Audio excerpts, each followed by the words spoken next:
Greetings and welcome to the 2024 Paris Paralympics and the wheelchair tennis event. We're excited to have you join us as we settle in for some amazing wheelchair tennis. We are at Stade Roland-Garros, the iconic site for the wheelchair tennis event. There have been many historical moments on this court, and we expect many more to be made over the next 9 days. As you can see, it is a rainy day here in Paris. However, the rain will not stop our play because we will be playing under that roof at Philippe Chatrier. People filing in. We are expected to sell out, and there are supposed to be 22,500 spectators coming today, and I doubt whether the rain is going to stop them.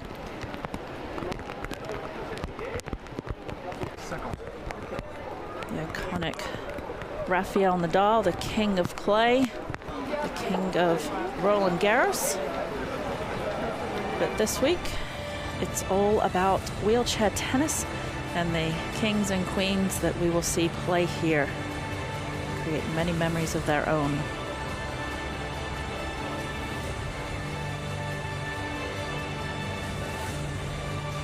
Weather, a little bit chilly, a little bit of wind, a little bit of rain. As I said, that will not impact us because we will be under that first big roof that is in the middle of your screen at Philippe Chatrier.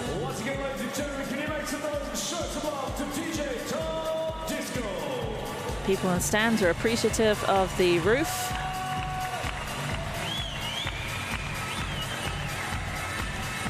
We get to enjoy the matches that we have here today. And the first one that we have up for you is Jose Pablo Gil from Costa Rica taking on Connor Stroud from the United States of America.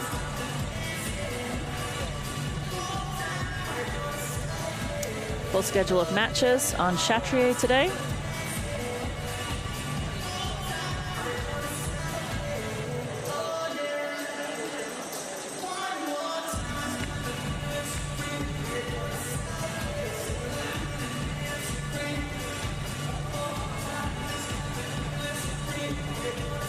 What a great experience it is for both of these two players, Gil and Stroud, to be playing their first match in Chatrier.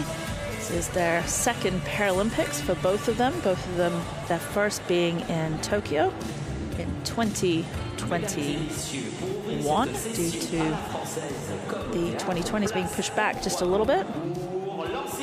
They're in the hallway now, waiting for the matches to start. Trying to control their nerves a little bit.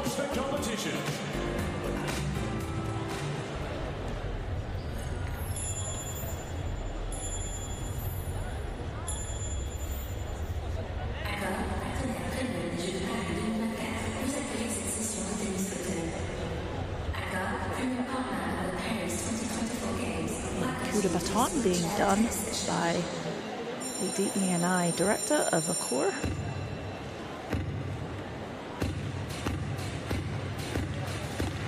So we get the crowd going into the match, excited for the day to start. Ceremonial 3 bangs of the baton on the floor. Merci d'accueillir Madame Anne-Sophie Perrault, senior vice-présidente de la diversité, équité, inclusion et protection sociale au sein du groupe Accor. There you go. Just going to start us off.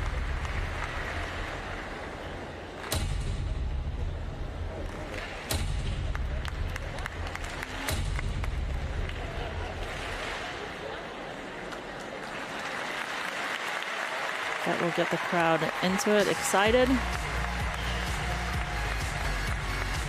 and ready for the players to now roll out onto the court as the fans are excited to see themselves on the big screen. This is definitely a different atmosphere from a lot of the other tennis tournaments that you may be used to. This has DJs playing, music playing, the crowd will get into it. A little bit louder than most of the tournaments that these players are used to playing at, especially these two young athletes that we're about to see here in the first round. Ladies and gentlemen, it's time to meet the athletes. Bring them out. First look at the American Connor Stroud. Les États-Unis d'Amérique. Please welcome representing the United States of America, Connor Stroud. 24 years old, said second Paralympics. Moment for him just to take in this moment. And his opponent representing Costa Rica. Please welcome Jose Pablo Gil. Again, Jose Pablo Gil, 29 years old, from Costa Rica. Also his second Paralympics. And again, just amazing opportunity for both these young athletes to soak in playing their first matches at the Paralympics in 2024 on Philippe Chatrier. We see the players transfer out of their everyday chairs into their playing chairs. Is that okay? How many units? 2 more? No problem. See, we'll talk a little bit about the chairs throughout the match, but their everyday chairs, you'll see the difference is the camber of the wheels and the way that the camber is laid out gives them better pushes and more stability. And also they have the wheel in the back as well that make sure they don't the tip bar. You see there, Gil's chair. The chairs are very much personalized for each player due to their needs. So some of the players you'll see sit higher up. You'll see some of them sit a little bit lower. You'll see more of a higher backrest, as you do here with Gil's got a little bit more of a higher backrest than Stroud does. You'll see them strapping in their legs. That makes them one with the chair so they can move faster and easier. Put the belts across as well. You see the 2 front small wheels and then the tip bar in the back. And then you see Gil strapping himself in across the knees to pull the knees tight together. Make sure he's nice and tight in there. Strapped around the waist. Sometimes I'll strap their feet in, which is what he's doing here. As I said, throughout the tournament, as you see the different players, you'll see the difference in the chairs. Very, very different based on their personal needs. As you can see, Stroud's chair, the back is not as high. He's got more core strength.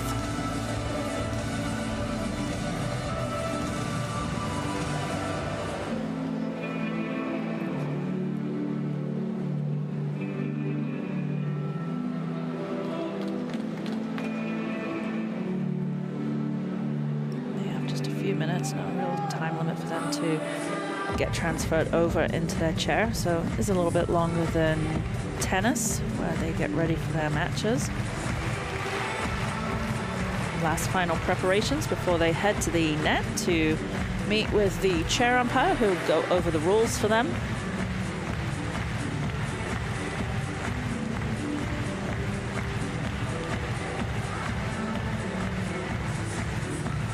Said expecting full capacity crowds here this weekend.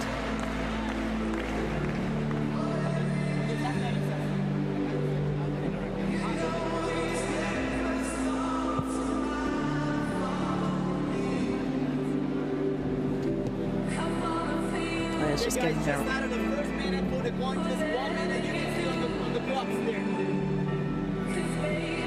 see the players getting their rackets ready, getting their rackets organized, last minute preparations, breathing techniques, just trying to relax a little bit.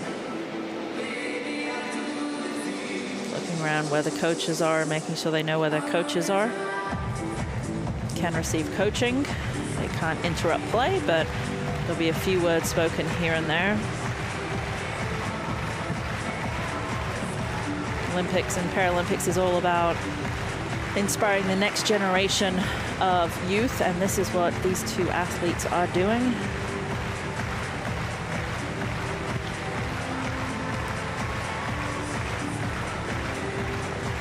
Umpire's just going to go over the rules with the players.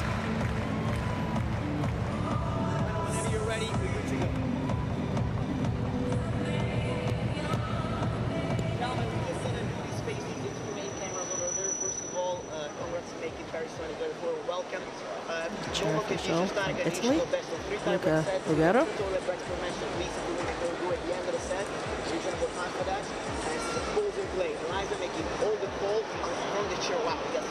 Right, it's pretty good, huh? I'm gonna call net from the chair with no net machine. Apart from that, we got two coaches sitting in those two positions. Please remember that they talk to you when you're same end, opposite end should be only hand signals. Towel boxes. We have towel boxes in every corner. You see there's like a box, blue boxes with dots in front of every corner. So corner, you're gonna have the box with the blue sticker and the big one for you. And gentlemen, do you have any other questions? No? All right. Guys, as you see, we have Paris 24 and we have the tennis. What do you want to choose? Paris or tennis? Paris. Paris, tennis for you. That's Paris. I return. Return. That side. Have a good match, guys. Good match.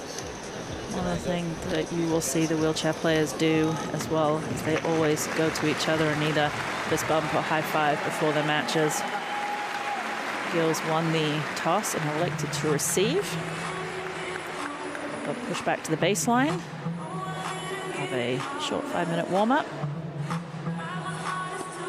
If you're tuning in just for the first time and wanting to know the difference between tennis and wheelchair tennis, there is one major difference, is the players get 2 bounces. The first bounce does obviously have to land in the court, but the second doesn't.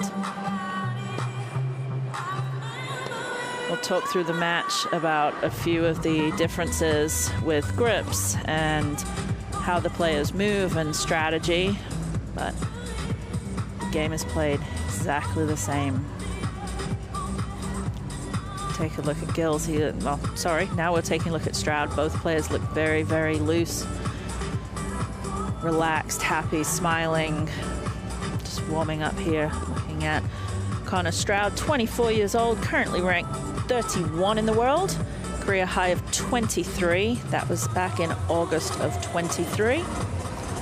Interestingly enough, Stroud is coming into the Paralympics on a 9-match winning streak, and he has won 14 out of his last 15 matches, so he's going to feel pretty confident coming into this match. These two do have a head-to-head, and Gilles leads that head-to-head 5-1. The last time they played was April of this year, and Gilles won the match 6-3, 6-4. Last time Stroud won was in June of 23.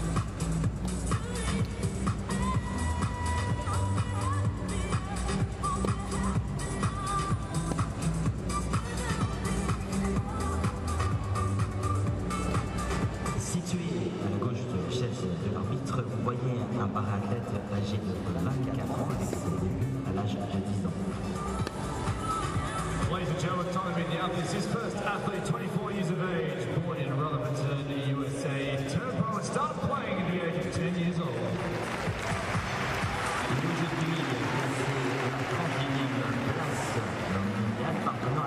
Jose Pablo Gil, 29 years old, current ranking is 35, and his highest is 23, May of 22.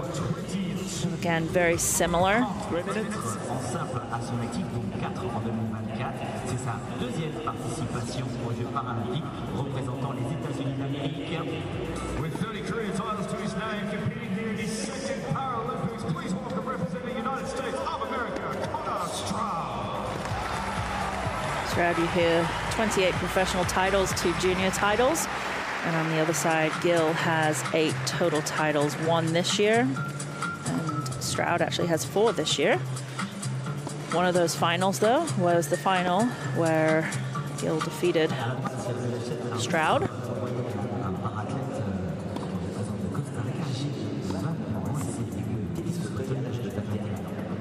He's a fighter, 29 years of age, born in San Jose. He started playing also at the age of just 10 years old. Il est aujourd'hui classé à la 35e place mondiale par la 22e place mondiale en mai 2022. With a current ranking of 35, his highest ranking was 22 in the world.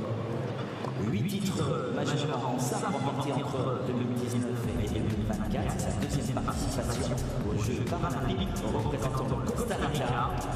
This man has got 23 titles to his name, also competing here the second Paralympic Games. Please welcome representing Costa Rica,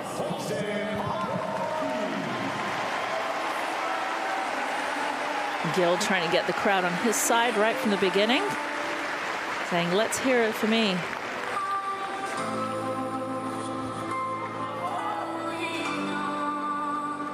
There will be no electronic line calling, so the lines will be called by the lines people out on the court.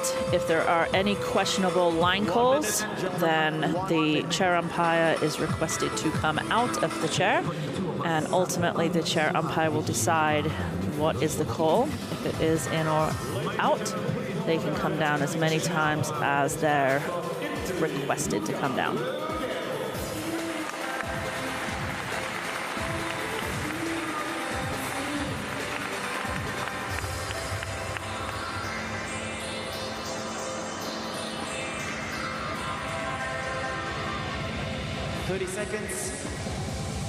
Last few minutes of warm-up. Both these players were out on this court earlier. Stroud came out at 10 o'clock to do his warm-up, and then at 10:30 Gil came out. Both gone back into the locker room, changed, and then cooled down a little bit, and then started warming up again.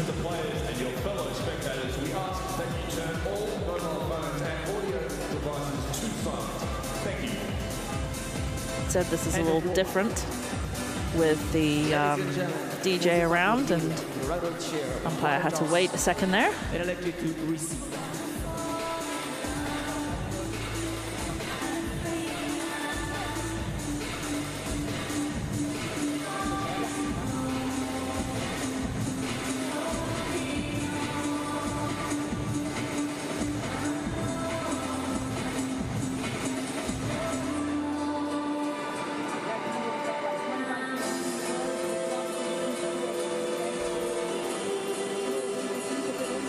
Seeing Stroud kick us off here in a few minutes. Serving first.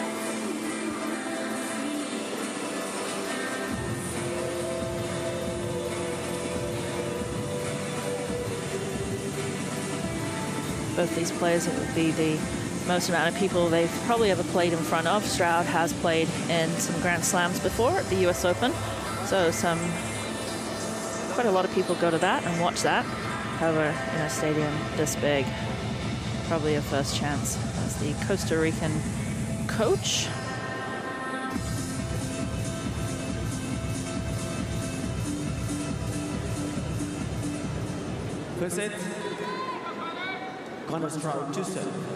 Stroud is kicking us off. First round, 2024 Paris Paralympics.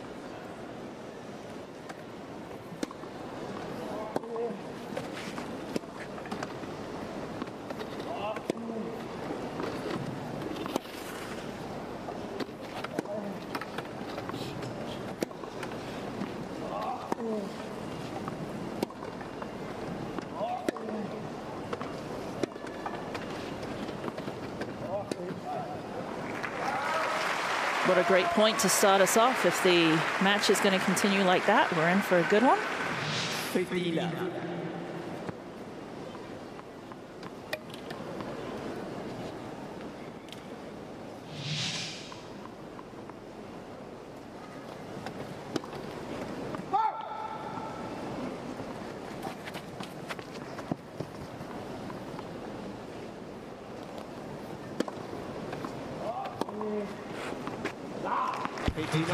Beautiful backhand down line. Stroud does not have a huge serve. You'll see lots of slices. This backhand down the line, reverse, and just clips the outside of the line.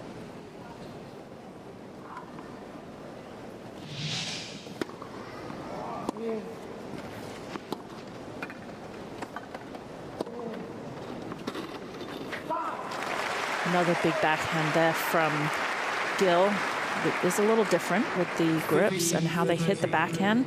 This is called a reverse backhand, using the opposite side of the racket.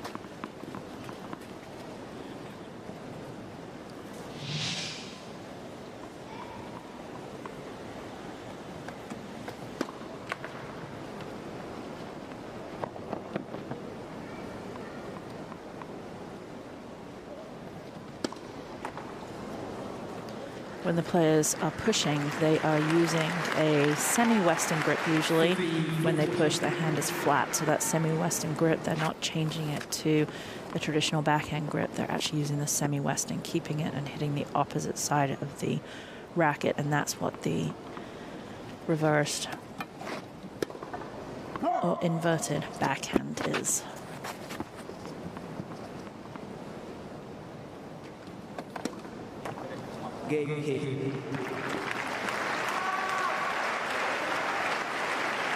Good first game from Gil. A couple backhands, very aggressive. That got him those first 2 points. And then Stroud just with 2 double faults.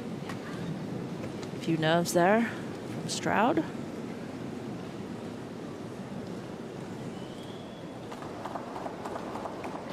With Stroud not having a big serve and able to win too many free points, it is very important for him to get a high percentage of first serves in. Then he's not going to feel under too much pressure on that second serve. José Pablo Gil.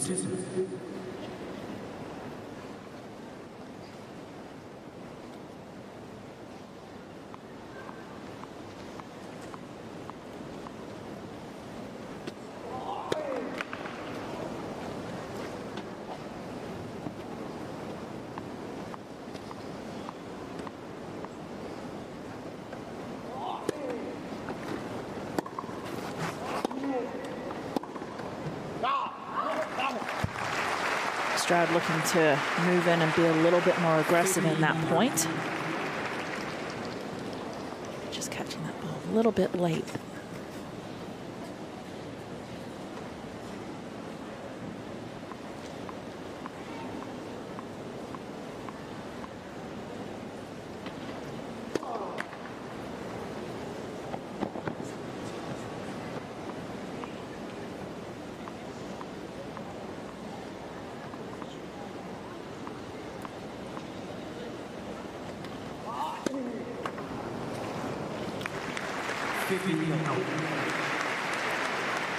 So what you will see a lot with wheelchair tennis is the players do start further back, and then they will be giving themselves a couple of pushes forwards as the server is tossing up the ball.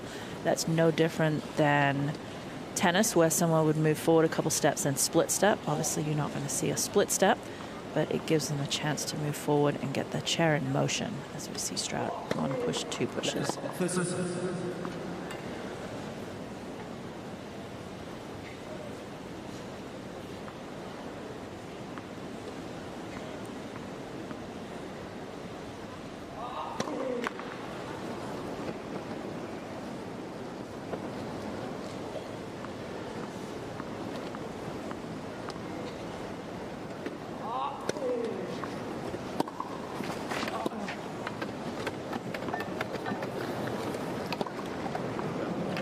That point was set up by a very aggressive return from Stroud, and then the second ball, he looks to push around it. This ball here, push around it to use his inside-out forehand for the winner.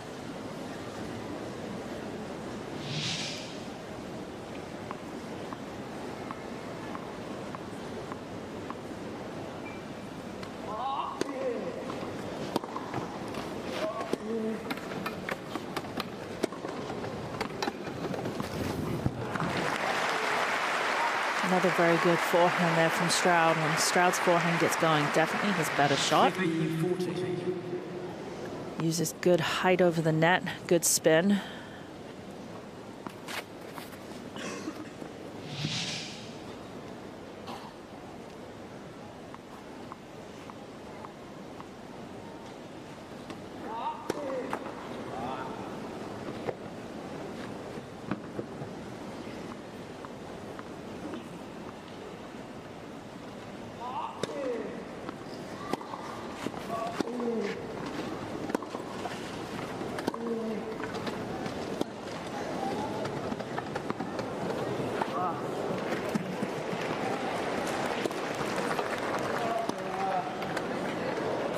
Wow, what a point. Great defense from Gil.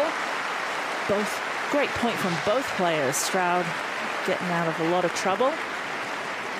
And then not doing enough with that approach shot, and Gil seeing that the opportunity was to lob when Stroud was pushing forwards.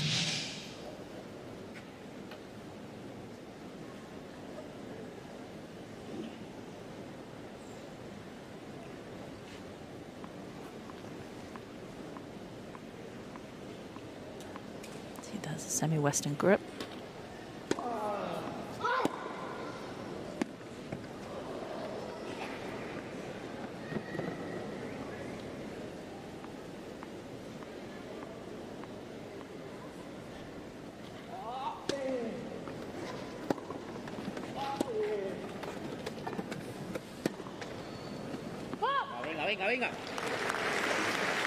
Those last 2 points, Gil doing a great job defending, getting out of trouble, just making Stroud hit one more ball.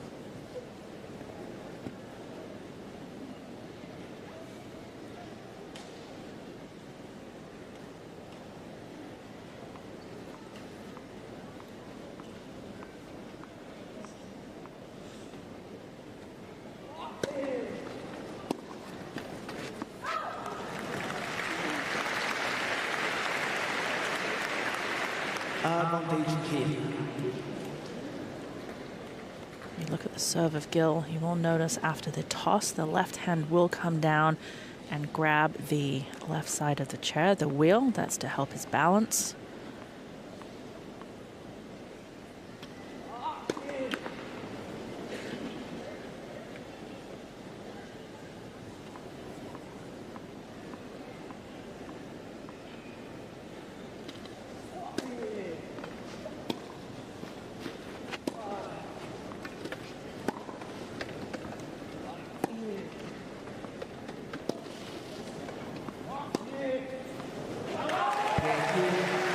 Great comeback in that game. 2 break points down from Gil. Again, got himself out of trouble, and then on this forehand move forwards, great net clearance, easy cross-court winner.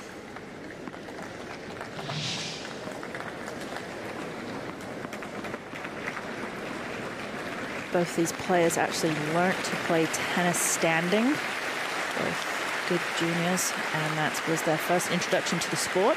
So when they got into wheelchair tennis, learning the how to move, how to move the chair, and then also the backhand, the 2 biggest challenges, and they both spoke about that.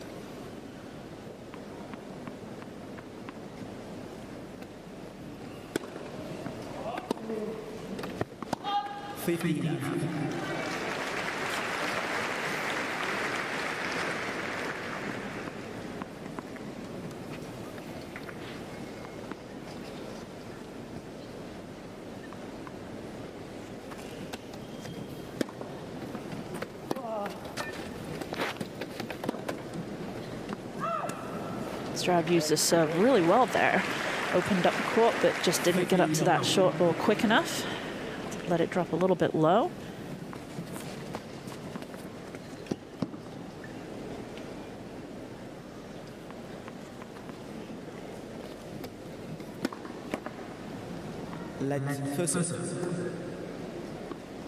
Gil showing off a little bit there with the left-handed forehand.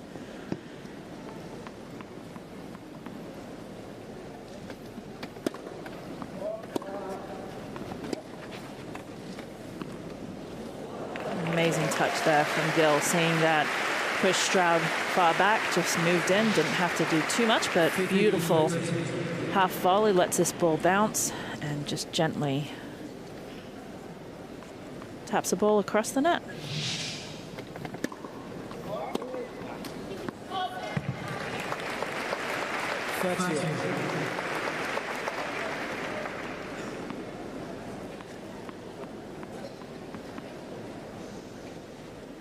Maduro.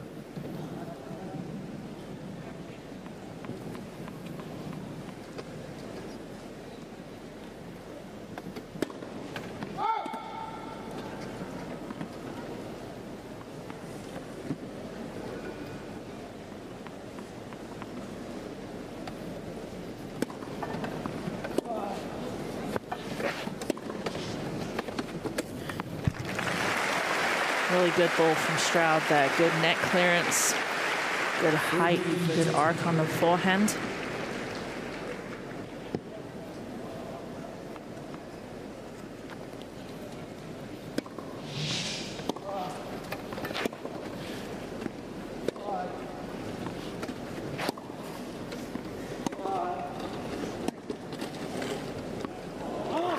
Good control from Stroud there. Gets him on the board. Got a little bit jammed with his forehand, but took some pace off of it, and it stays in. We'll change ends, and Gil leads 2-1 first set.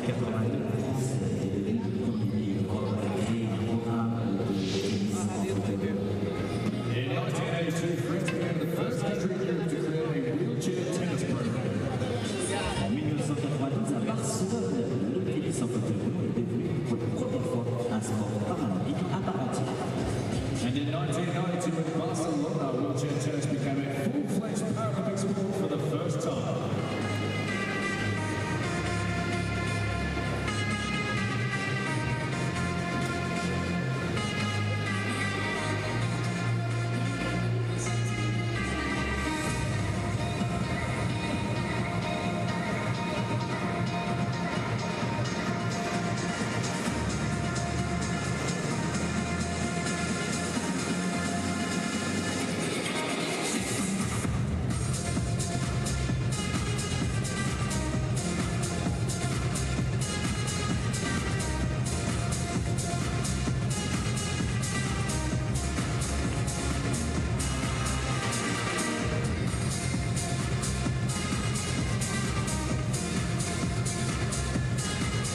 Time.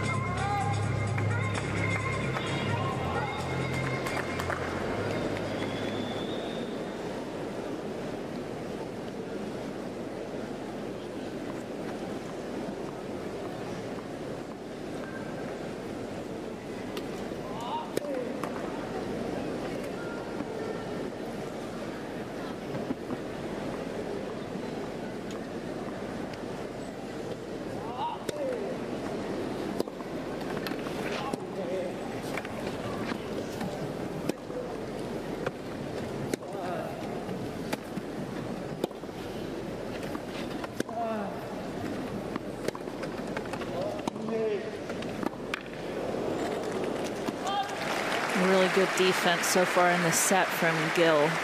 Stroud being very aggressive, but Gil being able to get out of trouble with some of his defensive shots.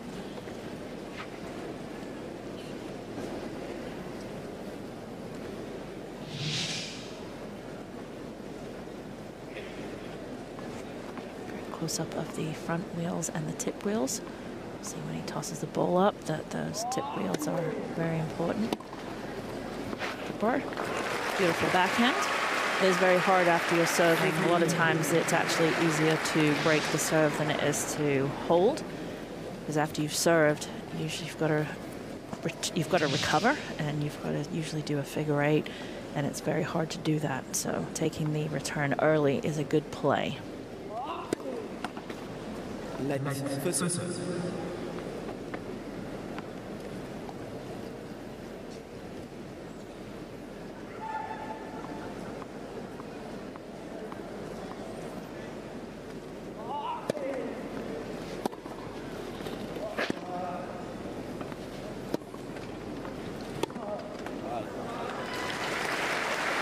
See on the court too where the tires are leaving some marks. I've had a lot of questions in my career, across my career, where people say, are wheelchair players allowed to play on the clay courts? Does it not mess them up? It does not. The grounds crew will just come out and sweep them afterwards and level them out a little bit, but they also play on grass.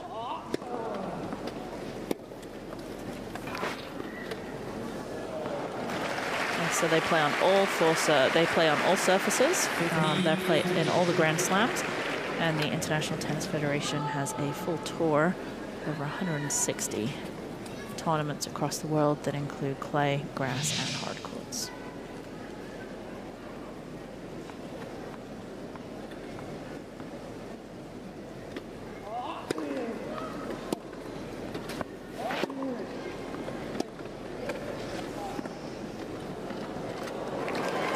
Good hands from Gill. Stroud did have a card, and also has a break point, looking to be very aggressive, but Gill not backing up on that one. And again, we see that half volley like we saw a few games ago, but still another break point opportunity for Stroud.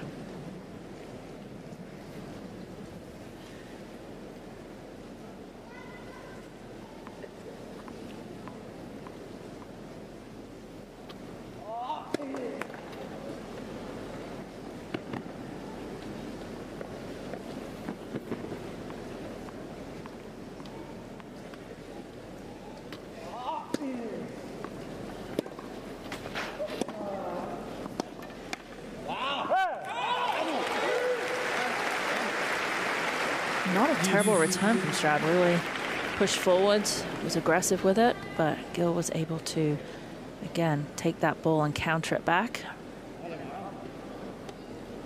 And save 2 break points. We're back to deuce. Paris 2024 ball, and I think an air tag. Want to make sure where you know where your wheelchair tennis chair is at all times. We have had many go missing. Made flights or gotten lost somewhere.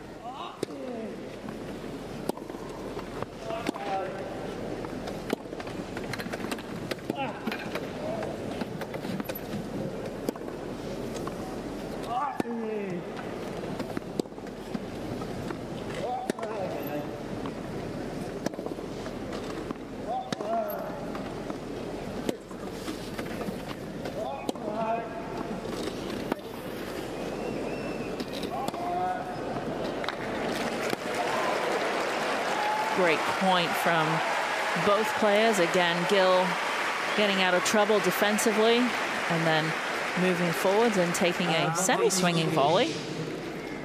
Really use that inside-out forehand. Strauss does a great job defending, but Gilles takes this volley out of the air. Open court winner.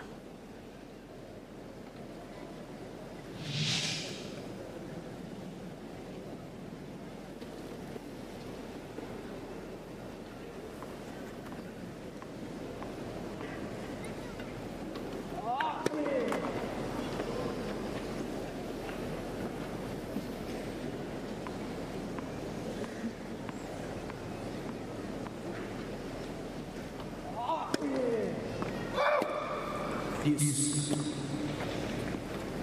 will see Gill, he does it more than Stroud does, but Gill will take a push before he serves, which he's allowed to do. His wheel is not allowed to go over the line, however, before he hits the ball. That will be a wheel fault. But you do see a slight push forwards. Right there. And then the grab of the left hand onto the wheel to ensure he has good balance.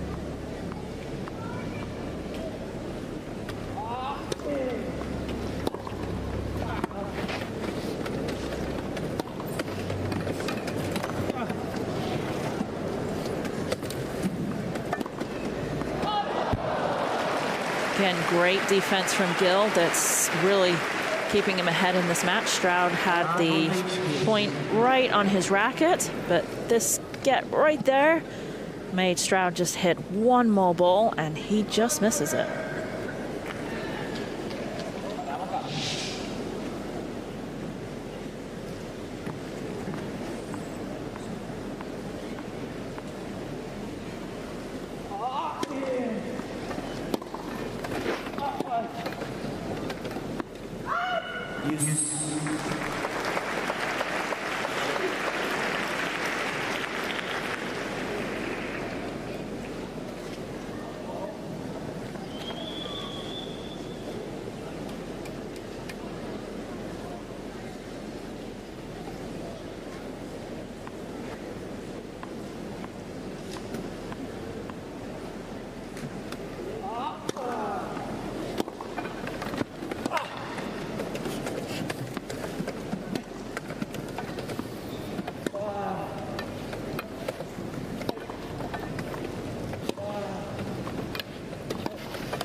Gil just getting a little bit too close to that ball, not giving himself enough space.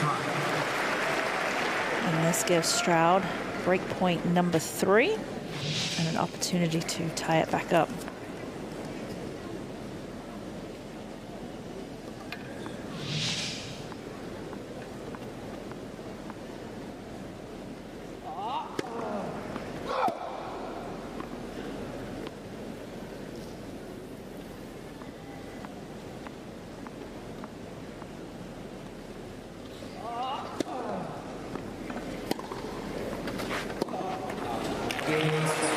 There it is, long game, but important game, important break for the American Stroud to tie us back up at 2-2.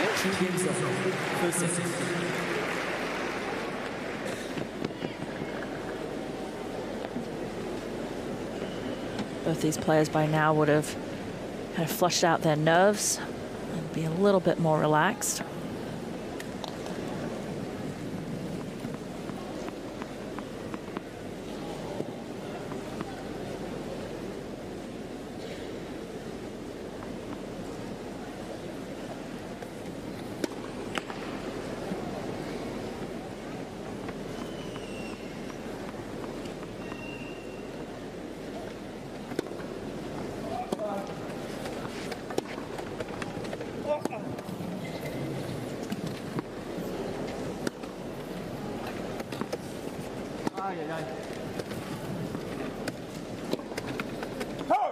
Ooh, Stroud going for that angle and just missing it. I think Gil thought he mishit that last backhand and said, oi, oi.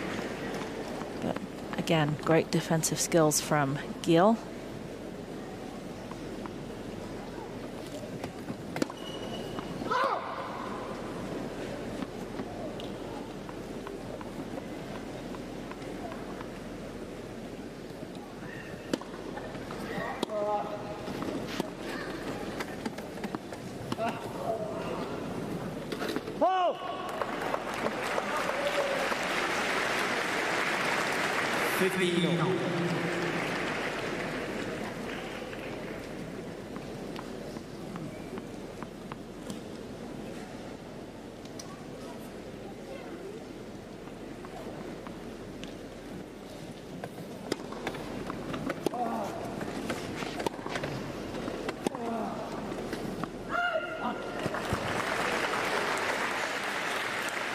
Stroud looking to move forwards and be a little bit more aggressive. He's done that. That's worked out very well for him.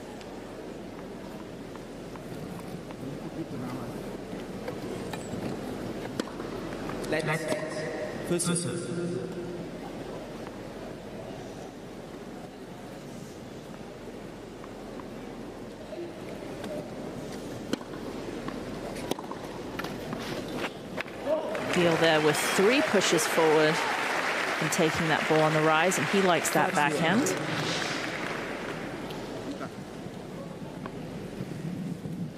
Momentum's going forwards. Beautiful backhand.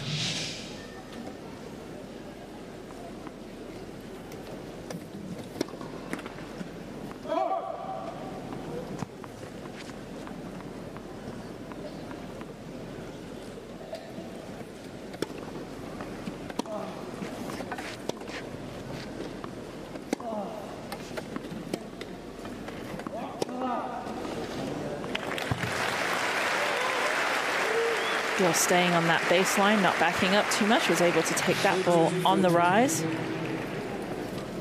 and go. Instead of hitting the backhand, he takes the forehand for the winner down the line.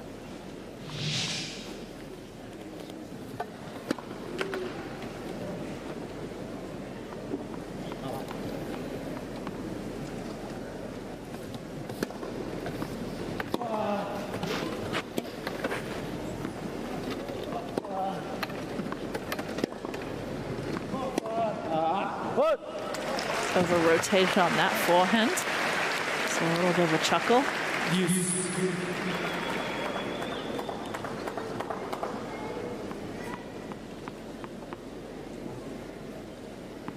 Back to deuce.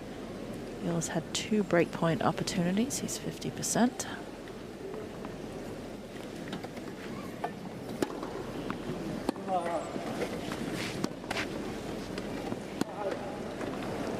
Good slice from Stroud. Haven't seen the slice come out very much, but may see it more after that. Cool. Gill's off balance, and Gill's having to back up while he was playing that. Tried the slice back, just didn't quite get enough on it. Your body's moving backwards and you're trying to hit the ball forward, so needed to be a little bit more on that.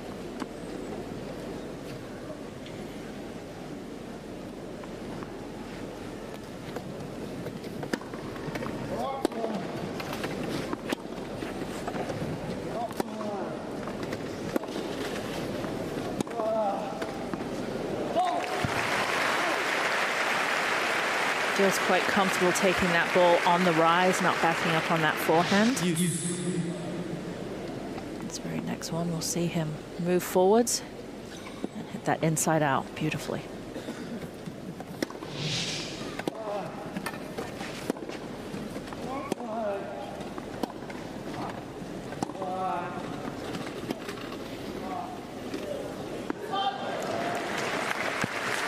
Gill looking to come in on that. Sometimes difficult in the chair because when you're coming in, you can't split step, so you can't stop. It's very hard to push backwards like he did here.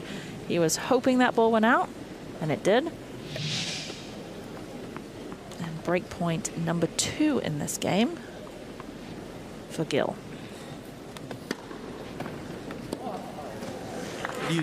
Beautiful serve from Stroud, taking some pace off, putting the spin on.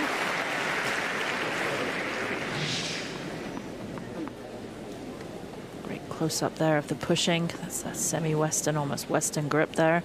And there's the change. That would be the equivalent of split step.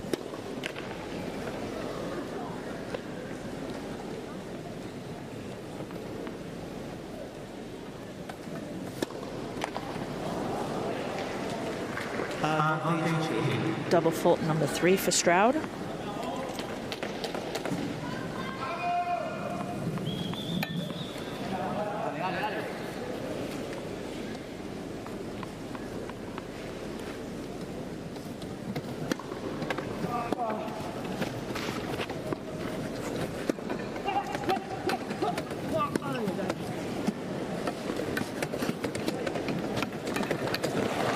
Wow, what a beautiful backhand angle from Stroud.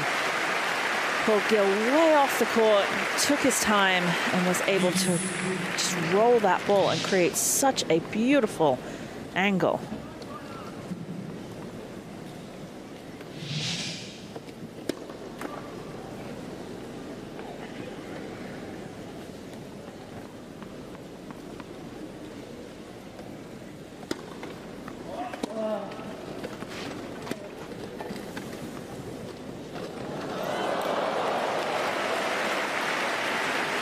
Great setup there from Gill, but Stroud once again making the opponent play one more time. No matter what tennis you play, standing or in a chair, you make your opponent play the ball one more time. You never know what they're going to miss.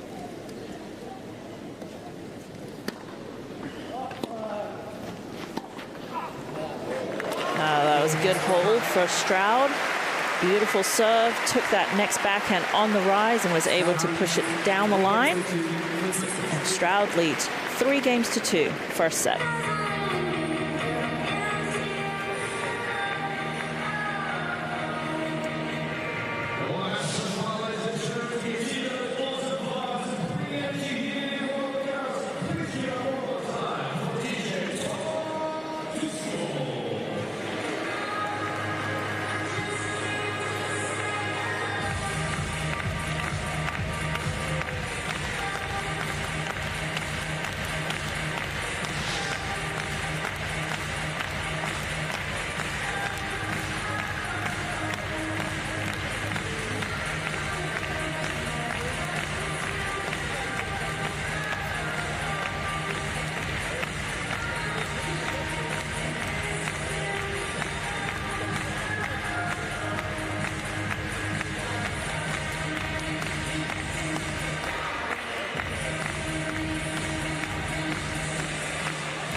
Both these players need to say hello to their first match in Philippe Chatrier for the Paris 2024 Paralympics.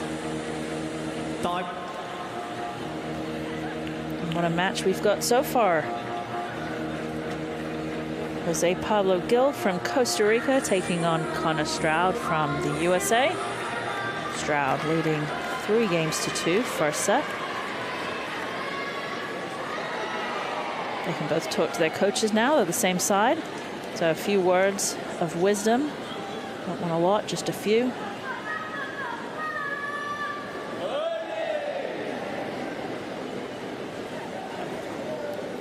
Gil definitely needs to think about this first serve percentage. He's only at 40 at the current time.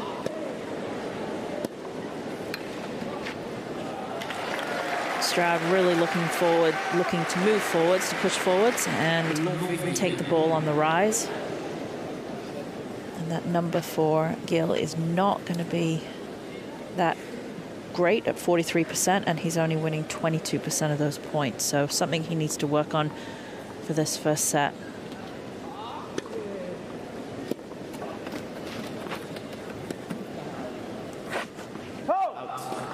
I think what is happening when he is getting that first serve in, Stroud is really liking the pace, pushing forwards, taking it on the rise, and the harder the serve comes in, the quicker it's coming back to Gil's. So difficult for him to recover. And Stroud has a little bit of a break in this 7th game, and a little bit of an opening at love 30.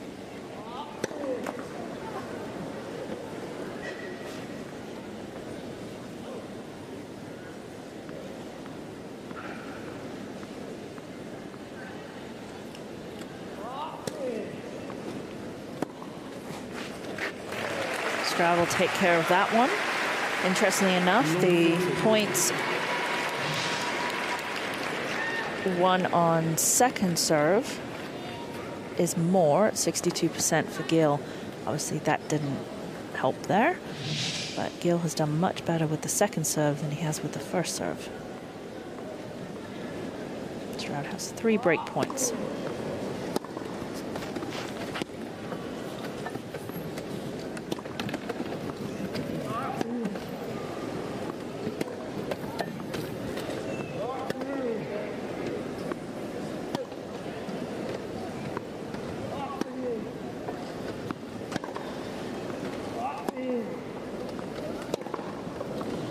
Beautiful game. Best game so far from Stroud. He breaks with a 4-2 lead in the first set.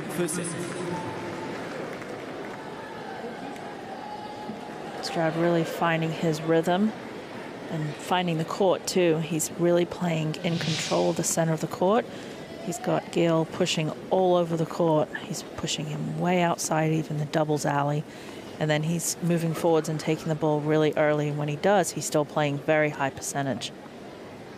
Costa Rican team looking on.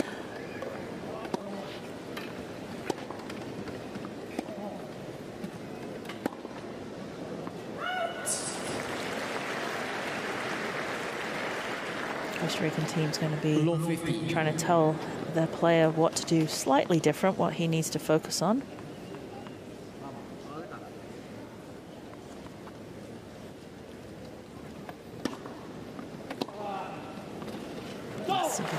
Beautiful return. Those returns when they're taking early is just so hard, because when you're in the chair, it's almost so difficult to recover quickly. You're inside the court. You don't have time to push forwards or do a figure-8 movement, which is what the players do after almost every shot they play. You'll see a figure-8 pattern where they'll do a figure-8 to recover. Their backs go to the court, which is very different than in tennis. When you're standing up, you don't turn your back to the court unless you're running back for a lob and may have to do a tweener. That's about the only time you'll turn your back on the court. These players do it after almost every single shot.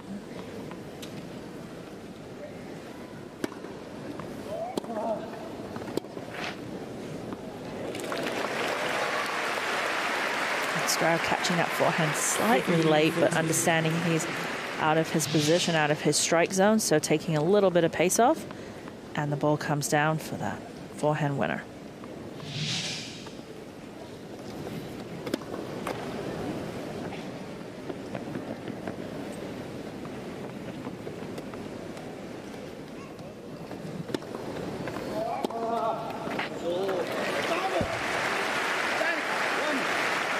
big, come on, let's go. He knows how important, Gil knows how important this game is to stay at 4-3 instead of 5-2.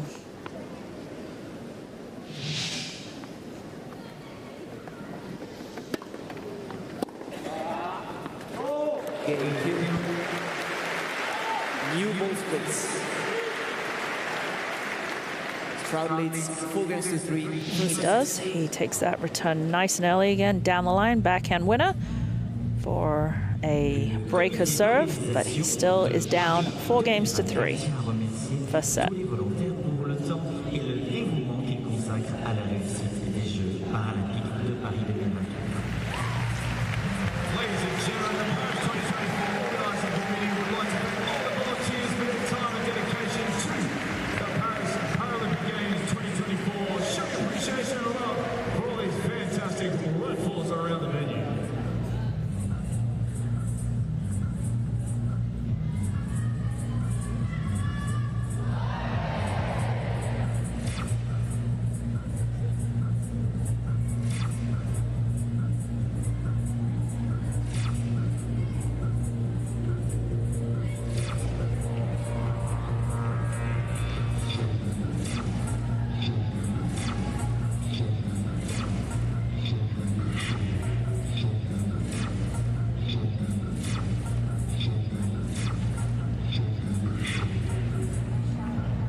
Great atmosphere here in Paris, day 1 for the wheelchair tennis event, the 2024 Paris Paralympics.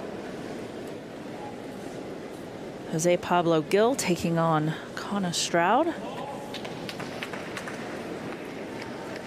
Stroud up 4-3 in this first set.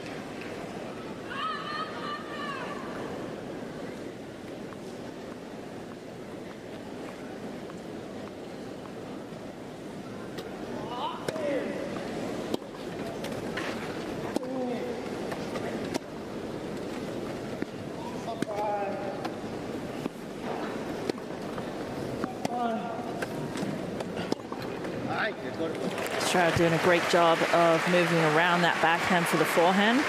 When he does that, it's very difficult for the opponent to know which direction they're going. This time he goes inside out.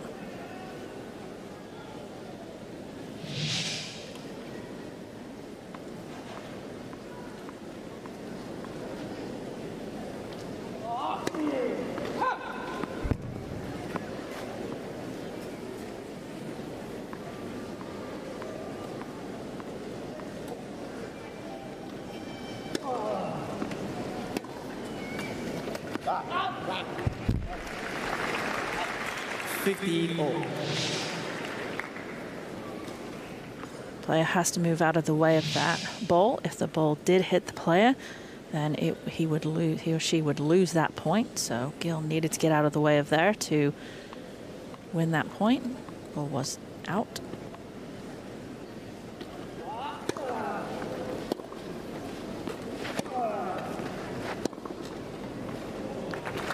Beautiful forehand by Stroud. Gil moving in to try and take the ball early and just not being able to recover quick enough. Stroud sees it, plays behind him, and Gils has no chance to recover to that ball.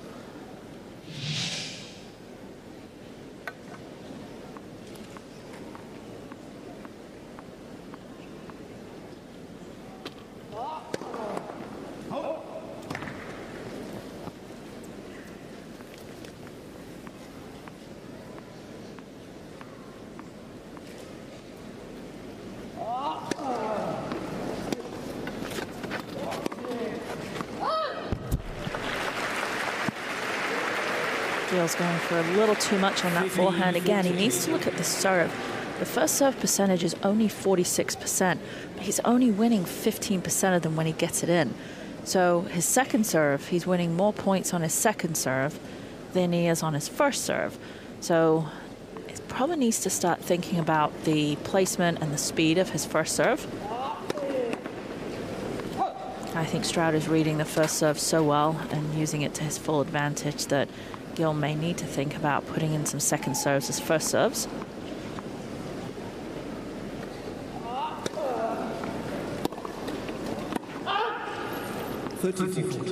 Just missing a little bit deep there, and Gill circling the mark.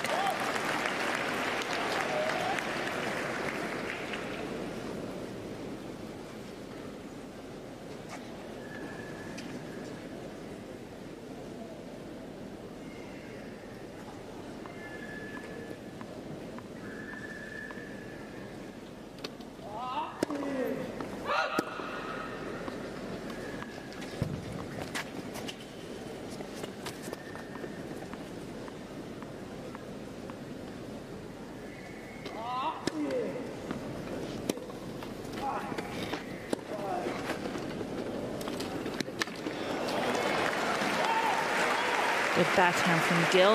Wrong footing Stroud a little bit, going the opposite direction. Just taking that ball nice and early, again using that angle.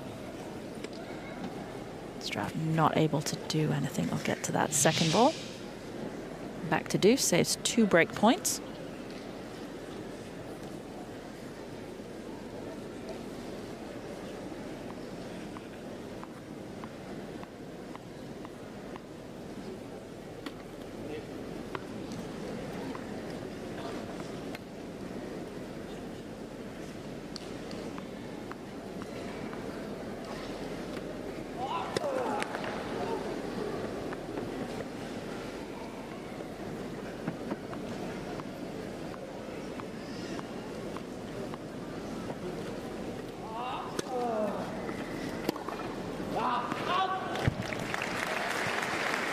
Again, Gill being a lot more effective with the second serve than the first serve. Stroud not liking that spin as much as he does the flatter, harder first serve.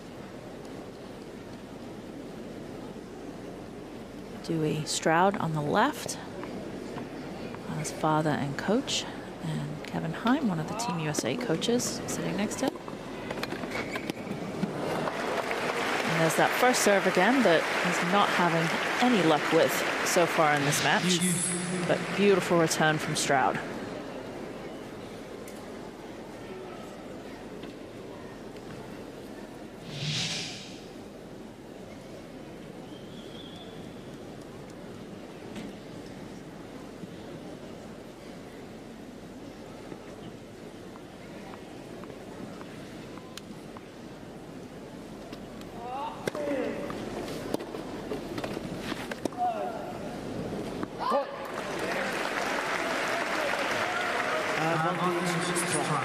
Break point number 3 for Stroud. To Stroud's chair. Couple pushes forwards.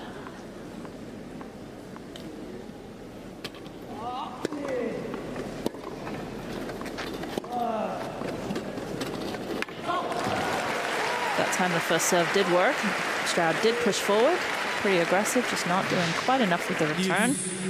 And Gill just moves forward as well.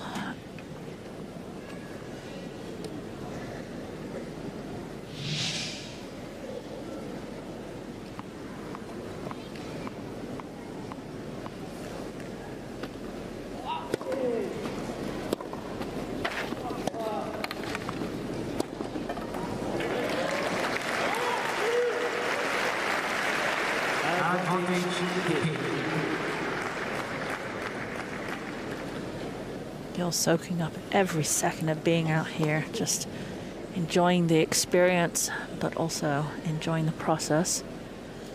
Enjoying the process of this match. Been up and down so far.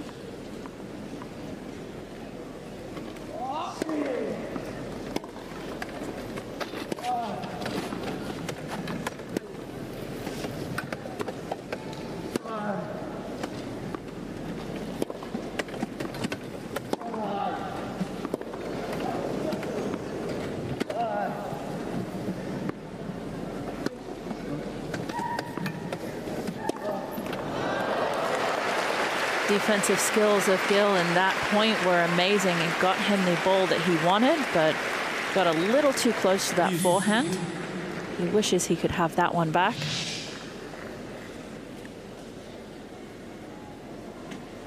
Just actually turns too early away from it.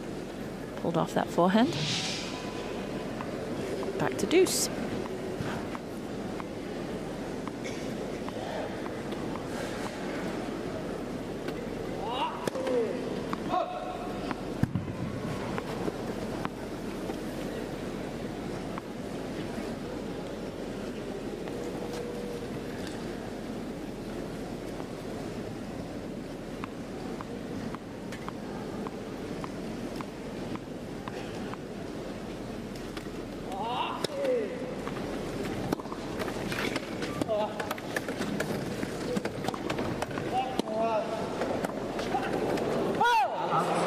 Just missed it wide.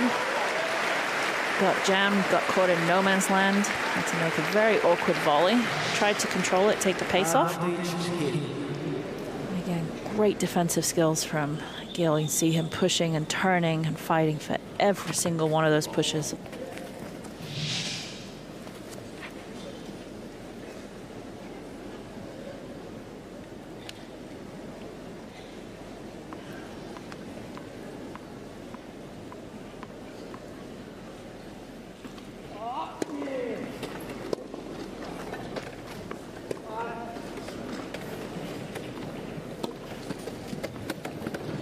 That is a beautiful backhand from Stroud. Once again, just pulling that backhand across the court, rolling it, taking the pace off of it. Good height. Lets it bounce twice, gets under it, up and up over it, landing inside the service line. And we're back to deuce.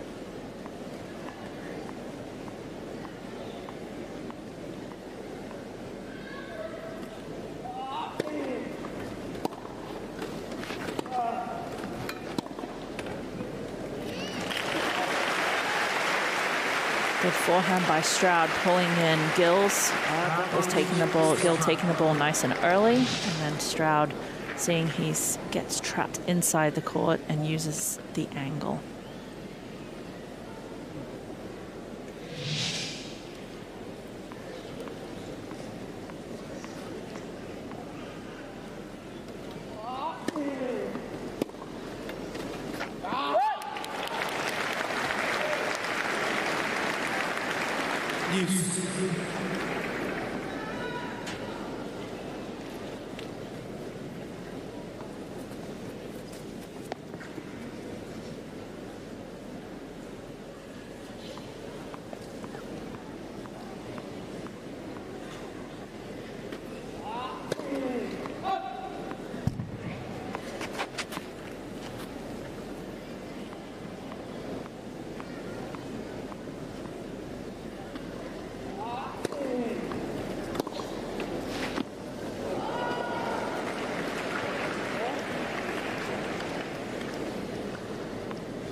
Good return from Strauss. We're going to see what happened here.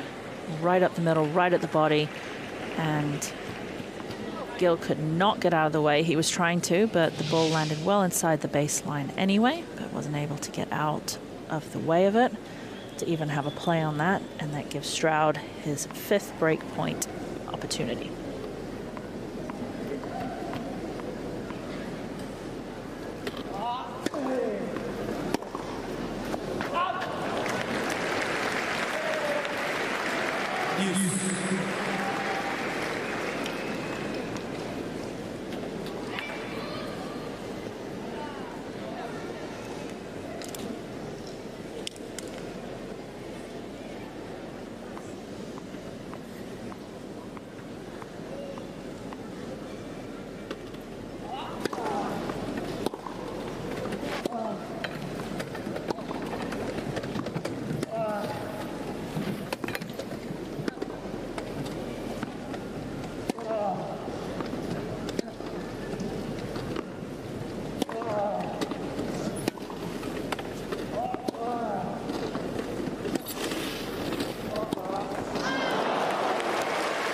Stroud this time with the defensive skills, making Gil hit one more ball.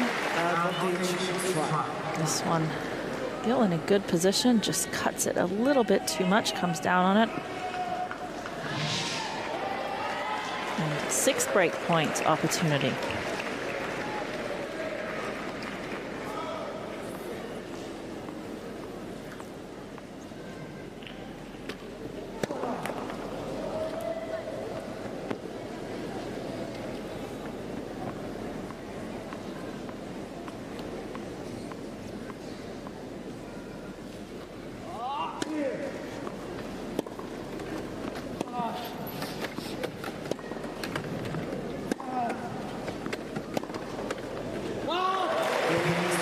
Good game there from Stroud.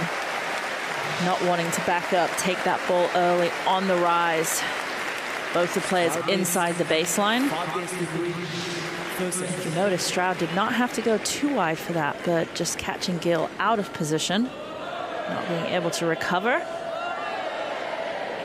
And we are going to see whether Stroud can hold serve. His first serve percentage is at 60%. And he is winning 50% of those points when he gets the first serve in.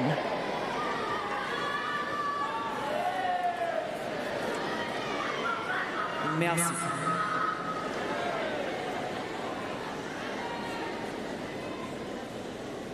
Three big pushes from Gil on this return to serve.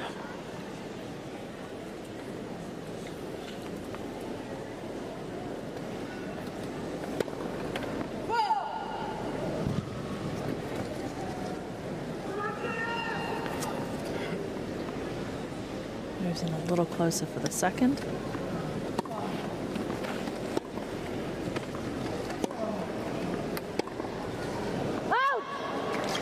Stroud not able to get around that forehand enough. Able to get any rotation.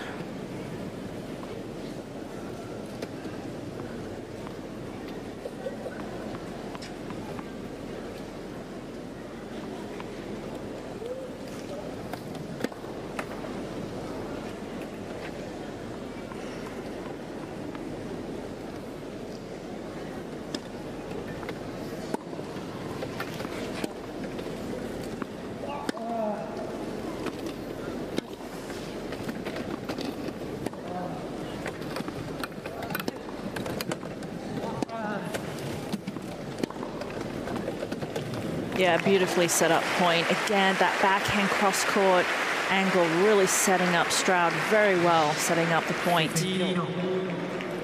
And then the forehand taking it on the rise. Open court, doesn't have to go for a line, good net clearance.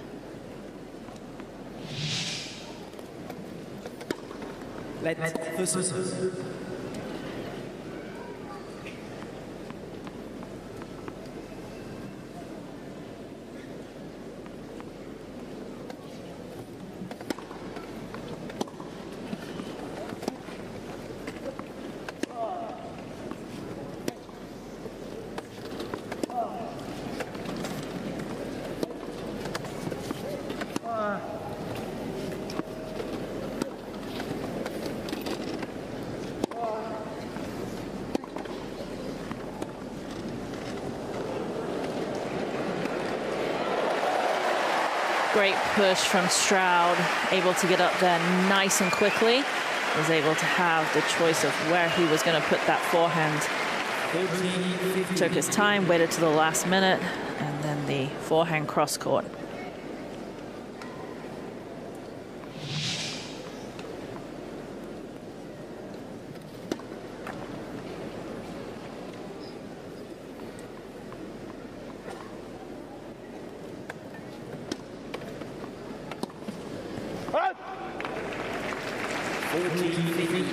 That backhand miss gives Stroud 2 set points.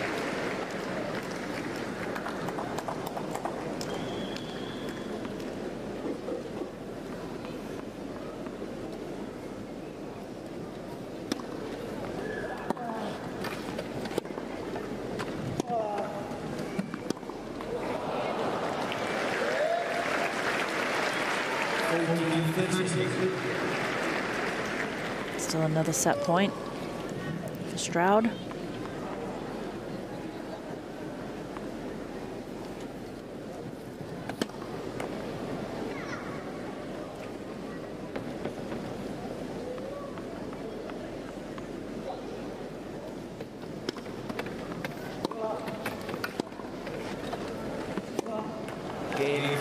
There it is, first set for the American Stroud, 6-3. Little slow start for Stroud. Had to get the nerves out, but has been in control since halfway through the first set.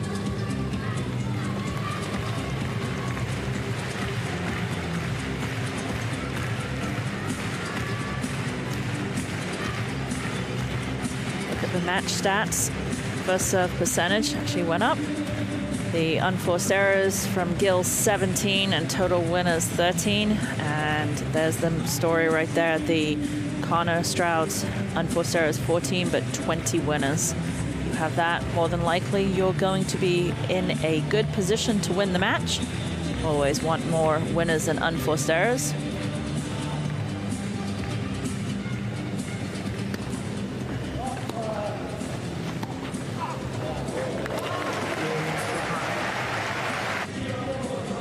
Stroud taking that backhand nice and early on the rise, not giving Gill any time to recover.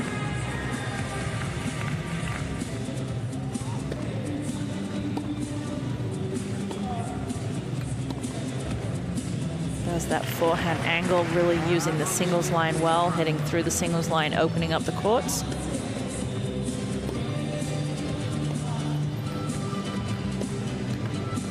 This game had many deuces. It took 7 for Stroud to win the 8th game of the match to give him the 5-3 lead. So he's taking the ball really early and taking away the time from Gill.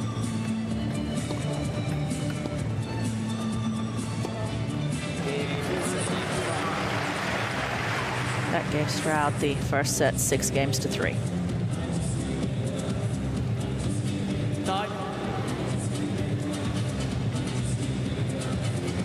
Expected to be at full capacity here today in Philippe Chatrier. Weather outside is bleak, but inside it is nice and warm and dry.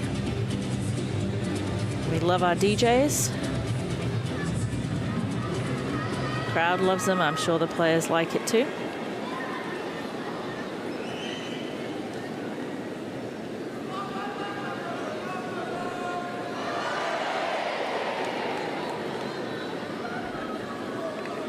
Ready for the second set. Jose Pablo Gil from Costa Rica taking on Connor Stroud. Stroud winning the first set, 6-3.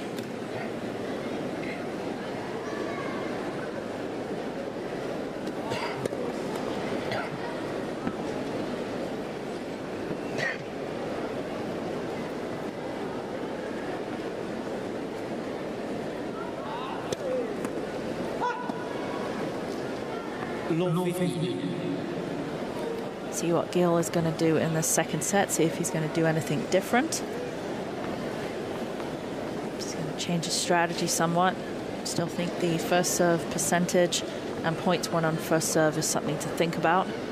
His speed and his direction on that first serve.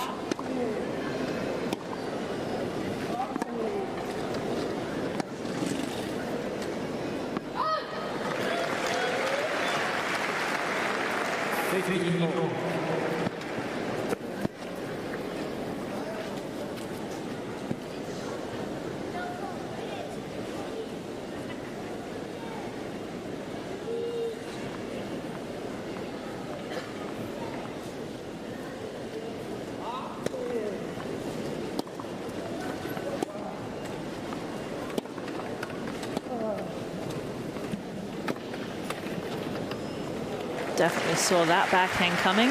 Whenever Stroud is pulled out wide and he can get to it and doesn't have to hit the slice, he's going to take that one and roll it cross court, especially when it's low. Just able to use that backhand grip and inverted. Hit a beautiful cross court angle winner.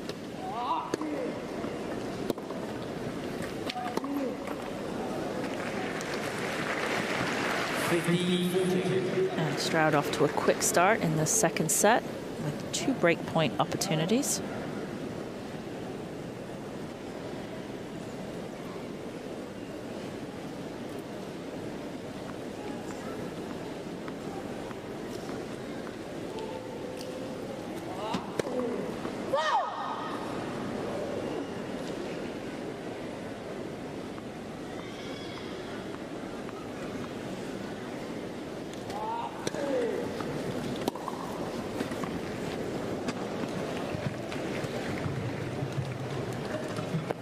Gill's going to want the umpire to come down off his chair to look at that mark.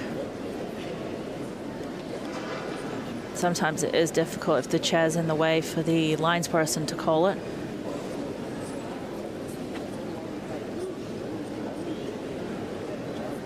The umpire is calling that ball in. So the break in first game in the second set will go to Stroud.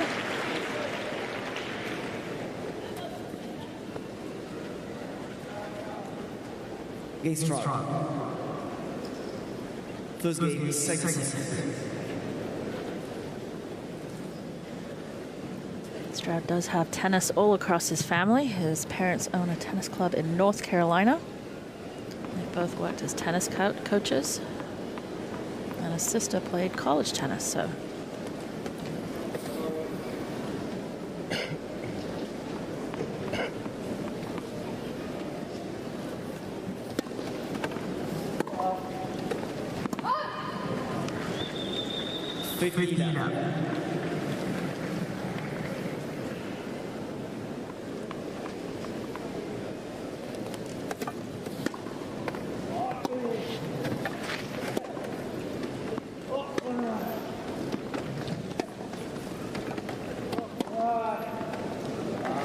Beautiful forehand from Gill, moving in and taking that ball early on the rise, giving Stroud no time to react.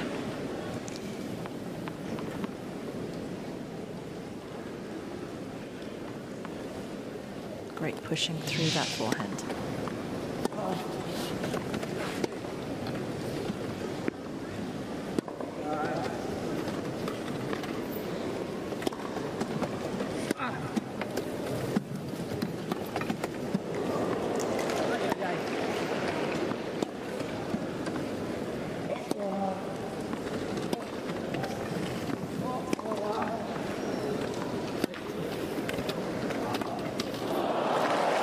What a great point from both players. Both players having to play balls, very difficult shots, volleys from way below to the height of the net.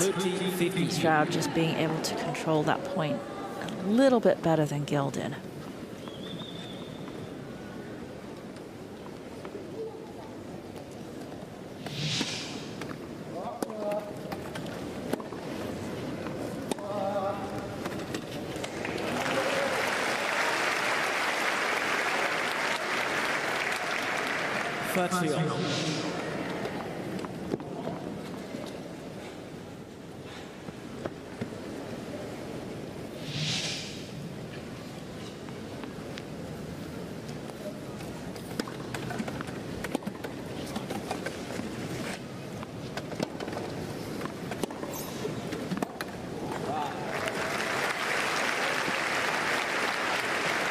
Gill doing a great job defending that and just counterattacking and putting the ball so deep into the court, and he earns himself a break point opportunity to tie us up in the second set.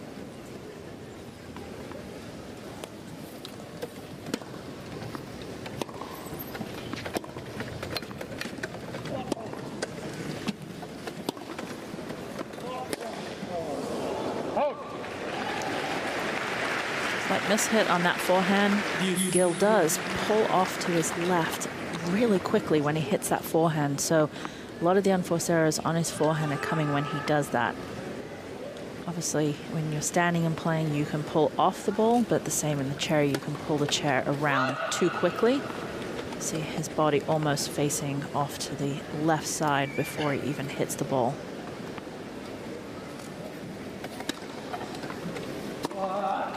Not on that one though, his body stayed nice and still.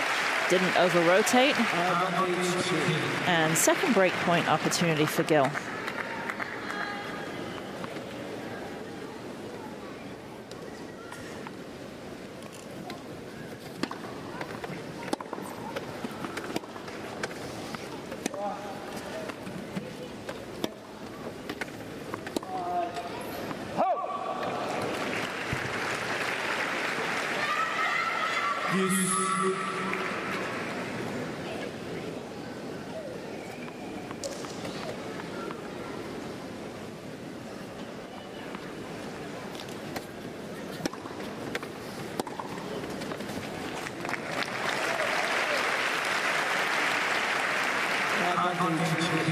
third break point opportunity. He's had 7 so far in the match, with only breaking twice.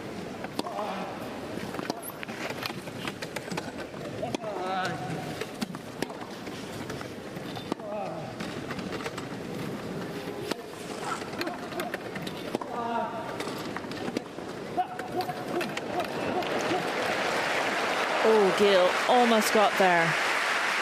It's a typical point where you've got someone hitting the ball cross court, the other person hitting down line. The person that's hitting cross court is going to be moving a lot less than the person hitting down line, and Stroud does such a great job with both angles.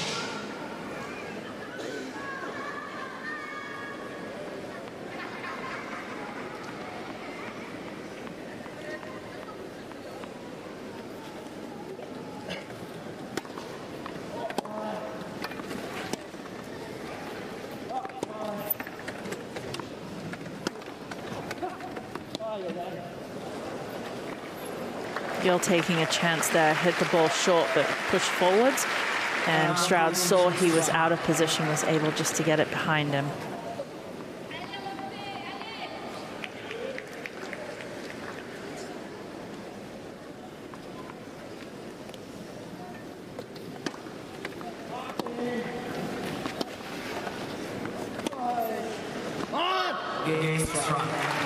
Good hold from Stroud.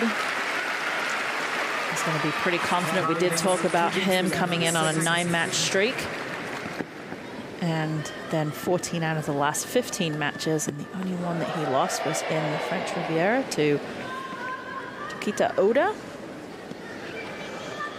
who is a defending French Open champion. So good amount of confidence for Stroud coming into these Paralympics, and definitely this is showing. Didn't panic in the first few games. He was down.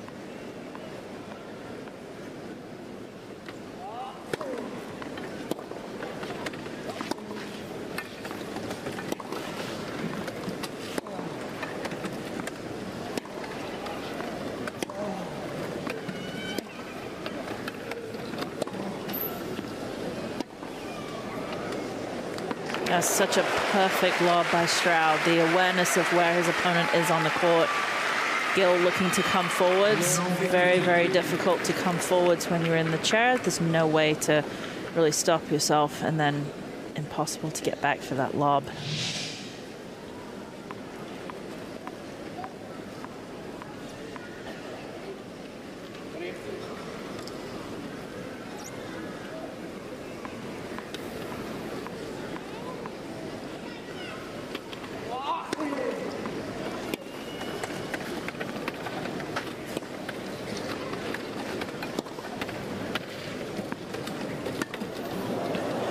Both players outside the doubles alley during that point.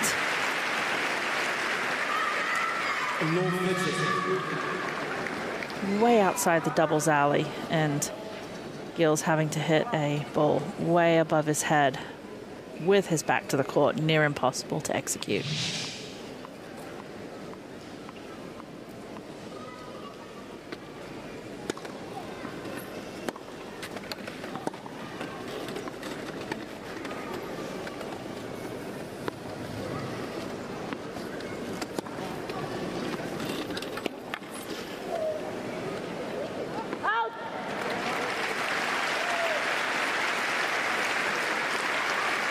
Gil showing a little bit more patience in that rally and showing us his football skills.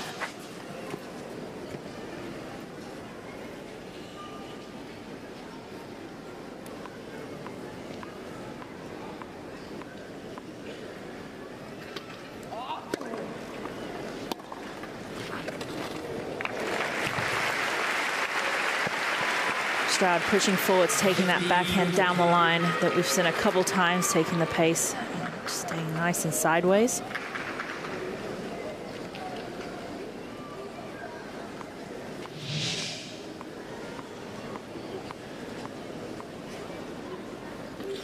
Break point.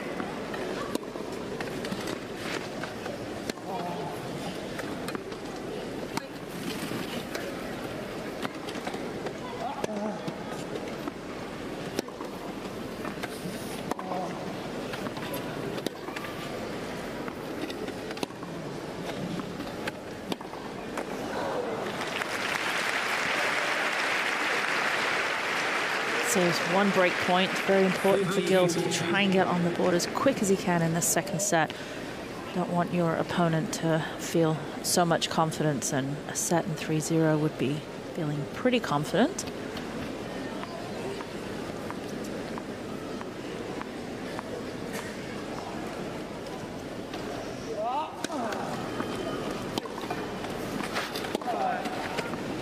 Beautiful backhand down the line. Saves another break point.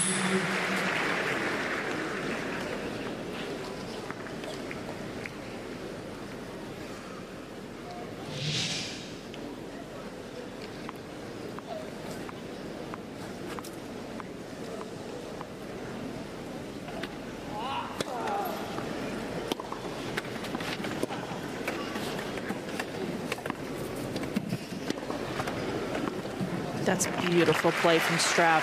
Stroud is fully at his best when he's able to hit with the amount of topspin and angles and net clearance and really pull the ball off the court. That's when he's playing his best tennis, when he's able to open up the court with those angles. Dad Dewey likes that.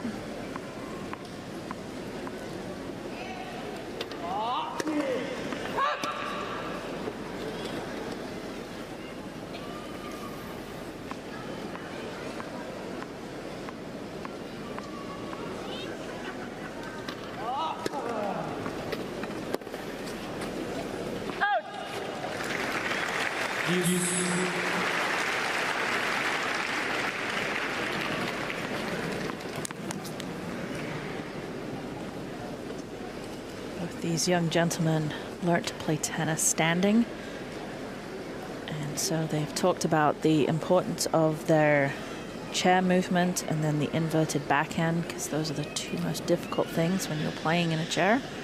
So they're still obviously every day working on those skills.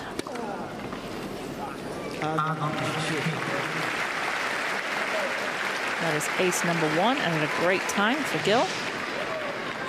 Takes the pace off, uses his slice.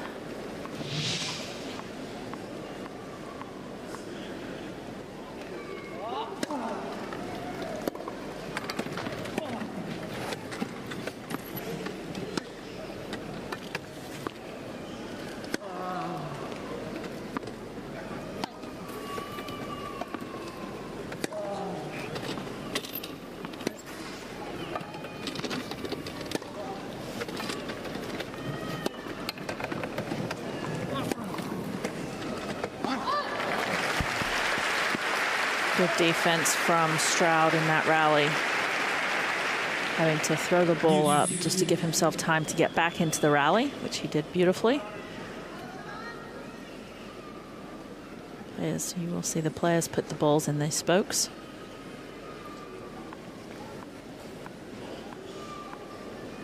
They miss their serve, they'll grab the ball from that side.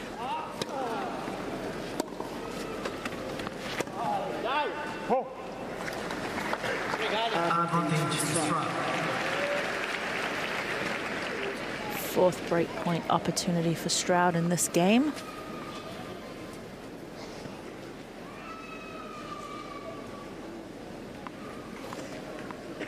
And his 13th overall.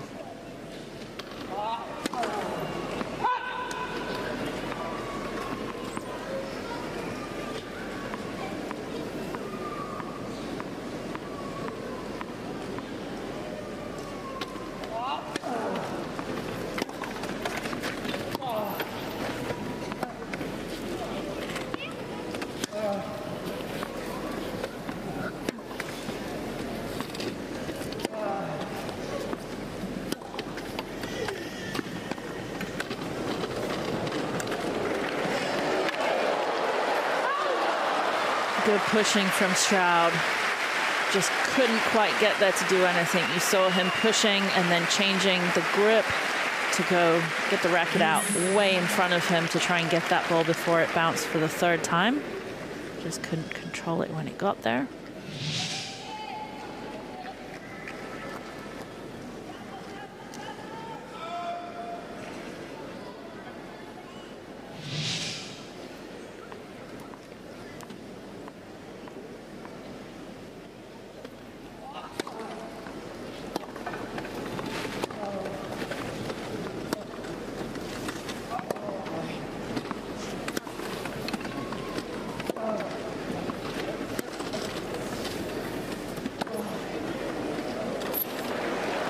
good forehand volley from Gil, taking the pace off, seeing Stroud was deep in the court, just soft hands.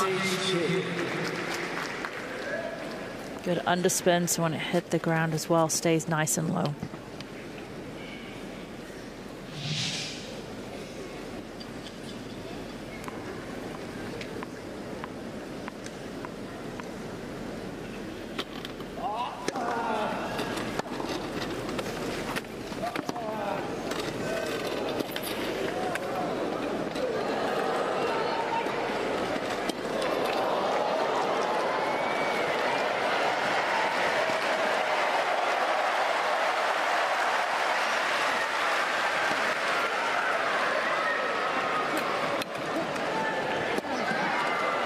The best point of the match. What incredible gets from Gil, and what an incredible way to hold his serve.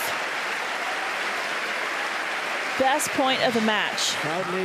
The effort and the fight, the crowds. This right here, this get was amazing. Able to be facing the opposite way and get it back in the court. What an amazing point, and to be able to hit that forehand at the end. And yes, you deserve a big vamos.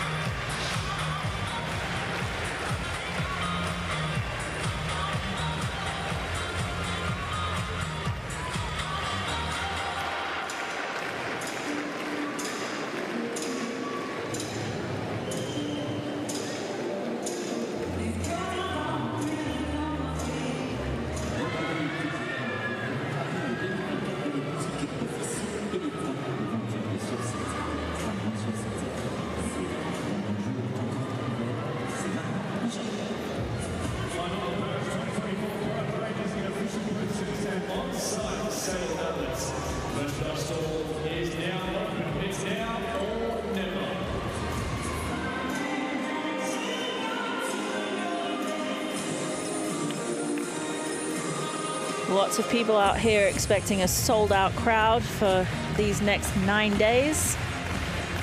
22,500 people expected to be here today. Lots of flags, especially the French flags flying high for when the French players play. But for now, we are focusing on the Costa Rican and the American. And if anything could get them fired up, that last point would get them fired up. Connor Stroud serving. Won the first set 6-3 and is up 2-1 in the second set.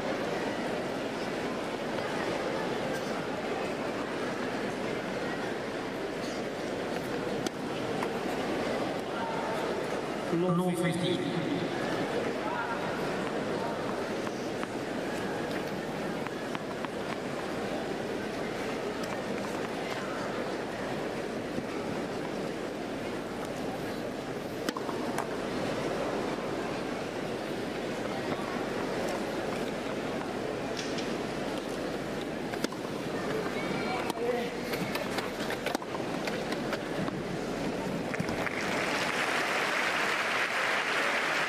Gil definitely needed that game and that confidence, and we'll see whether that will help him change the second set around.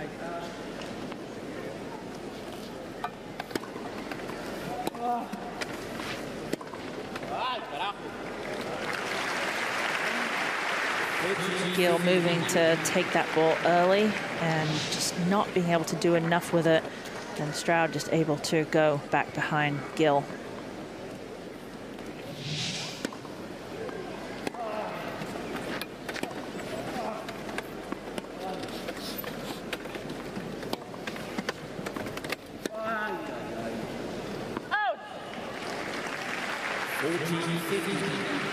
You see when Stroud is going to hit that backhand cross court, he really drops his right shoulder down and drops the racket head down, and he's usually taking it off the second bounce. So you can tell when he's trying to roll it and get some extra spin on it.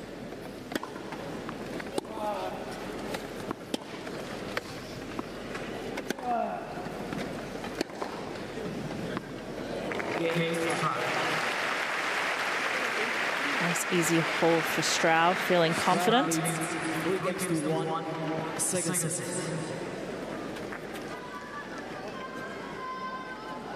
Just words of affirmation there from him to his coach, his dad, and the Team USA coaches.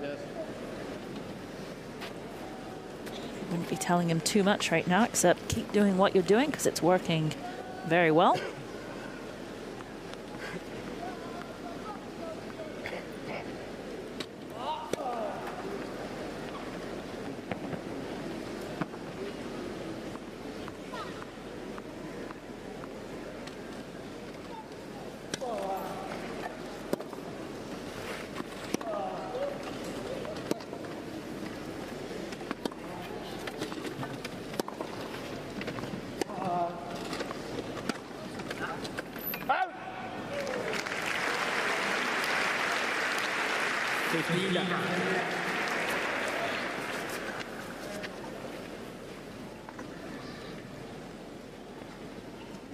Costa Rican coaches and Gil's dad, Alejandro.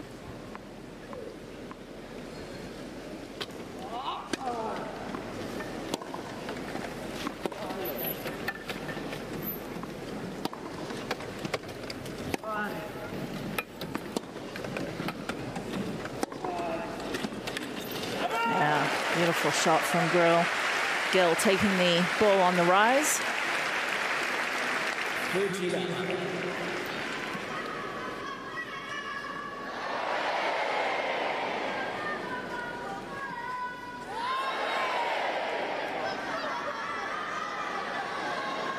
Merci.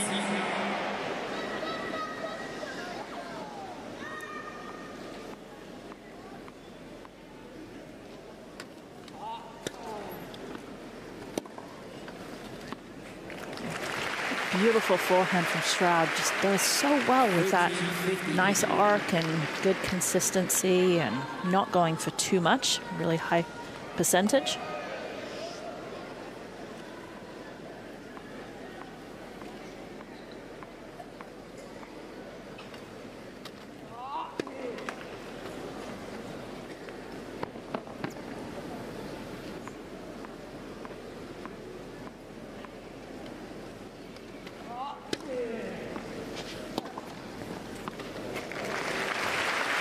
Same on the backhand side.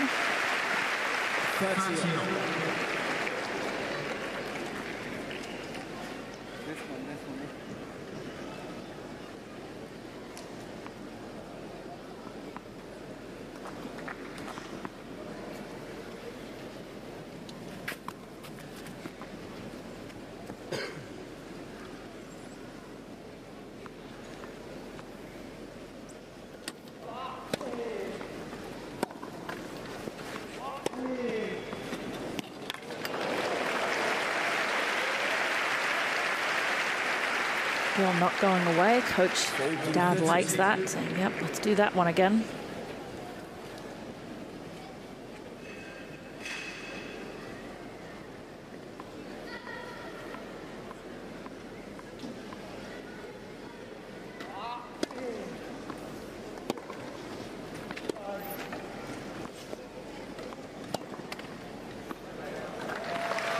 Smart ball from Stroud on the ball before, right into the body. Very difficult to get out of the way of those body balls.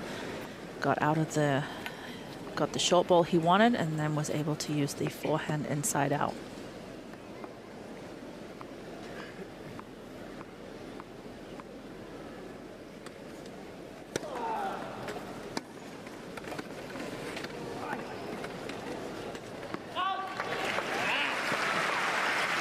Stroud actually likes when he gets pulled further outside of the court because it gives him more angles to work with. He doesn't create the angles from the middle of the court as well as he does when he's got a wider angle to work with himself. And that ball gives Stroud break point.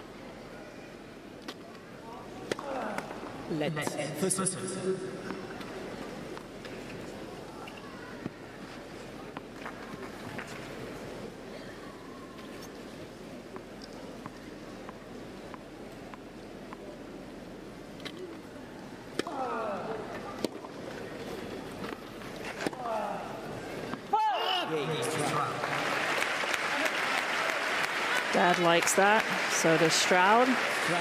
He breaks. And he has a 4-1 lead in the second set and a 1-set-to-love lead.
There's Mama Stroud, and it does feel good. It feels good, I'm sure, for the parents and the family of all the athletes who are participating. But I'll tell you who feels pretty good right now is Connor Stroud and that little baby.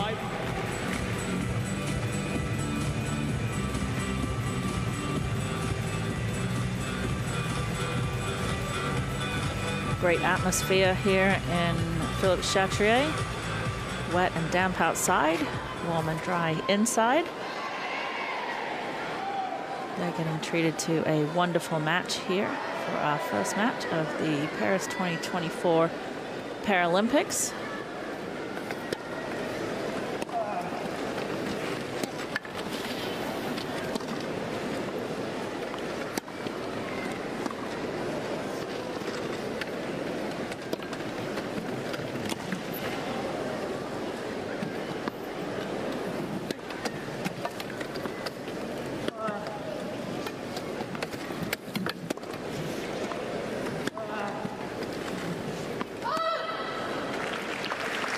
Seeing everything in this match. We've seen both players use the width and the depth of the court beautifully well. Some players come in, taking the ball nice and early, and some superb defense.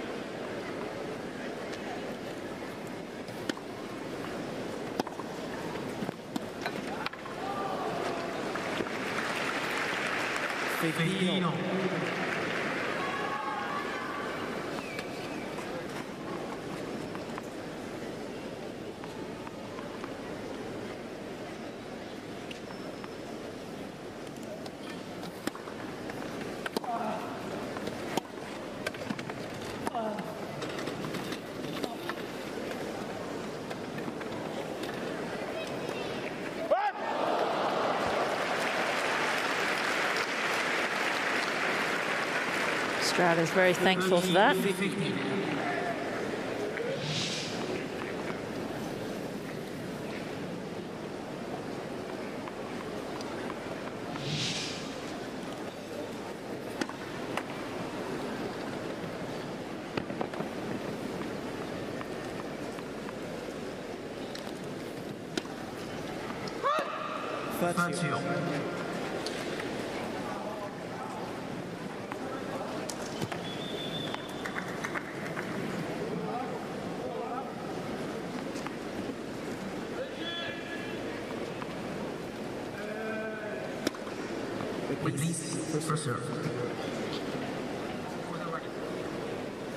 Gill not ready for that return of serve.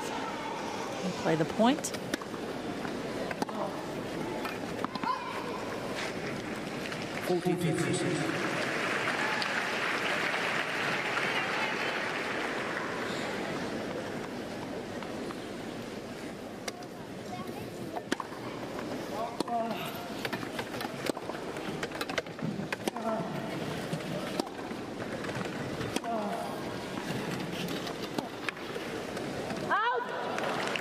Gill using that backhand angle, opening up the court. Dad's still okay with that. Back to deuce. Stroud in control of the second set.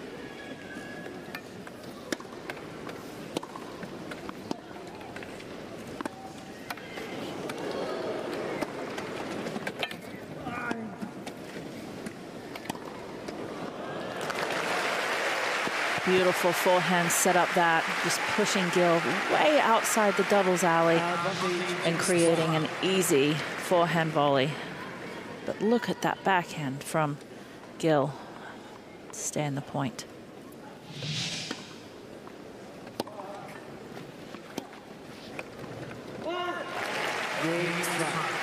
Stroud very much in control. Both coaches like that. Dad Dewey, two Team USA coaches. Little fist pump. And a 5-1 lead for Stroud in the second set.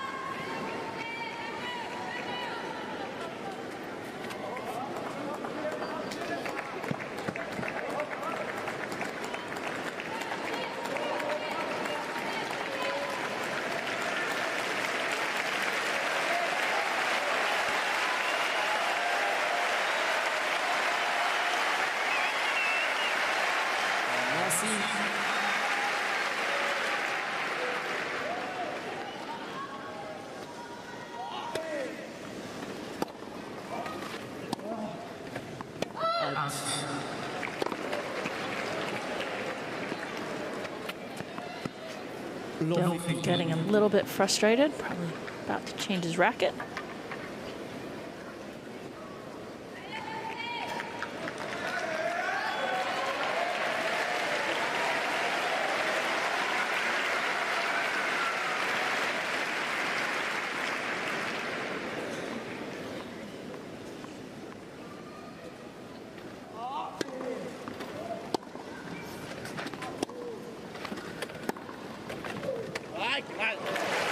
Stroud in complete control.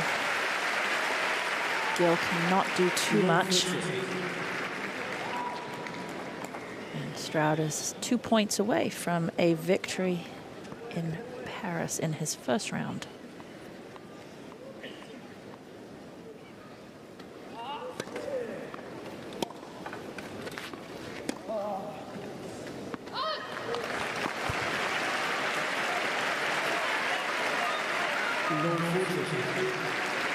And Stroud is looking at 3 match points.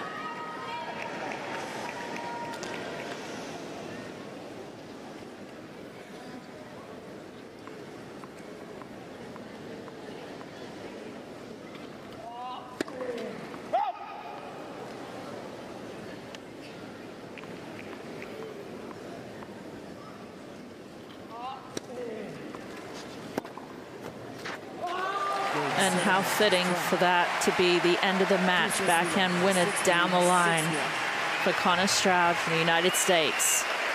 He wins his first match, 6-3, 6-1.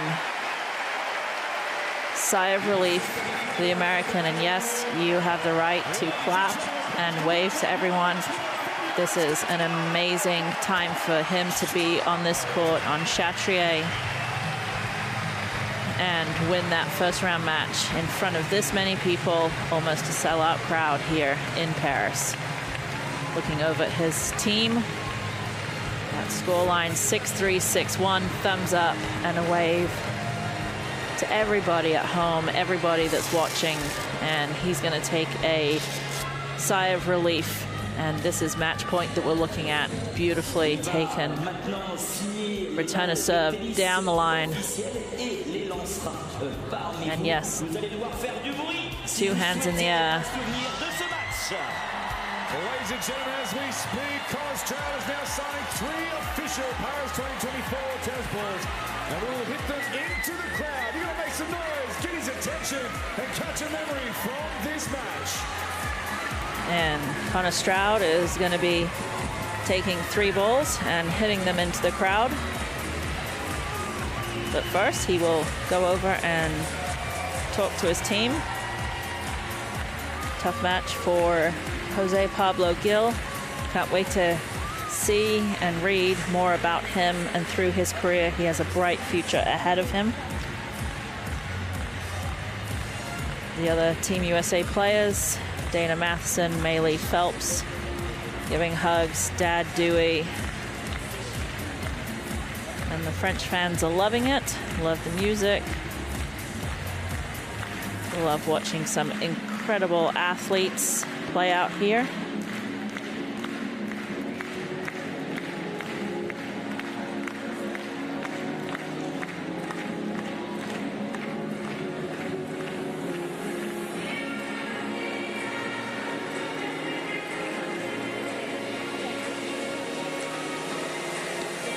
Jose Pablo Gil has lots to be proud of. His rise in the rankings. Thumbs up there. He's going to write a book about his life story, life experience. I'm going to be the first to buy it. Story, 17 unforced errors on Stroud and 36 winners, all coming in the second half of the first set and the second set. Really clean match for Stroud. You see that the second round, Stroud will take on the number 12 seed, Sanada from Japan.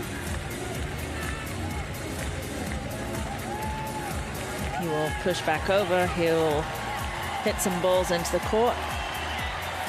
And what a great experience for both of these players to play in Philippe Chatrier, the first match of the Paris 2024 Paralympics. To kick it off here and to play in front of these fans.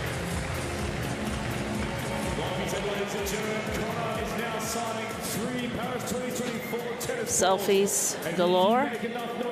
Memories to last for a lifetime. To receive a memory from this match. Make some noise, congratulate once again, Stroud of the United States of America. Again, a memory. See how far up he hits these balls. Is he gonna go far? Is he gonna go short? Fans are gonna want it, so cheer loud.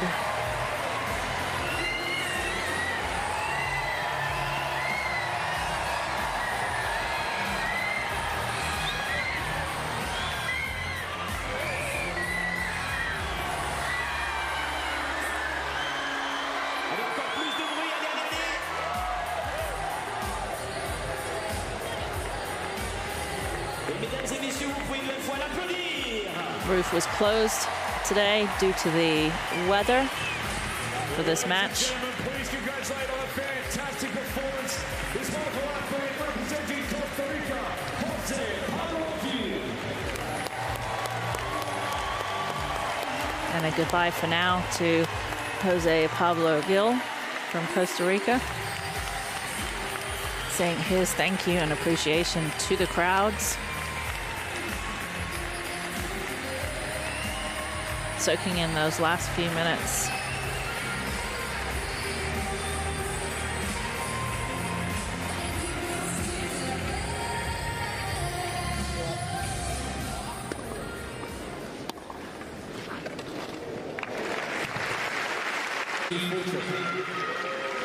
So many backhand winners, lots of winners in total for Connor Stroud.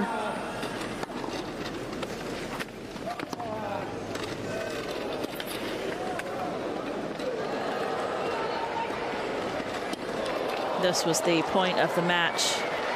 This get here from Gil was incredible, but he got to so many more before that, pushing and getting to all those balls, and then he comes up with the incredible forehand cross-court winner after fighting back from that, and deserves that vamos, let's go. But there was the backhand winner down the line for the match for Connor Stroud from United States of America, with the victory 6-3, 6-1.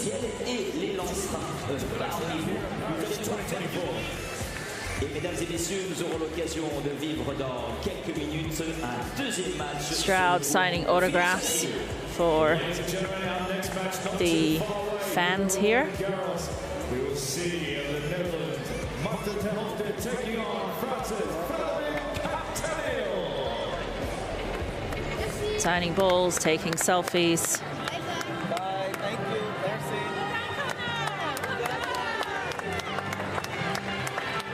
He's got some fans here. Lots of photos, lots of selfies, lots of pictures.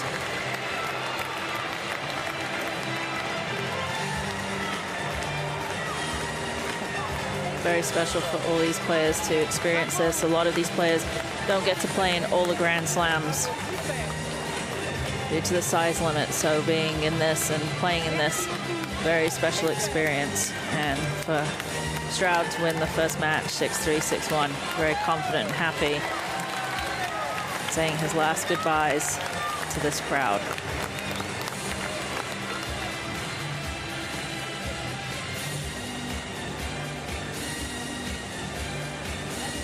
Court getting prepped for the next match, lining, sweeping.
Mesdames et messieurs, bienvenue à la mascotte officielle de Paris 2024, Riche Paralympique.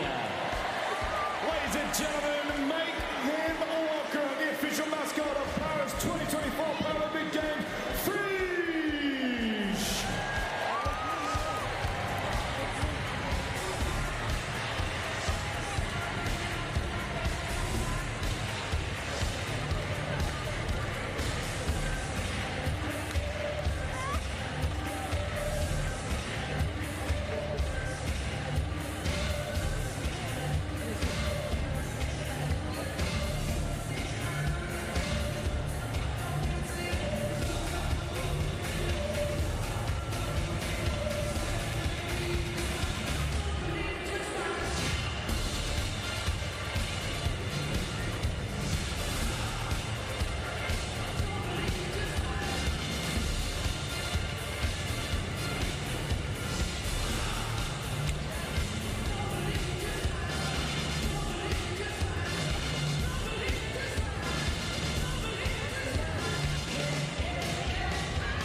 et messieurs, merci d'accueillir les juges de ligne et les ramasseurs de balles.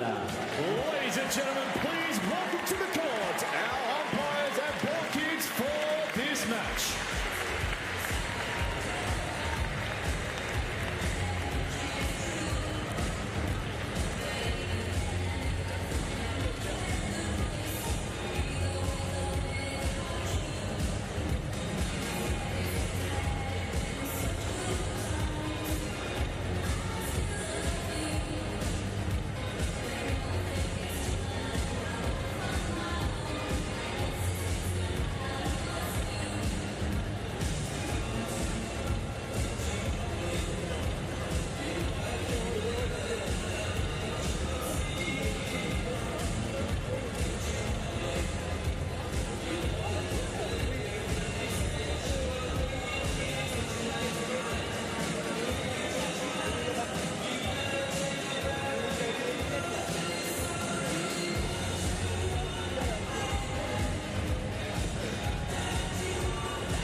Welcome to the 2024 Paris Paralympics and the wheelchair tennis event. We're excited to have you join us as we settle in for some amazing wheelchair tennis. As you can see, it is not great weather outside, but it's okay because we are at Stade Roland-Garros, the iconic site for the wheelchair tennis event. And there is a roof on Philippe Chatrier. So we are ready to play. Maybe some are ready to take some snacks.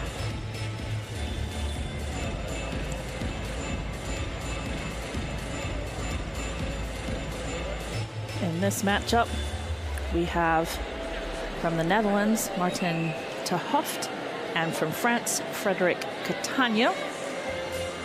Ter Hooft, 29 in the world, Catagno 24, so pretty close in their rankings.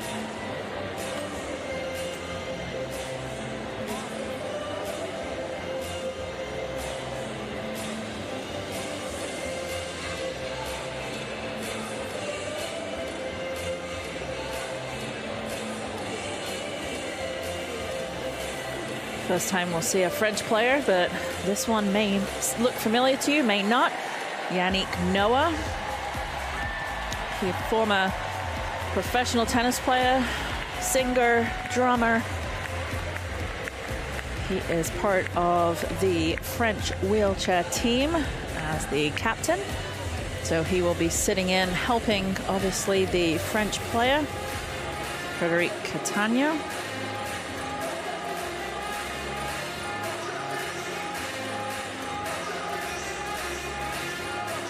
There's doing their final preparations, getting ready to come out on the court. Ladies and gentlemen, it's time to meet the athletes.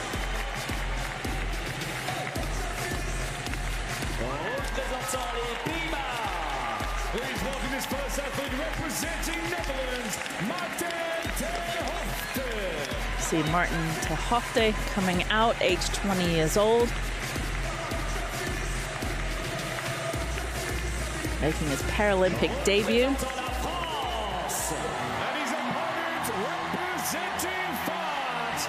Please welcome Frédéric Catagno. And from France, Catagno, 45 years old. And definitely not his first Paralympics. This is his fourth Paralympic experience. And what a one for him. Just enjoying this moment. We're expecting a sold-out crowd here for the day. 22,500 people coming to watch these matches. And what an incredible experience for both these players. And Catania especially, I would say, coming out on his home soil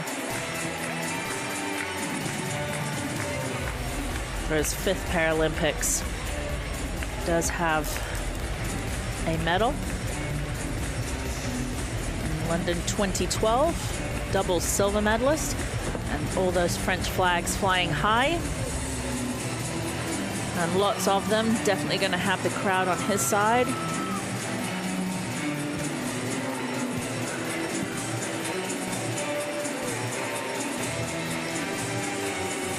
But also Martin ter Hoft, just 20 years old and making his Paralympic debut. Couldn't ask for anything better to be on one of the most iconic tennis courts in the history of tennis at Philippe Chatrier in Roland-Garros, the home of the French Open.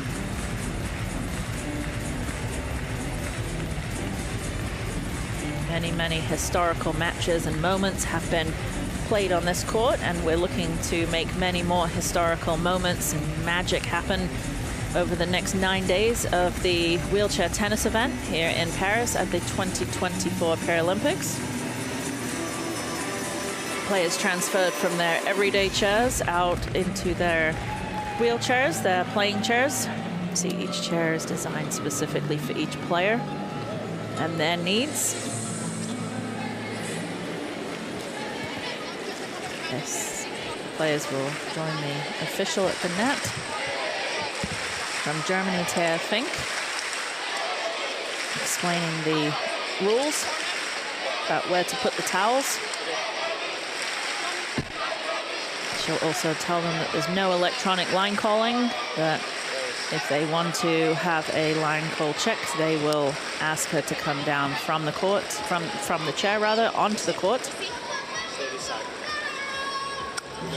Obligatory high five and shake of hand with each other and the official, which is beautiful to see. Players will go back to the baseline. They will have 5 minutes to warm up. As we see, the chair is very different from their everyday chair. The camber of the wheels, the tip bar and wheels on the back. See that ter Hoft has 2 bars in the back and 2 in the front, and then he is almost in a more of a kneeling position. Knees together, feet together tight, body moves as one with the chair.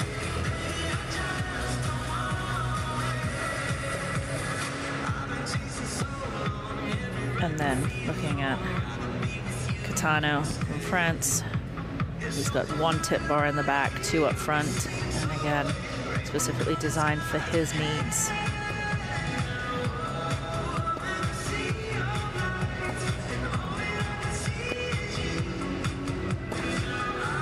Catano currently ranked 24, high of number 9 back in May of 2011. And then taking a look at Martin ter Hoft, current ranking 29, so more or less the same ranking currently, high of 28 in November of 21, and also, excuse me, he was a junior world number 3 in November of 21.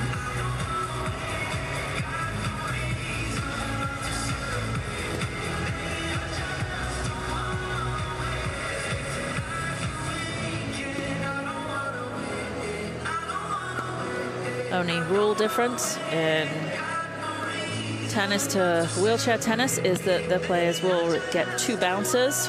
They don't have to take it. The first bounce does have to land inside the court, and then they can let the ball bounce 2 times. You see it sometimes, but not all the time. The ball is the courts and they play, and the hitting has become so much quicker now that a lot of times 2 bounces are actually not needed. You're seeing a lot of the players only use 1 bounce, but 2 bounces will be allowed. À la droite de la chaise de l'arbitre, vous voyez un parathlète néerlandais âgé de 20 ans. Ce droitier a débuté le tennis fauteuil en 2017. We meet the athletes now. This first athlete, 20 years of age, out of Goor, Netherlands, turning pro and started playing at 2017.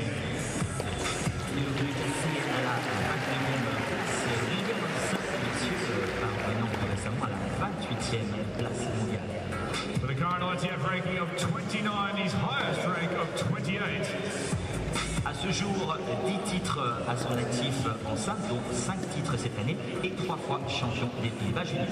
He has 10 career titles to his name and he is here in Paris making his Paralympic debut. Please welcome from the Netherlands, Martin ter Hoften.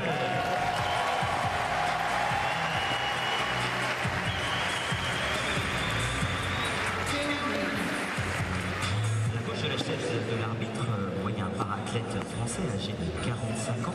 Ce droitier a débuté sa carrière professionnelle en 2004. And his opponent, 45 years of age, out of Chateau, south of France, started playing at 23 years young. Il est aujourd'hui classé à la 24e place mondiale, parvenant à la 9e place mondiale en mai 2008. With the current ITF ranking of 24, highest rank of 9. Il a été membre de l'équipe de France, remporté la Coupe du Monde par équipe à 4 reprises, le champion de France en 2003, vice-champion en 2006, 44 titres en simple entre 2004 et 2023. Et c'est sa 4e participation, médaillé d'argent en double homme à Londres en 2012, représentant. With 44 career titles to his name, he is here in Paris competing in his 4th Paralympic Games, representing France, Chateau.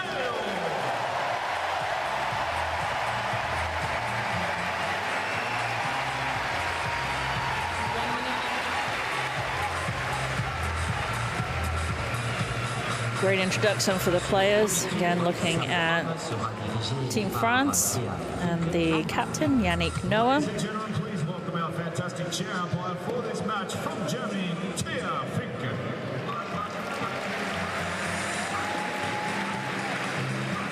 Players just finishing their warm-up, a few last serves. We do have it head-to-head. This is the second meeting and the second on clay.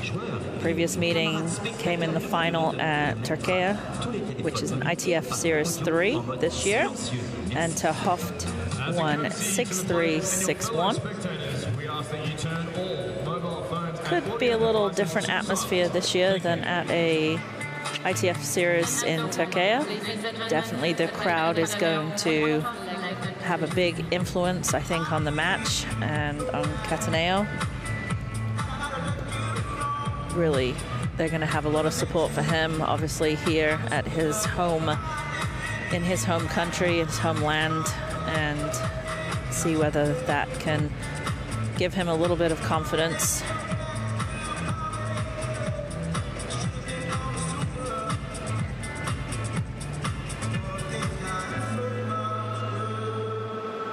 Very different atmosphere here than there is in most of the Grand Slams. And a lot of these two players would not be getting into a lot of the Grand Slams with their rankings. The draws for the Grand Slams are very small compared to this, so they don't get this experience very much, and especially in a packed stadium on Chateau. So it takes probably a few games for them to get their nerves under control.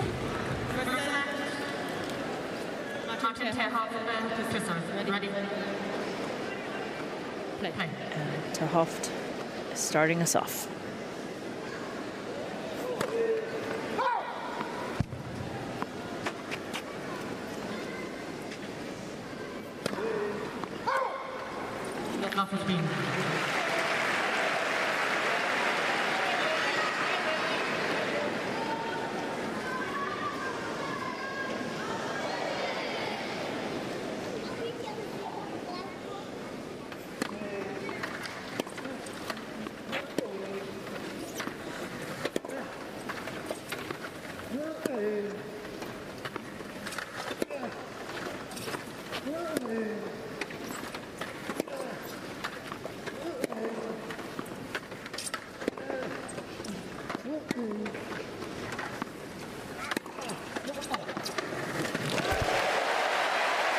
And that's the crowd that's going to get on his side. What a great rally. Forehand. Good net clearance, but down the line and deep.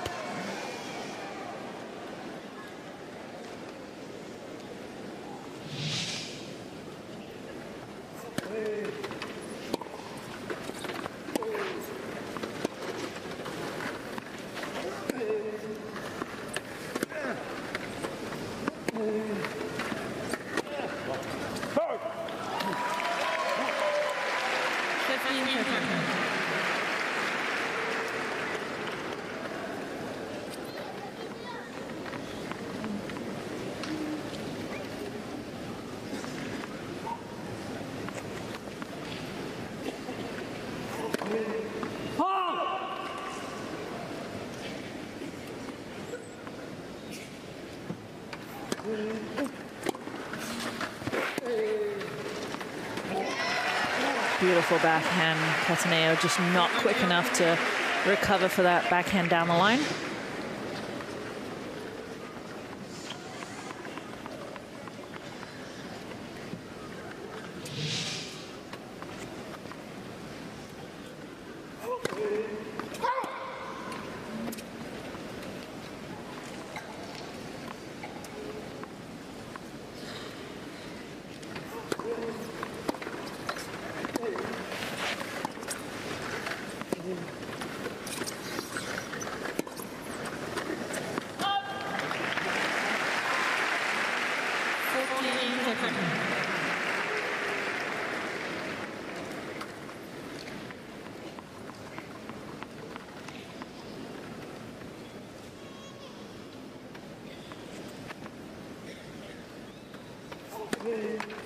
Let's proceed.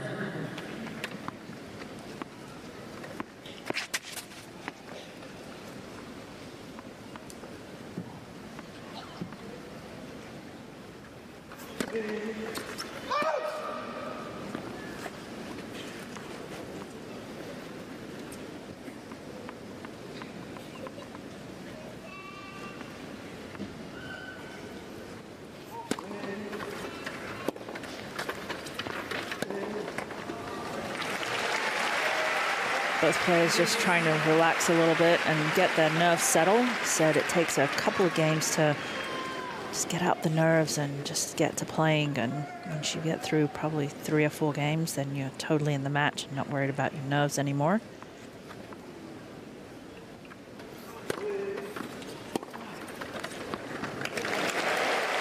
I was watching both these athletes practice the other day, and Cataneo was actually working on what he just did a lot, working on taking the ball early on the rise. Gives him a break point opportunity.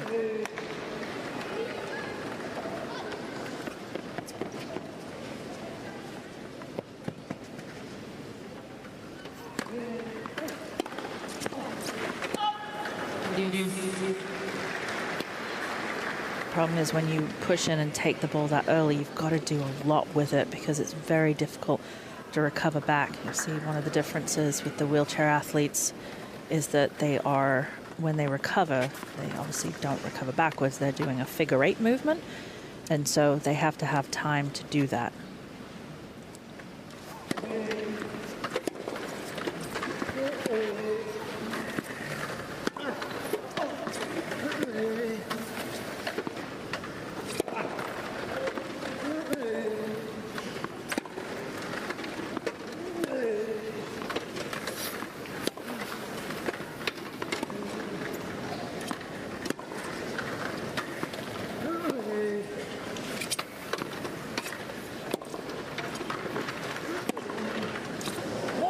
Beautiful point.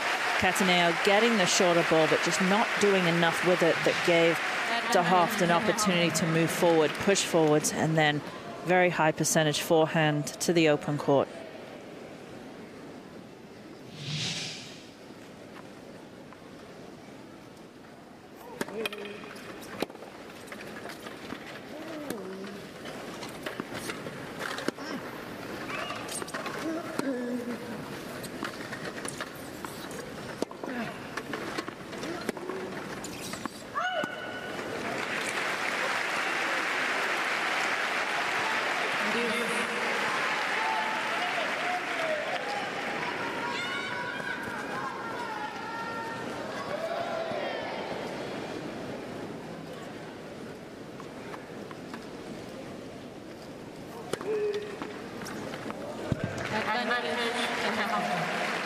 First ace for Hofte.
just caught the outside of the line. Even he knows it. Ooh, but he'll take it. He earns himself another break point.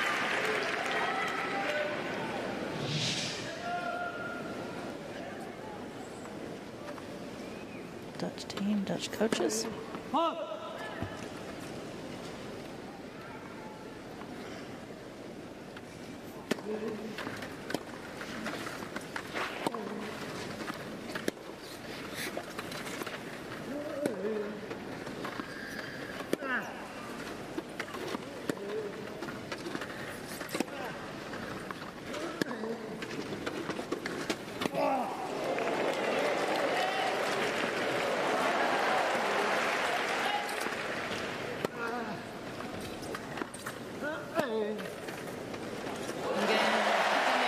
Great first game.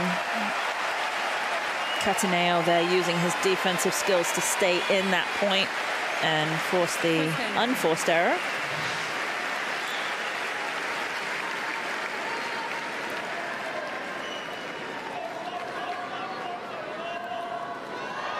Gonna use every ounce of what he needs to win this match, and using the crowd will be a big piece of this for Cataneo.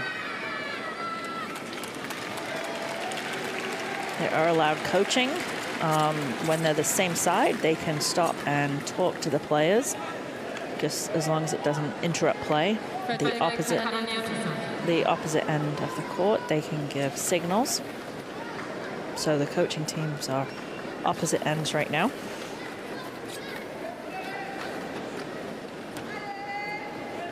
Cataneo will serve for his first time in the match.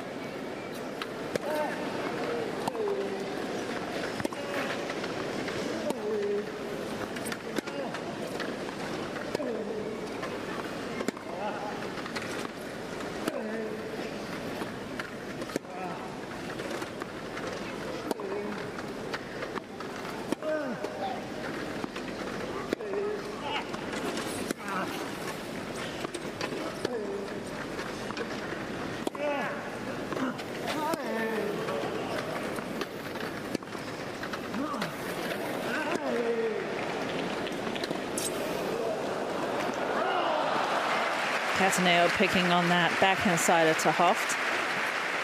Tahoft doing a good job of keeping that ball in play. Notice a few different things with the wheelchair players, especially in the backhand side. They do push with a semi-Western grip when they're pushing, so when they're hitting, they're not changing their grip and they're using a semi-Western forehand grip to hit with their backhand. So an inverted or reversed backhand.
You also see when they're recovering, they do put their back to the court quite often when they're recovering with their figure eight.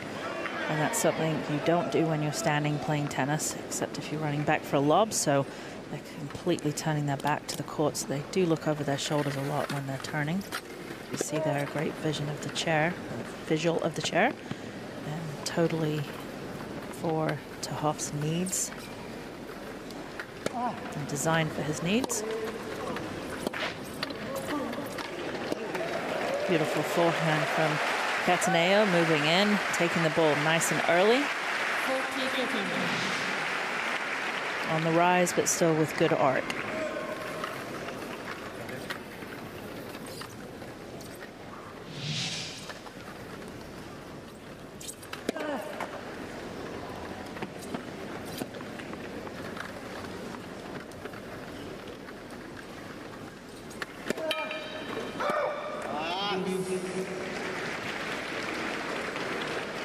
First double fault for Cataneo.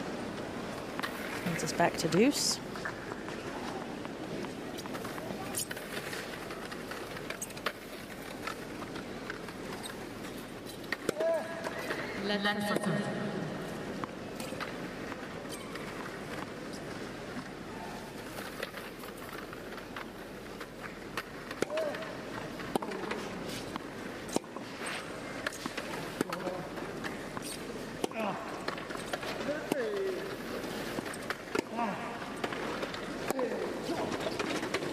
Yeah, beautiful forehand from Tahoft.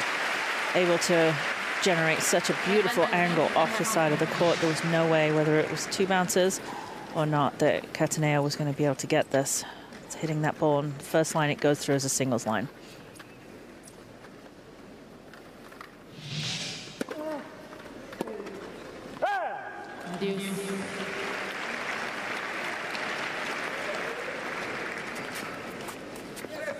Great return in wheelchair tennis is the down-the-line return.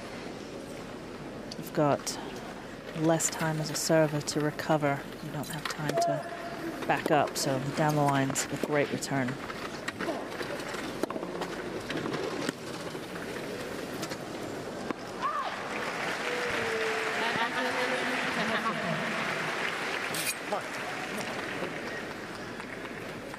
Second break point opportunity for Tahoft.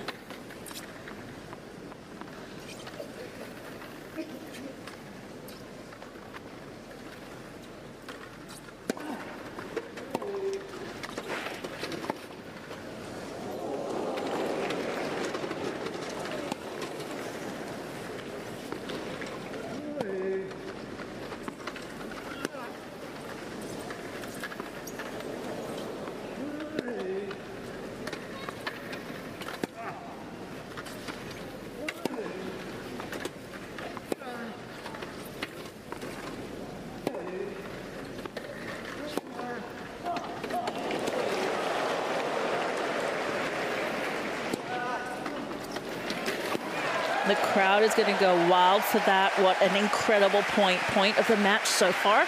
And we're only in the second game. Saves a second break point. That pickup right there was just sneaky. And the defensive skills were amazing in this point.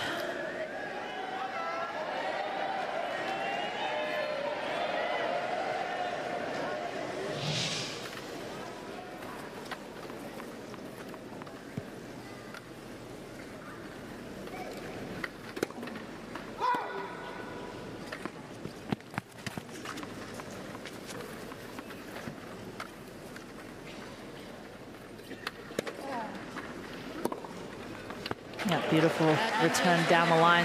Very, very effective.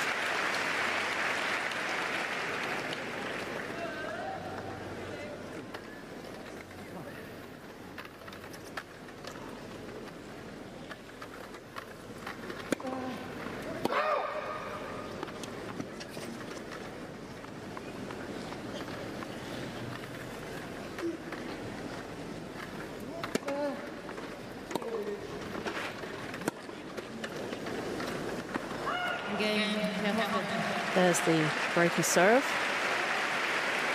We're tied at 1 game all, first set.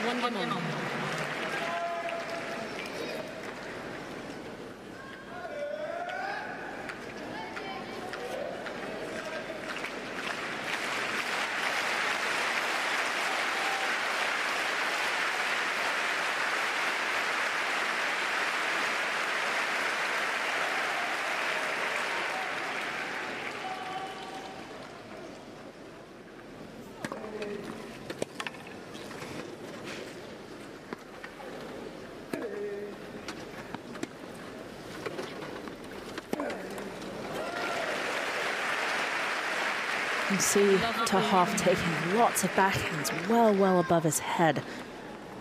It's going to be difficult for him to keep doing that throughout the whole match. Wheelchair players definitely take balls higher because of where they're sitting, but consistently that's going to be very hard for him to keep taking it that high.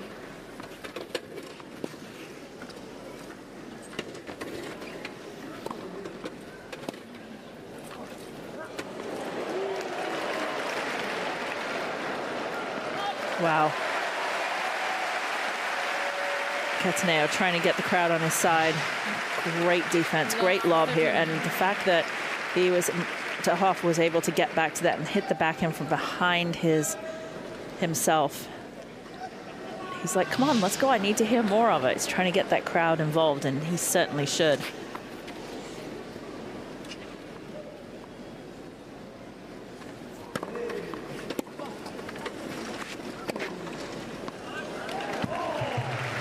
Wants to go over and take a look at that line call. Ask the official to come out of the court. I'm saying it's good. It's actually funny, when I was watching them practice, they actually had a call too where he was like, made Yannick Noah go look at it, and they had a conversation with it for a few minutes.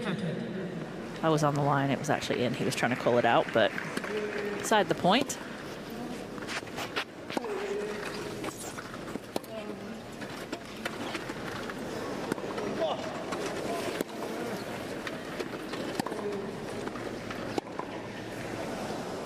Oh, that slice again for Cataneo worked really well in the middle of that point, staying so low, not coming up in any way whatsoever.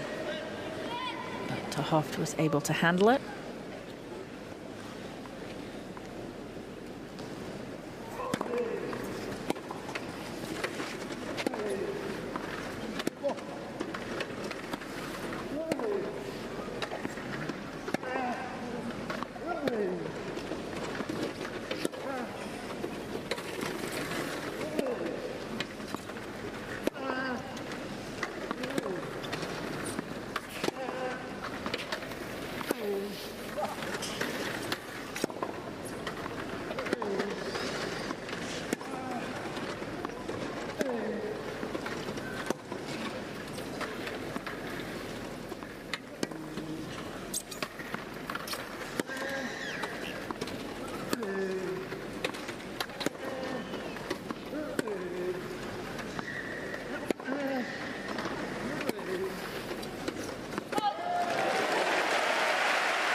Those rallies are not going to be ones that Cataneo is going to want to do too much of.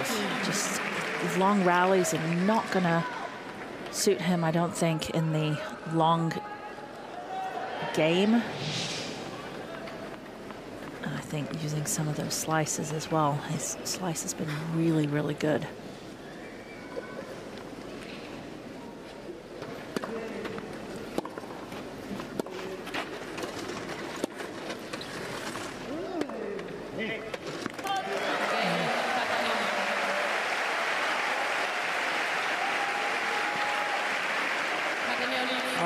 Third break of serve in the match for Cataneo from France. He leads 2-1.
Such a great atmosphere here in Paris at Philippe Chatrier and Stade Roland-Garros for the Paris 2024 Paralympics wheelchair tennis event.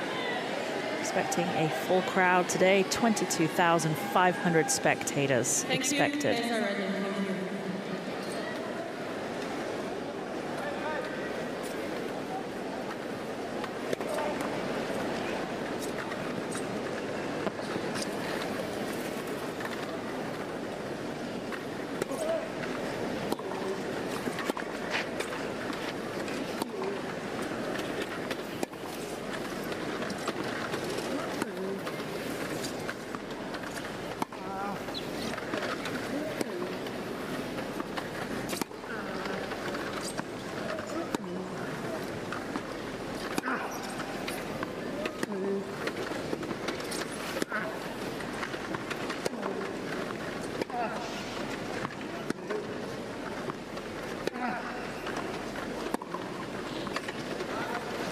Beautiful play by Tahoft, very consistent, very patient, waiting for the right time to move forward, and still when he does that, doesn't need to flatten it out, still high percentage.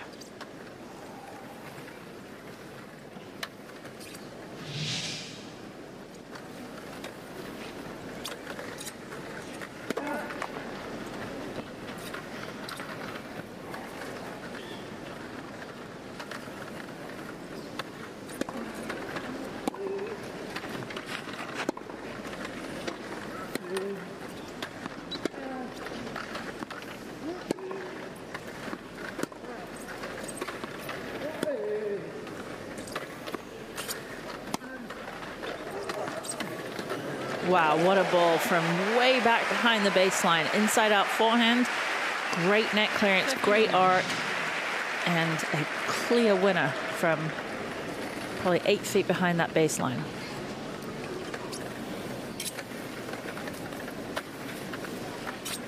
Did everything in his power to get to it.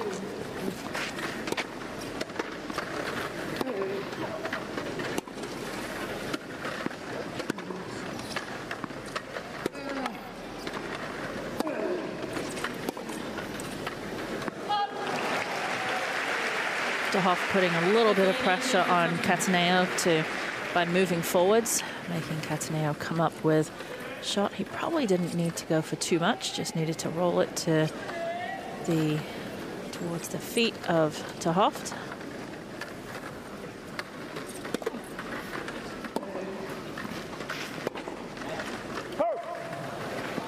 You can see lots of movement on the return of serve from Tahoft as he is moving forwards. It's not that he's moving forwards when you play standing tennis. You are actually pushing forwards, you're moving forwards and having a split step. You don't have that, so see a lot of players, but Tahoft is moving sideways as well. Coming forwards, 2 big pushes and 2 break points.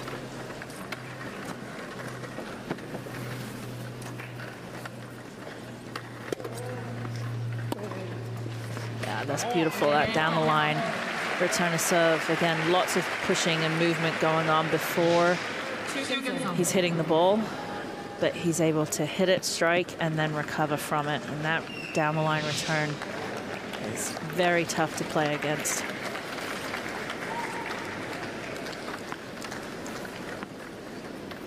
Another break of serve.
Hoff's forehand, very good at taking that ball on the rise.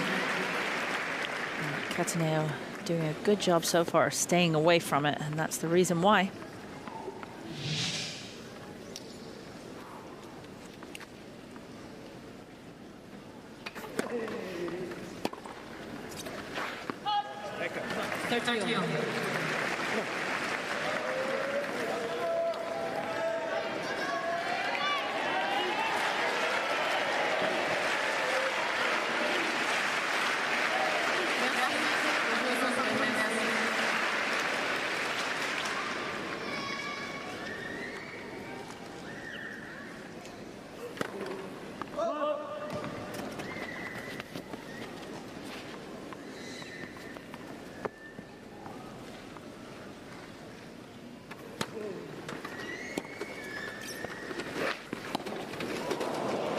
Mistimed that one.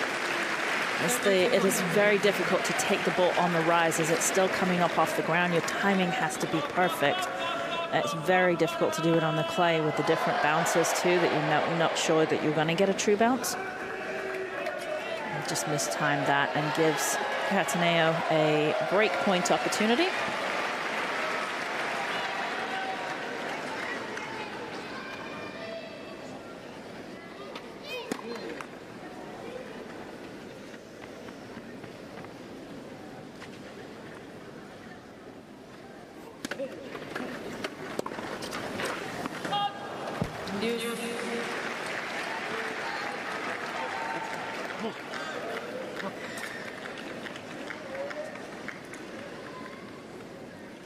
There's that grip, that semi-western forehand grip, very flat, pushing forwards with the racket. You can see how dirty the racket gets, the grip, the handle of the racket.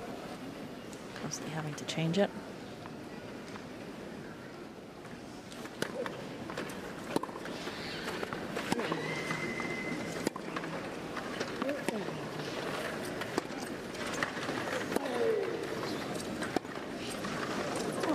There's that beautiful slice back, and that's not even a slice. That was inside out, had a really, really deadly inside out movement as well as low. He just cut it, changes the grip, last minute change, cuts it, really cuts. You can see the spin on that there. It hits the ground and moves away from Hoff and almost gets it, but just not quite. What a beautiful, beautiful slice.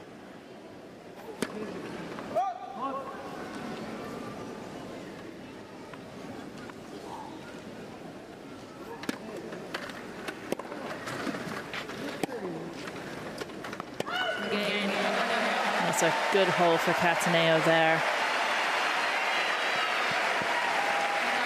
And Cataneo is up 3-2 first set.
It's a party here in Paris.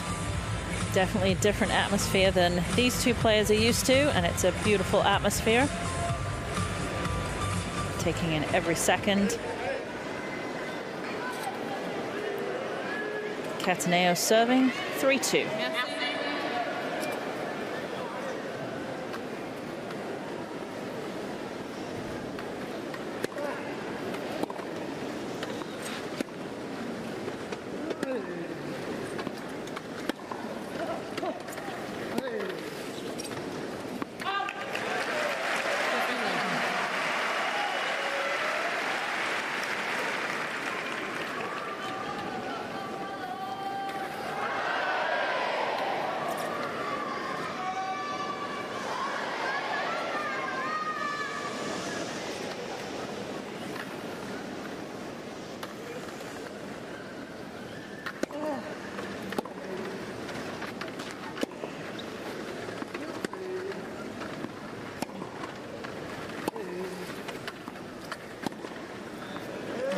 beautiful play by Cataneo. Just taking his time, not rushing that final shot. Good net clearance. Pushing in, changing that grip. Open court winner.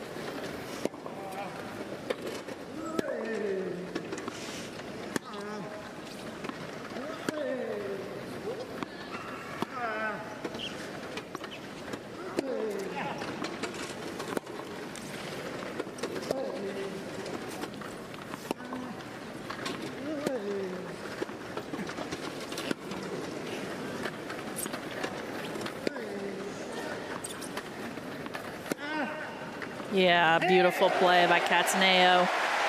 Again, taking his time. What great defensive skills. Taking his time and then getting that ball, just waiting for it and rolling it.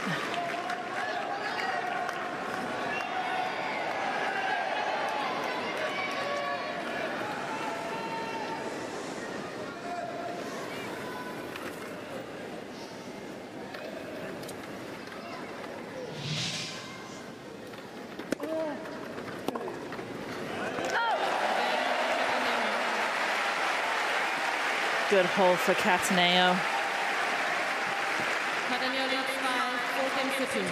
That's where I think some of the inexperience comes in from to Hoft. Long rally and then just went for a little bit too much, too quickly. And breathe, take some deep breaths. These countries, the Dutch have, he's one of 10 Dutch players that are playing in the wheelchair tennis event, historically known to be some of the best wheelchair athletes and players in the world. So he's in good hands with his team.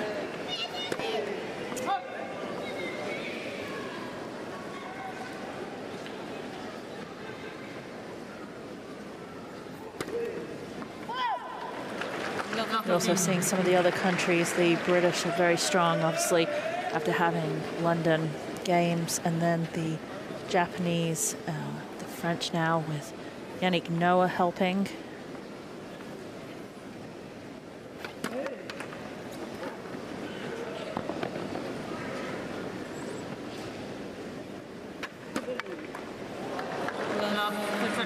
A lot of the different countries now putting a lot of money and efforts into the pathways for wheelchair tennis. The ITF has over 160 different tournaments, professional tournaments, one of the most professionalized sports. Has over $3 million in prize money in those 160 tournaments and held over 40 different countries.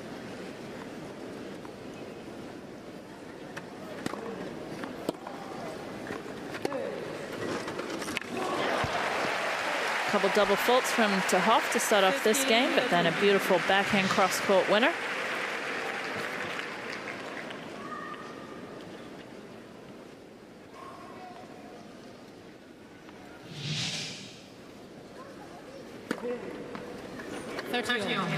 And an ace, took some pace off, put a little bit of kick on, went shorter in the court.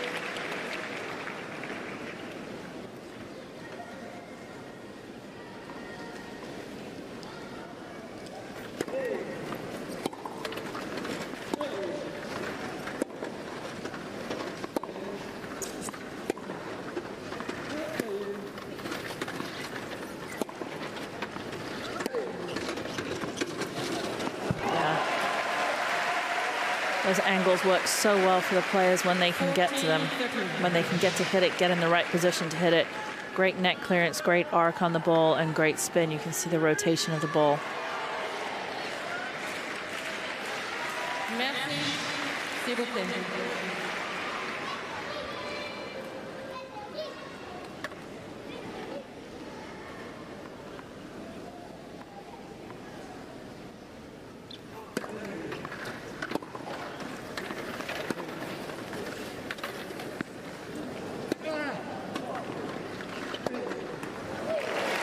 Yeah, great deep ball from Tahoff there. Really put Cataneo in a lot of trouble, but didn't do what he needed to do with that short ball.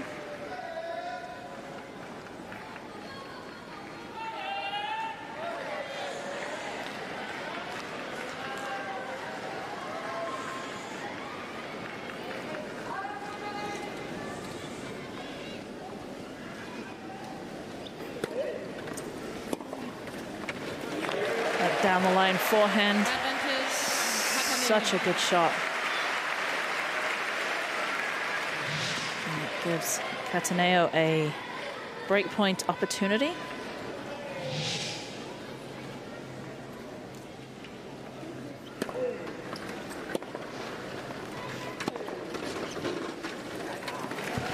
But no, he's going to keep going that forehand.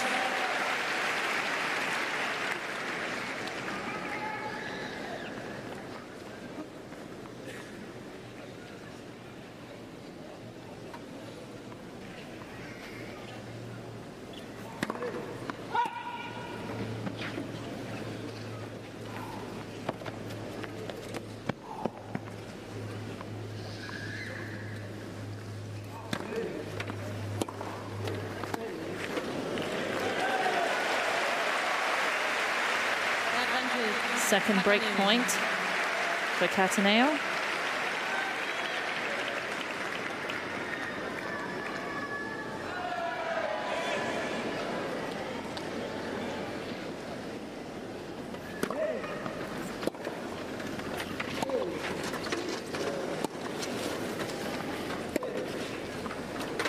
Yeah, that forehand. Already 9 forehand winners from Tahoff on the forehand side.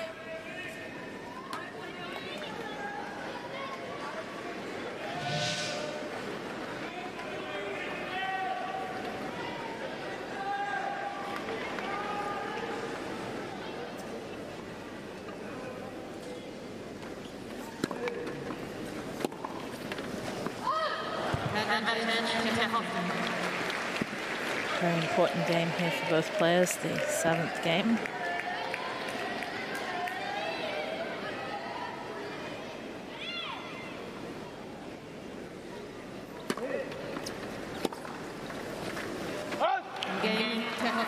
Saves a couple break points to hold, but Cataneo leads 4 games to 3 first set.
Few last-minute coaching tips from the Dutch coach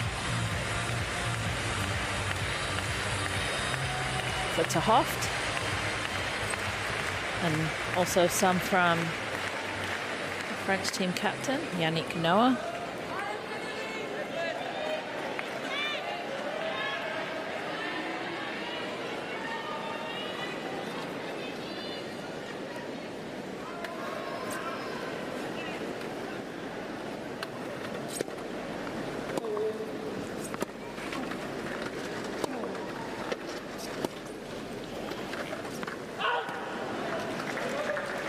Just a little bit long, trying that slice. Slice is going to work really well for him when it goes short and low and almost on the inside. There's a lot of side spin on it.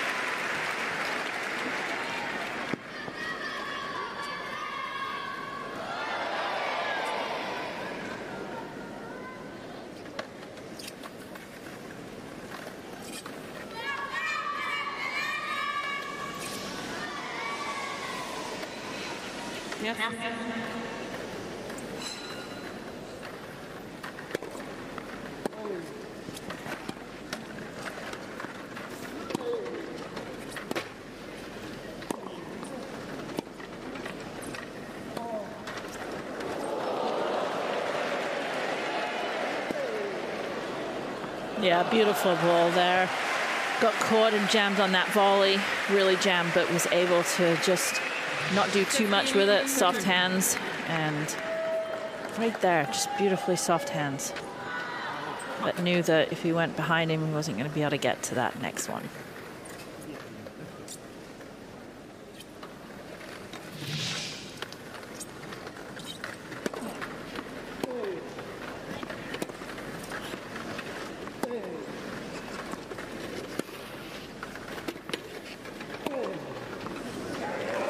Wow, beautiful. Another backhand down the line. 15-14. Inverted reverse backhand. Well above his head when he's playing that ball. And we have 2 break point opportunities for the Dutchman, Martin ter Hooft.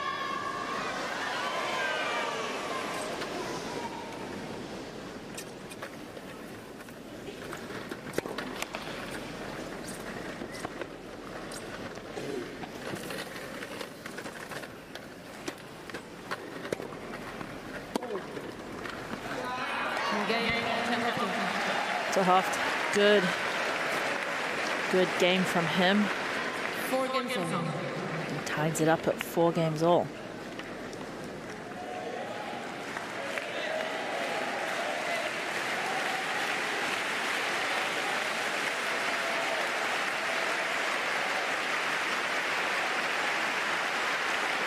Cataneo's going to want the crowd to get behind him here, give him a little bit of energy.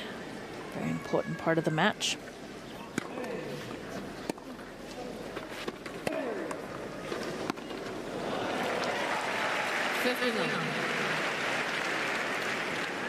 Played right at the chair, and Cataneo not able to get out of the way.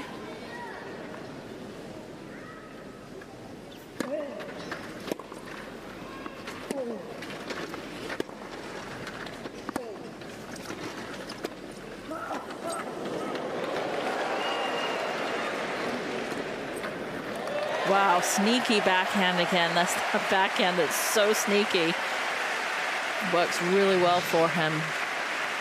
This was a fantastic get from ter Hooft, way outside the court. And then a beautiful topspin backhand down the line.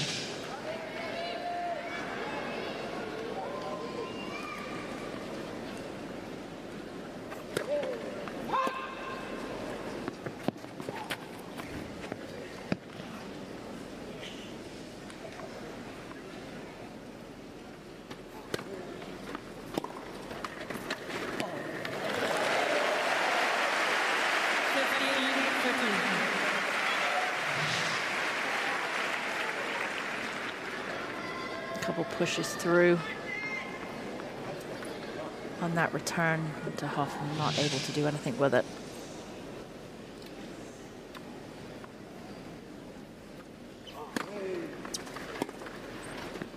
ter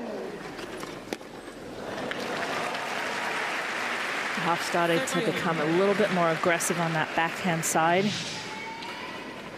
creating some chances for him. Some really good winners so far, but also some forced errors.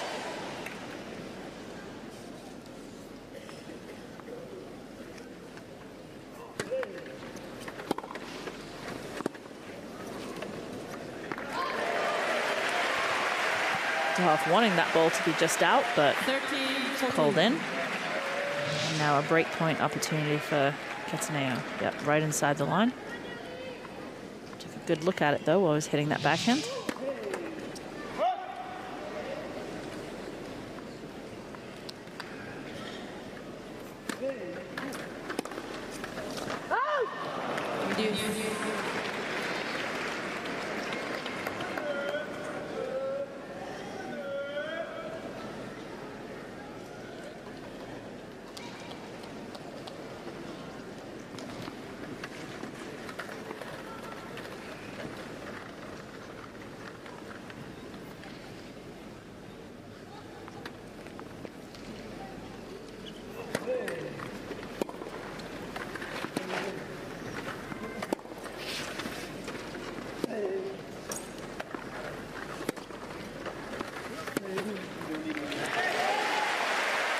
Cataneo with another break point opportunity.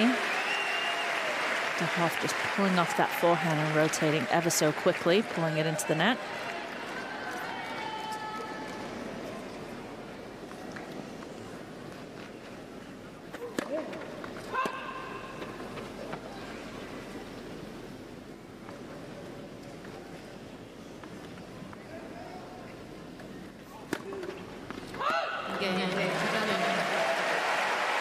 And there it is, another break of serve.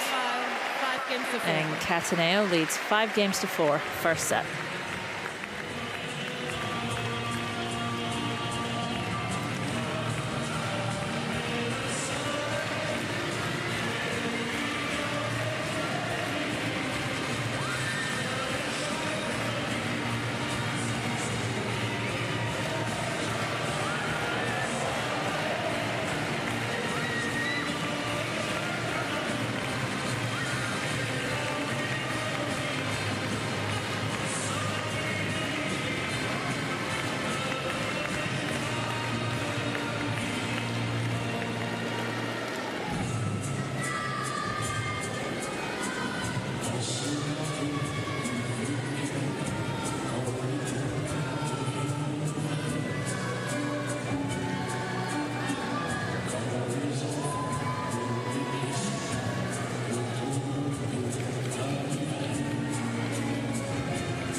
And the French flags and the French fans are in full force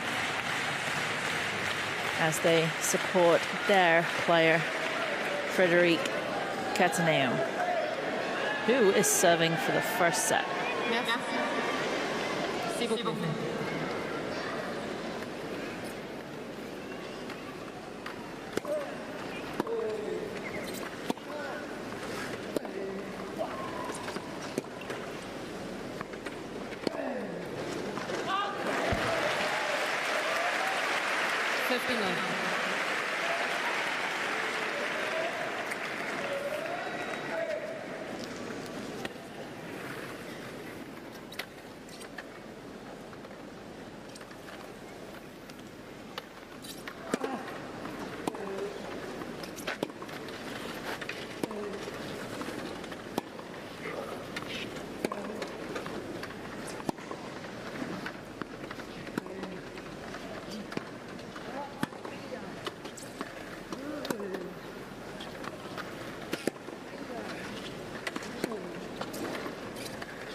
Oh, yeah, what a beautiful shot by Cataneo.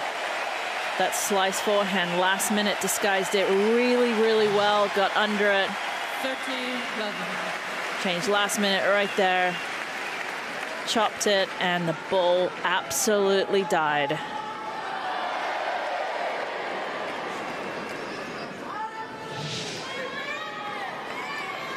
And that Wonderful drop shot gives Cataneo. It was 2 points away from the first set.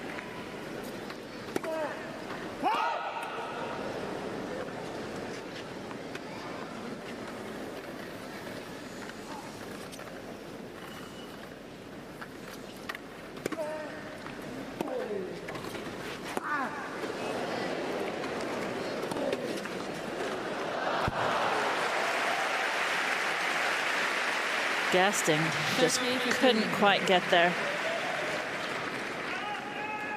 Tried to change direction.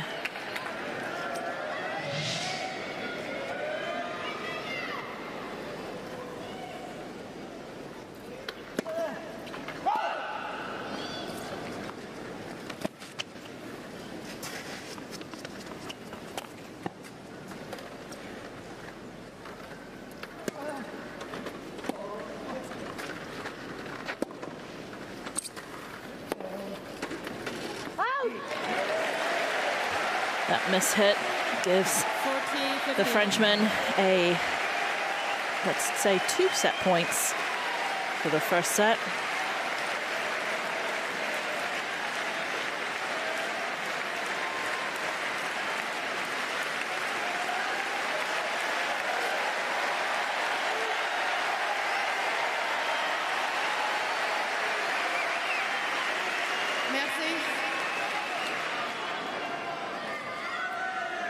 S'il vous plaît. Let person.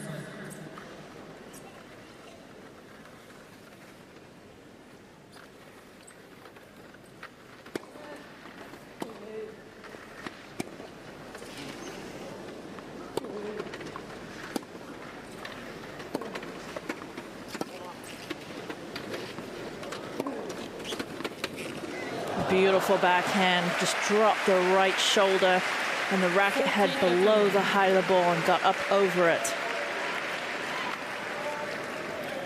Frenchman still has another set point.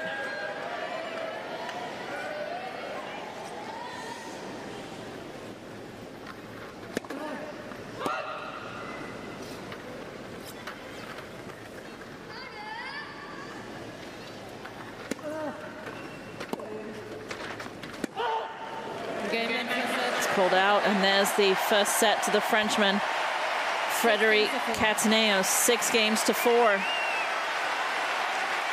He's flying high right now.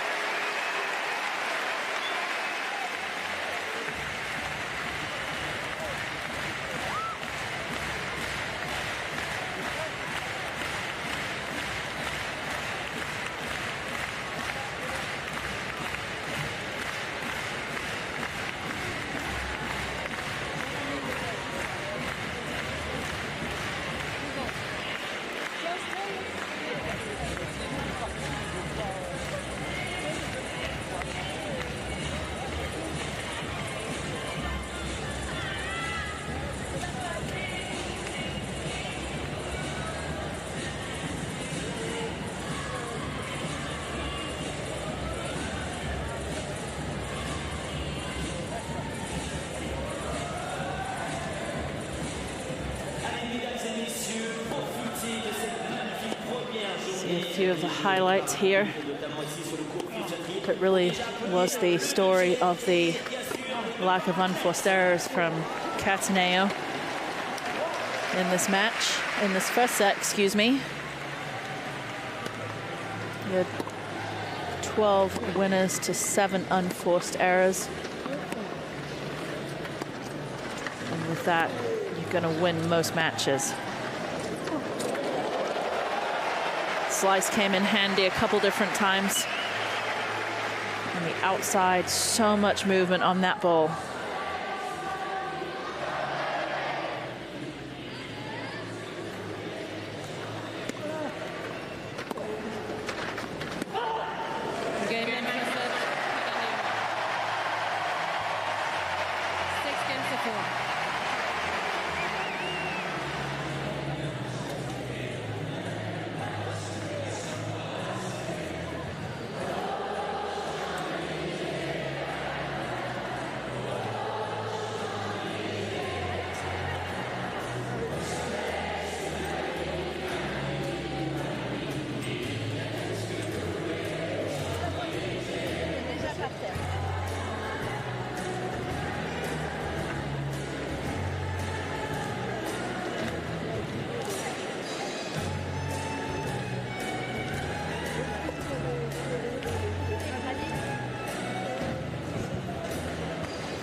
Allez, mesdames et messieurs, c'est à vous.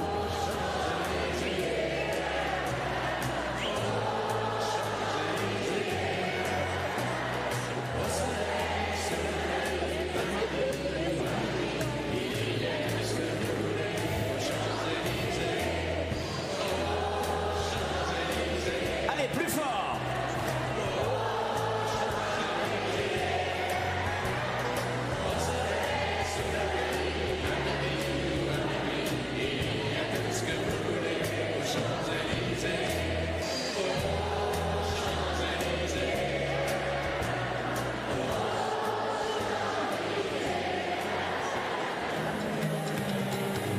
Merci.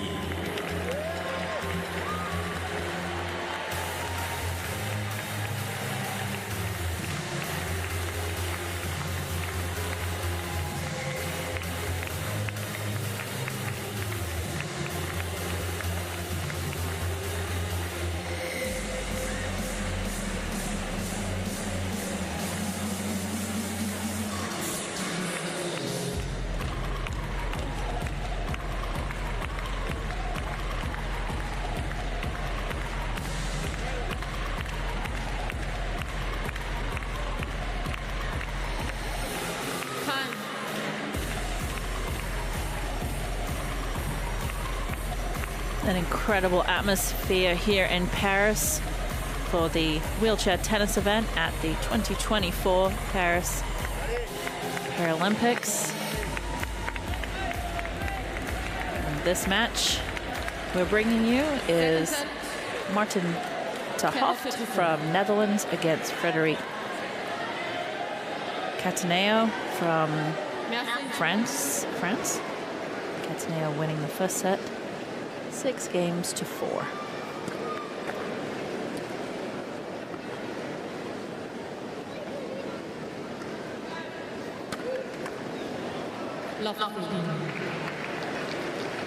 Experience really prevailed in that first set. Just some unforced errors at inappropriate times for ter Hooft, some double faults, and then some amazing shots from Cataneo at the right times.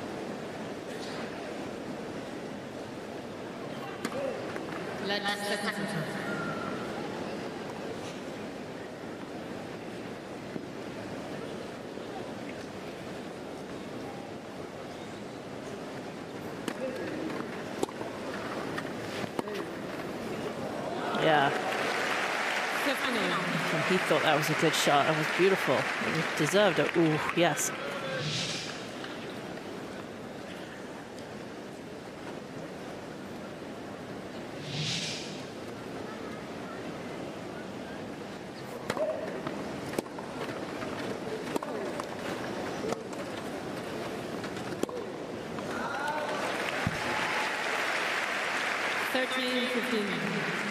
ter Hooft's going to want to come out strong in the beginning of this second set. Not going to want to let Cataneo get too much more confidence. He's already kind of got the crowd. Cataneo already has the crowd behind him.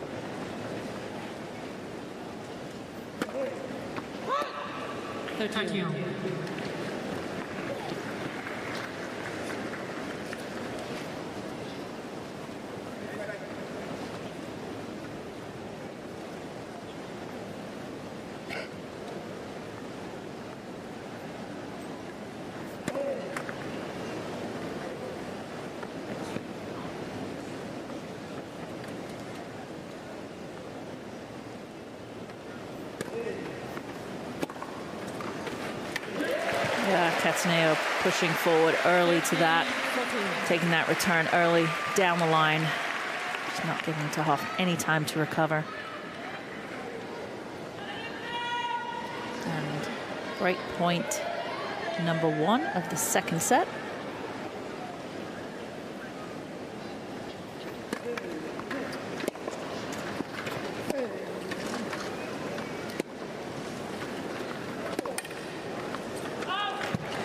Just a little bit long. May ask to come down to check it. Maybe not. Yep, gonna come down and take a quick check. Cataneo seems pretty strong that it's out. Yep, it's already changing ends. Umpire doing what she was needed to do. And that was the first break of serve in the second set. Game Catalina. First game, second set. Just giving the nod of approval to the line umpire, saying, good job, you did it right. French has really put a lot into their wheelchair tennis, as have many countries over the past couple of years. Dutch known for their dominance, especially on the women's side with Esther Verkeer and de Groot. De Groot going for another gold in the women's.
Beautiful forehand.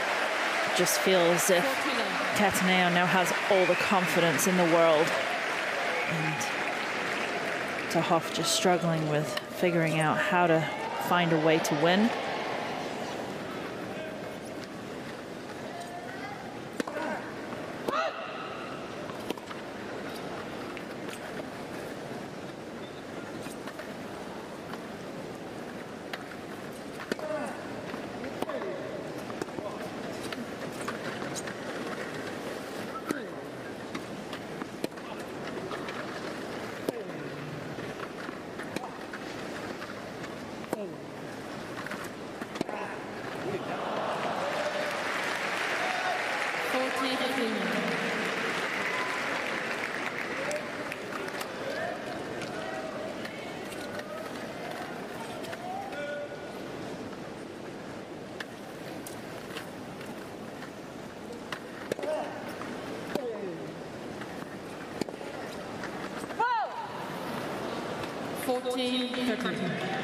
Tahoff's not going anywhere yet. Still fighting and needs to get on this board in the second set to have a little bit of confidence and not let Cataneo get too much confidence.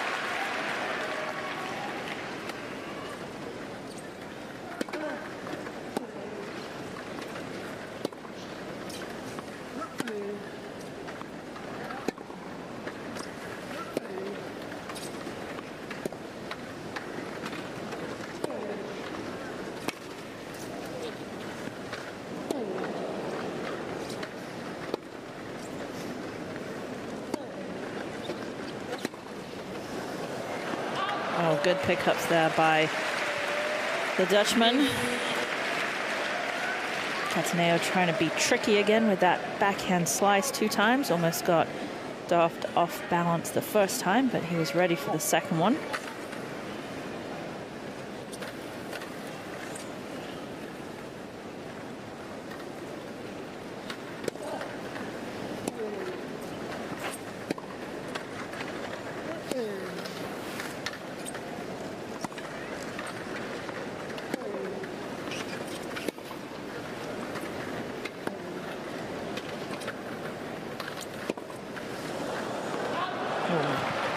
A little bit too much. Yeah, ball was just out.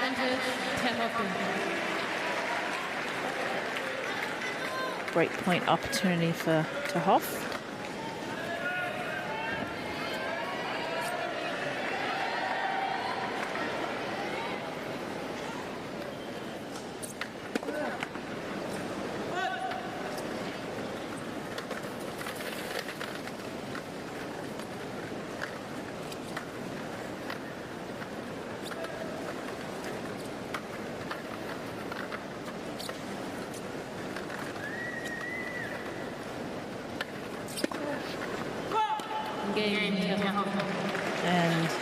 does. He has the break, and we're at 1-1 in the second set. 1 game on. You see a lot of the younger ones that come through to Hoft only being 20 years old, still physically developing, and over the next couple of years we'll definitely see him getting stronger physically, and then that's when kind of their game changes because of the strength and what they're able to do.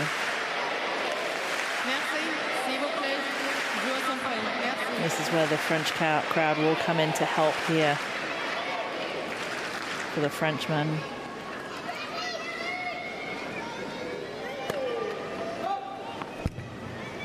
S'il vous plaît.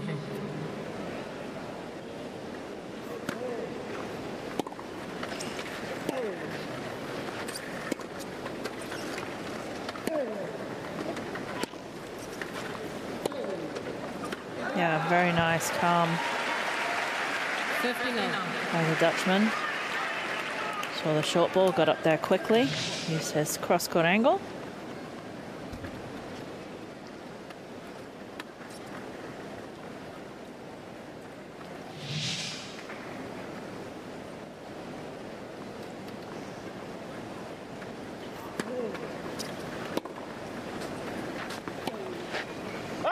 Good deep return by Cataneo. The other thing that's noticing with Hoft is when he does win those points, he's very emotional about it. Like, come on, and you've got to get yourself kind of pumped up, but you also have to save some energy. And it's such a big stage for him.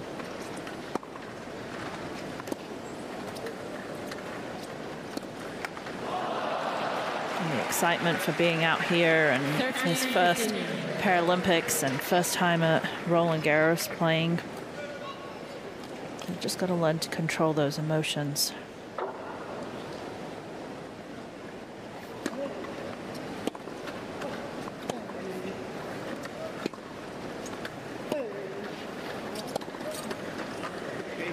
Very nice ball from Cataneo, just taking it. Seeing Hoft outside the court and moving in, taking the ball early.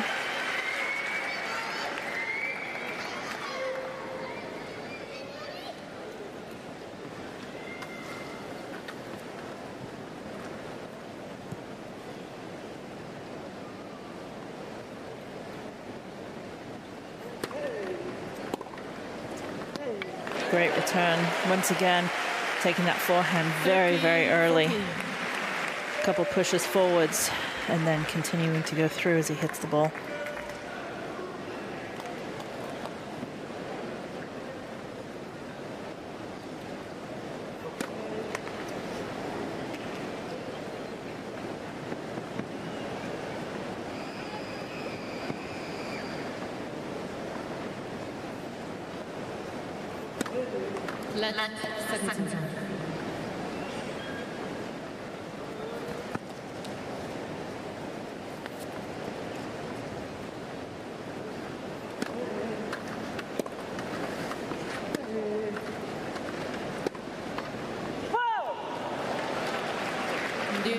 One break point opportunity missed. Back to deuce.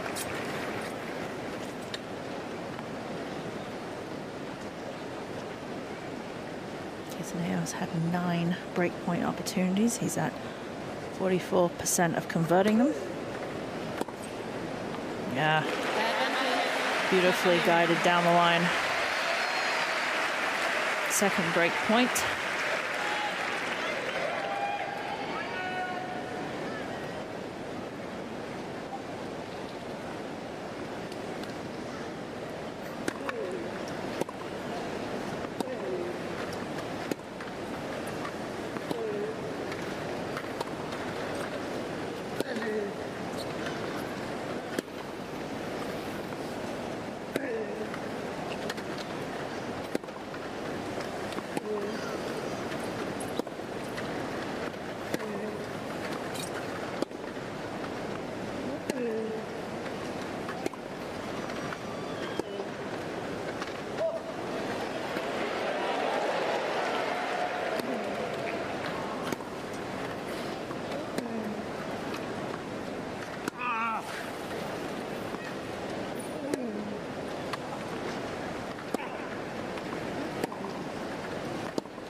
Yeah, what a great rally.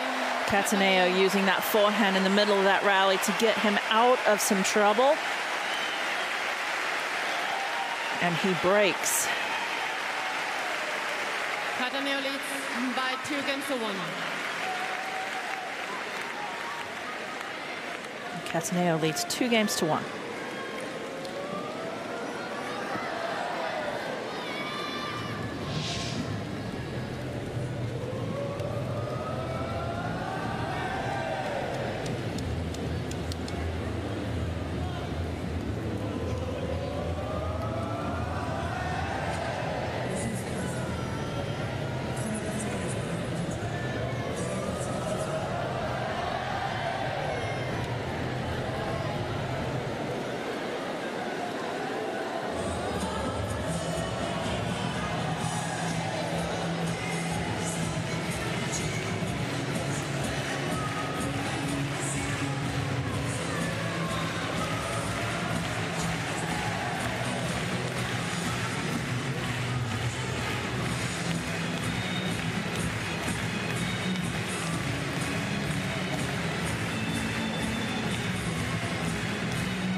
French flags are flying high, so is Frédéric Cataneo as of now. Leads a set and 2 games to 1.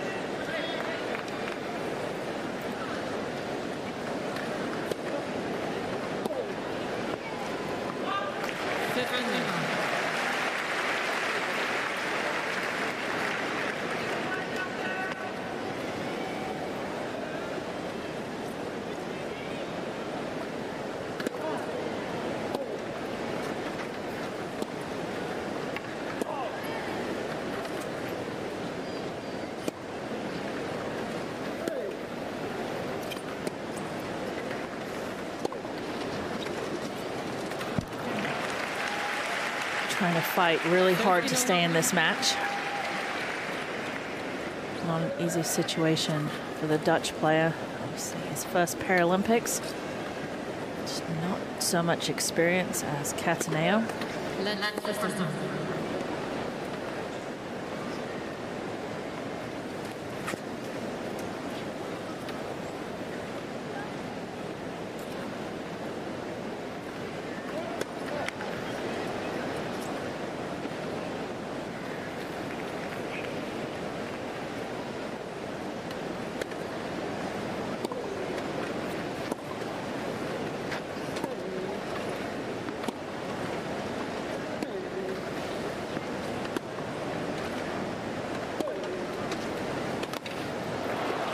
Cataneo just misjudging that ball. 15-13.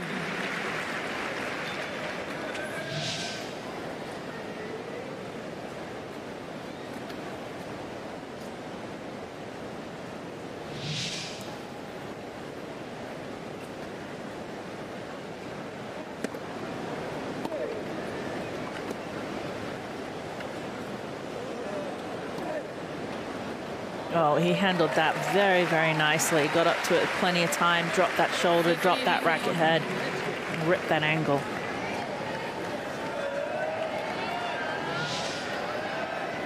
Tricky slice again, but De Hooft is getting used to it.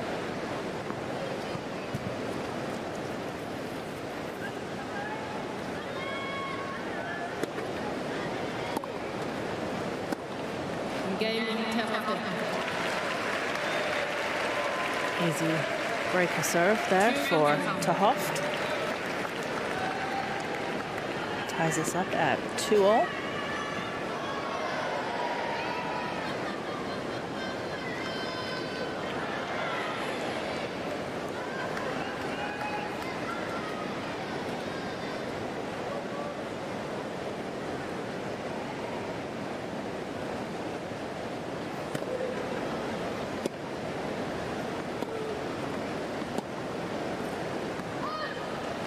First game now.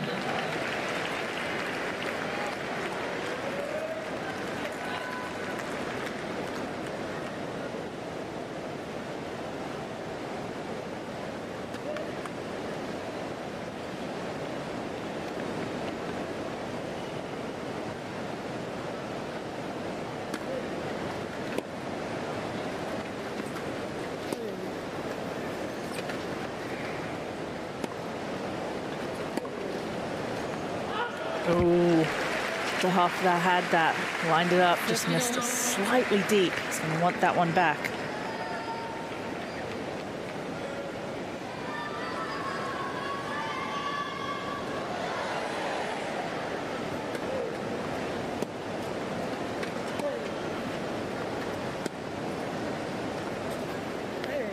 Beautiful backhand, great top spin, good height, good spin. Right out of the zone of Ter Hooft. He's not reaching that. Oh, beautiful forehand down the line winner. Cattaneo here with 2 breakpoint opportunities.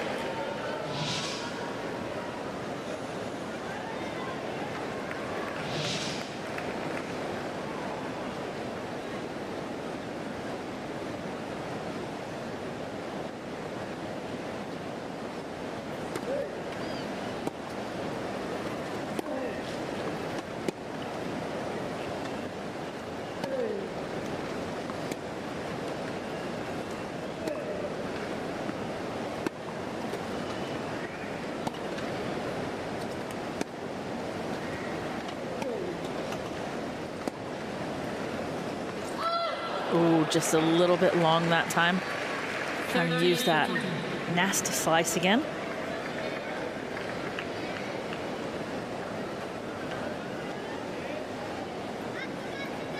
Cattaneo still has a second breakpoint opportunity.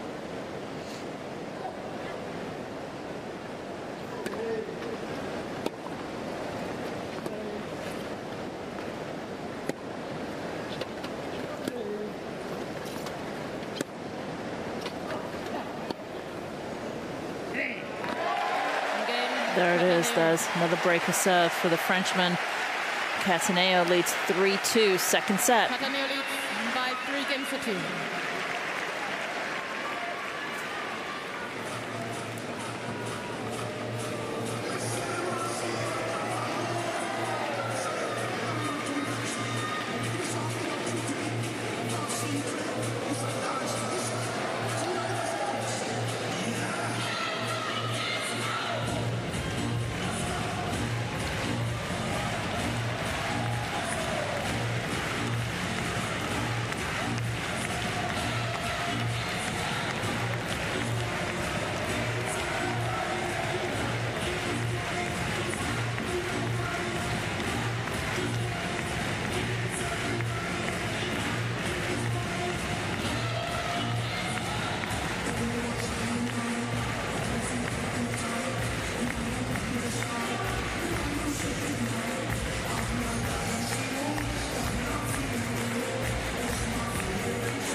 Frédéric Cattaneo up 3-2, second set. Merci beaucoup, le jeu est prêt. Merci.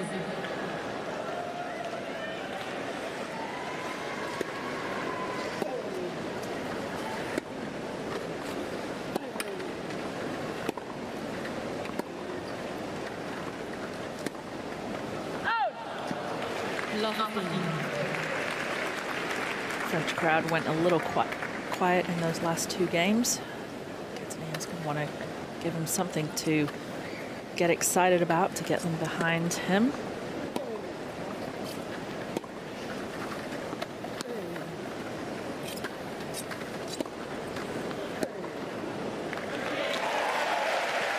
That will certainly help. 59.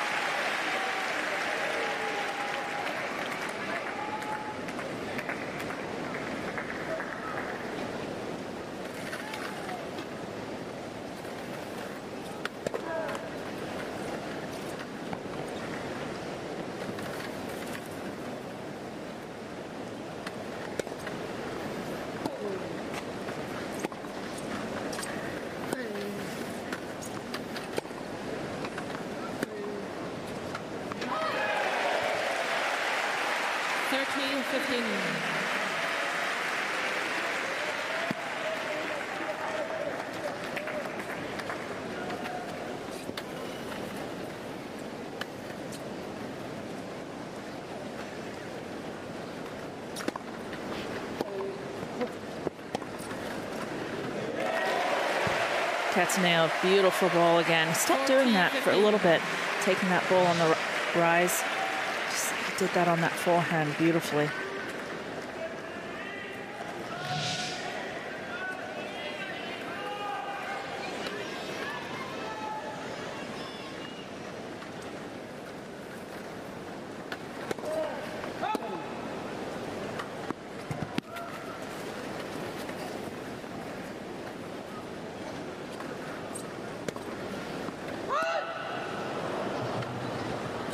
Pulled out.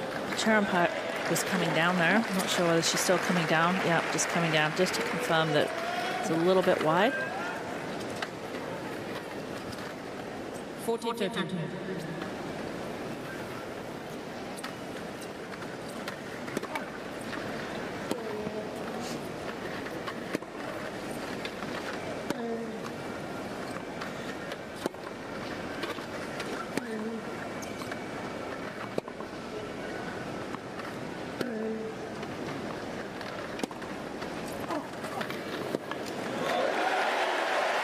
Beautiful ball there, beautiful backhand from Cataneo using that angle. He wanted that, he needed it. Cataneo by 4 games to 2. Hofday doing everything he possibly can to get to that ball, but frustration coming out, a little bit of inexperience.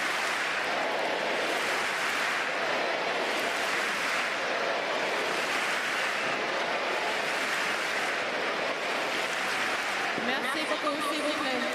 Merci.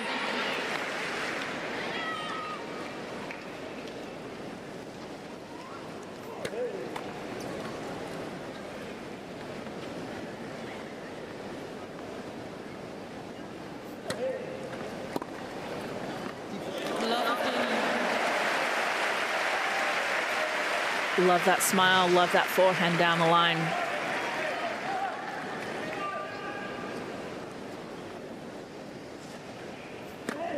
Let's proceed.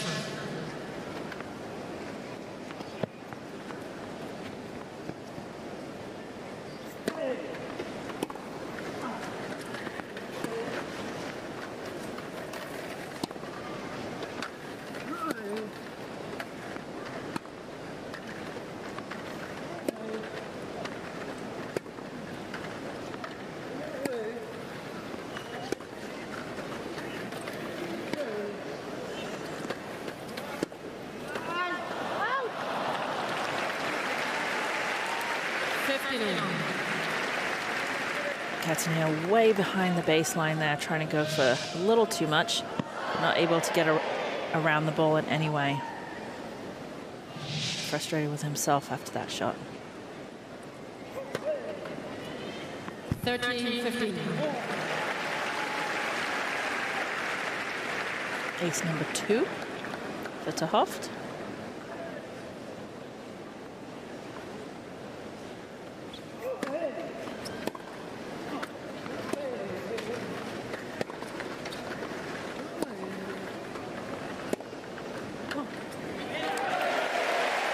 Cataneo done so well when he's moving forward and taking that ball on the rise. We talked a little bit earlier about watching him yesterday, sorry, the day before yesterday, practice that with his team, and they were moving forward, taking that ball on the rise all the time.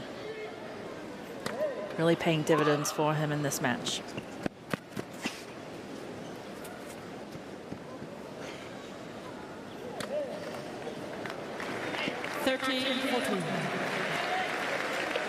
Double fault number 7 for Ter Hooft, and gives Cataneo a break point for a 5-2 lead in the second set.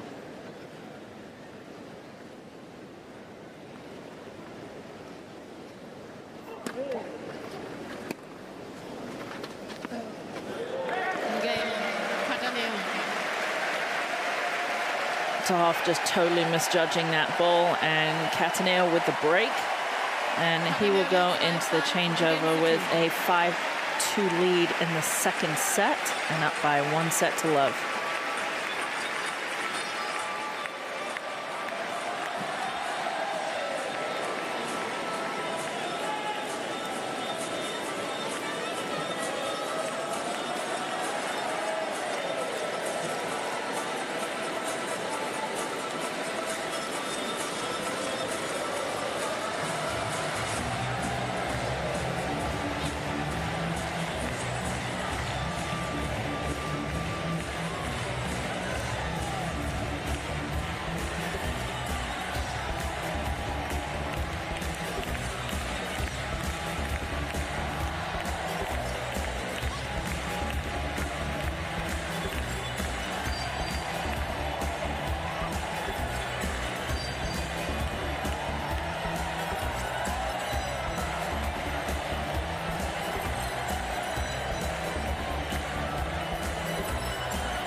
Crowd have got the wave going on. Cataneo is at the baseline, ready to hopefully serve this match out. Yannick Noah joining in the wave. Cataneo, sorry, will probably be doing the wave if he wins this next game.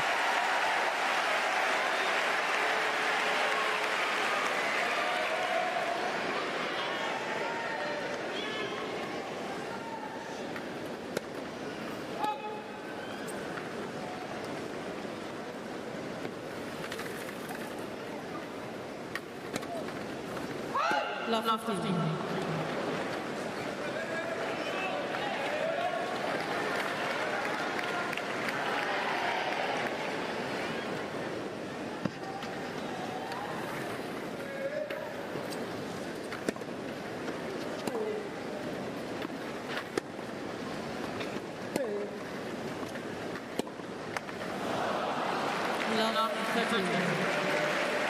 Maybe a few nerves creeping into Cataneo's play.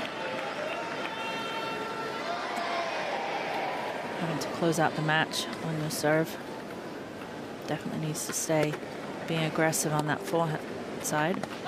15-13.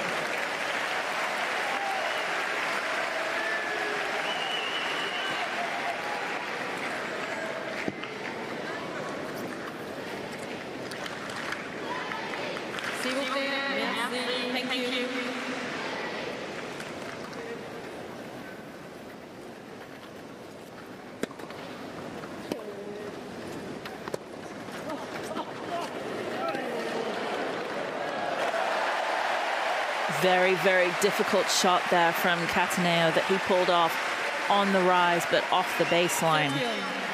He is 2 points away from a first-round victory.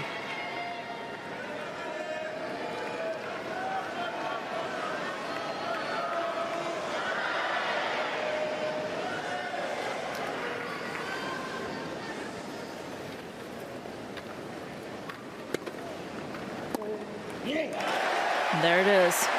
Match point number 1 for the Frenchman. 14-13.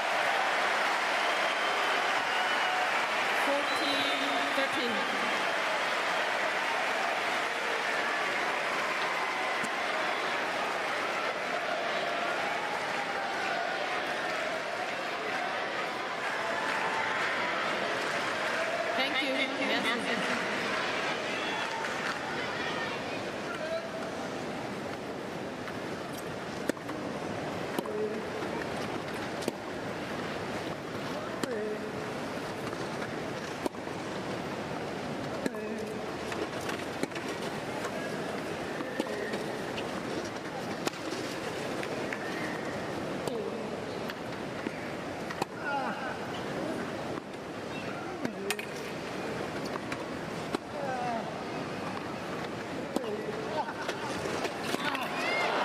Tahoff says, not yet. You're not allowed to celebrate just yet. One match point saved. Back to deuce.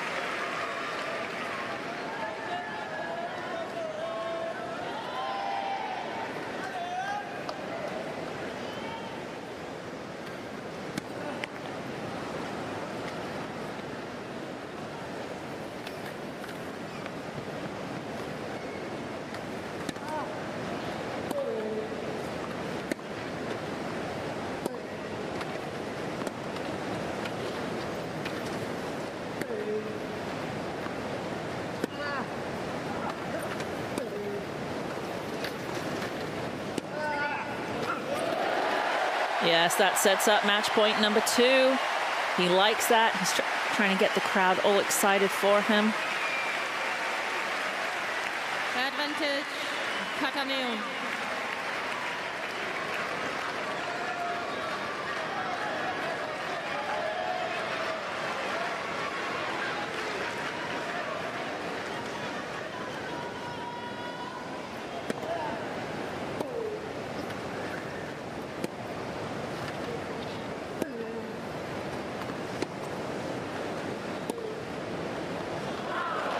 Got to work a little bit hard.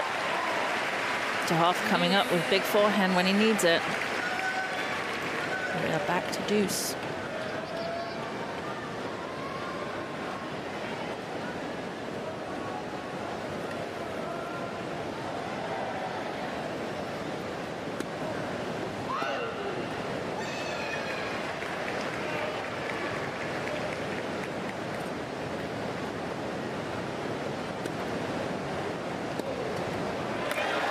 Match point number 3. Advantage, Cattaneo. Is the 3rd time the charm.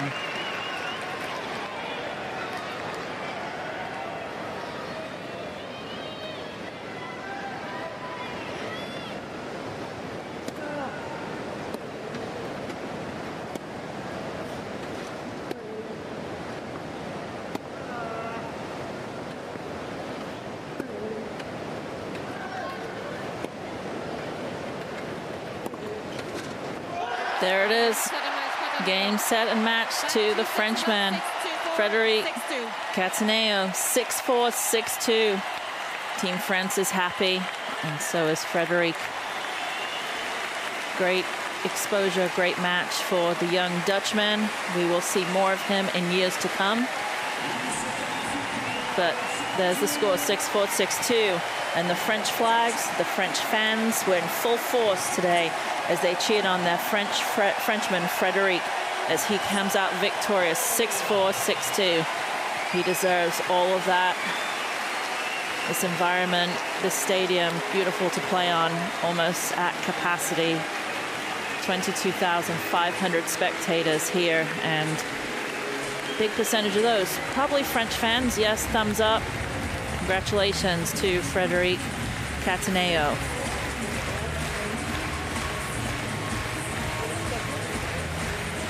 (6-4, 6-2) to the Frenchman, Frédéric Cattaneo.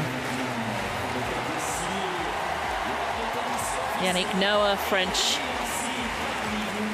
captain, former player, excited, gotten into the wheelchair tennis world, as excited as everyone in the stadium.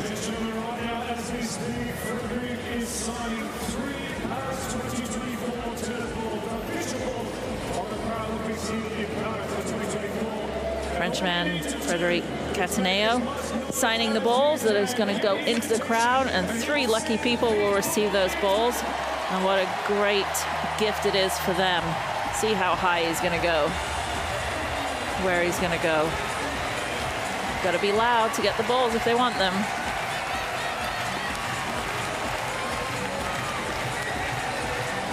Yannick's very happy about that. He wants the balls himself. I don't think he's going to get them, though. Nope, sorry, you're not going to get them.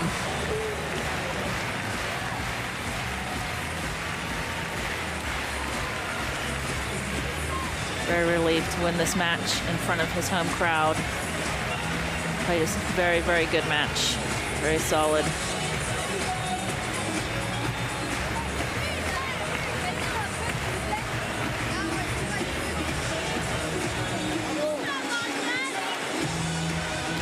Now signing ball time, selfie time.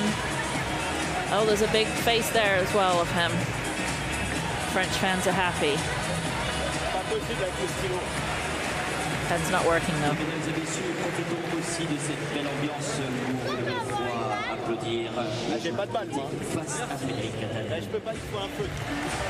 A few of these highlights and the match point that gave the Frenchman the win.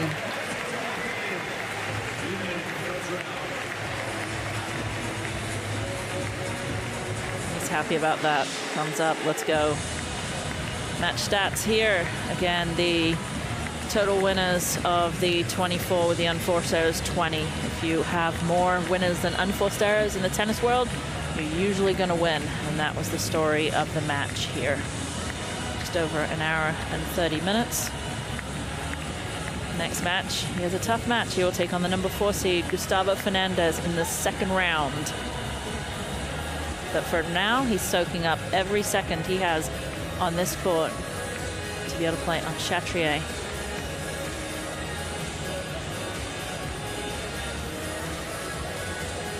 He's going to be very happy with that result. He's going to take his time getting off the court, and the French fans are very happy with this.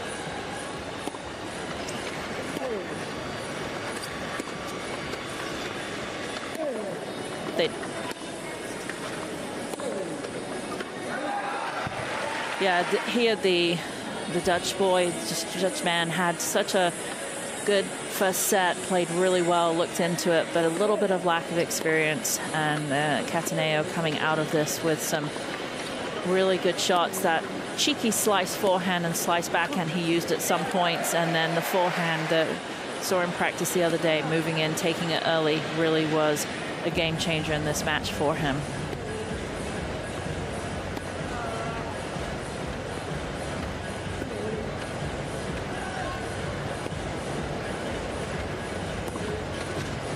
Moment when the Frenchman won. What a moment for him, what a moment for France. He moves on into the second round.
Et mesdames et messieurs, on en profitera pour vivre encore de très belles émotions ici sur le cours Philippe Chatrier pour vivre un beau match, prochain match en double femme. Ladies and gentlemen, next match is the women's doubles first round between Colombia and France.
et messieurs, bienvenue à la mascotte officielle de Paris 2024, la Friche Paralympique.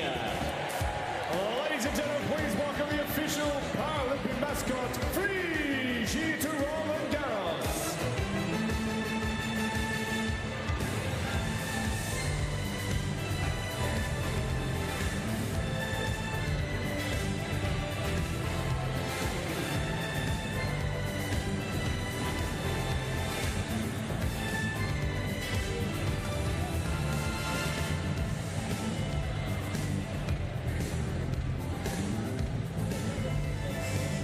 Les friges olympiques et paralympiques s'inspirent de petits bonnets phrygiens traditionnels qui ont donné leur forme aux mascottes, à la fois la mascotte olympique et paralympique, dont les dessins ont été dessinés comme symbole de liberté et pour représenter des figures allégories de la République française. La mascotte est dotée d'une lame de course et représente les athlètes en situation de handicap. Elle promeut aussi les valeurs d'inclusivité des Jeux paralympiques et l'importance du sport.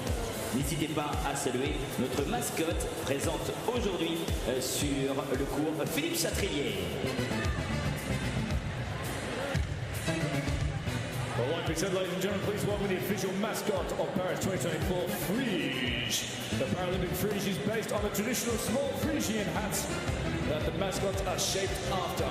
The name and design were chosen as symbols of freedom and to represent our local figures of the French Republic. The mascot has a running blade and represents athletes with disabilities. The mascot promotes the inclusivity values of the Paralympic Games and the importance of sports. Please wave and say hello as the mascot Friche makes his way around the venue.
Mesdames, Messieurs, merci d'accueillir les juges de ligne et nos ramasseurs de balles. Ladies and gentlemen, for this next match, can you please make welcome our umpires and ball kids to the court?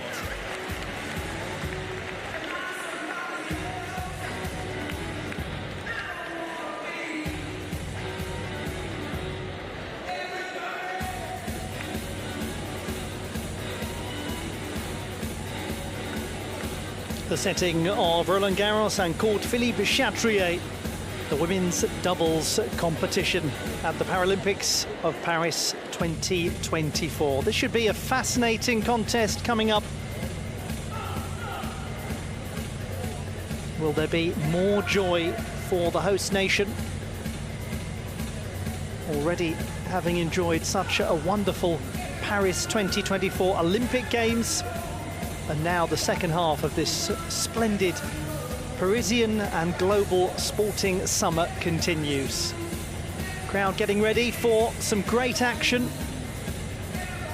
in the wonderful sport of wheelchair tennis, which has a special place in French hearts. The first country in Europe to start a wheelchair tennis program was France in 1982. And now It really does take absolute centre stage in one of the most iconic sporting venues, not tennis venues, sporting venues in the whole world. Stade Roland-Garros, built in 1928 to host France's first defence of the Davis Cup.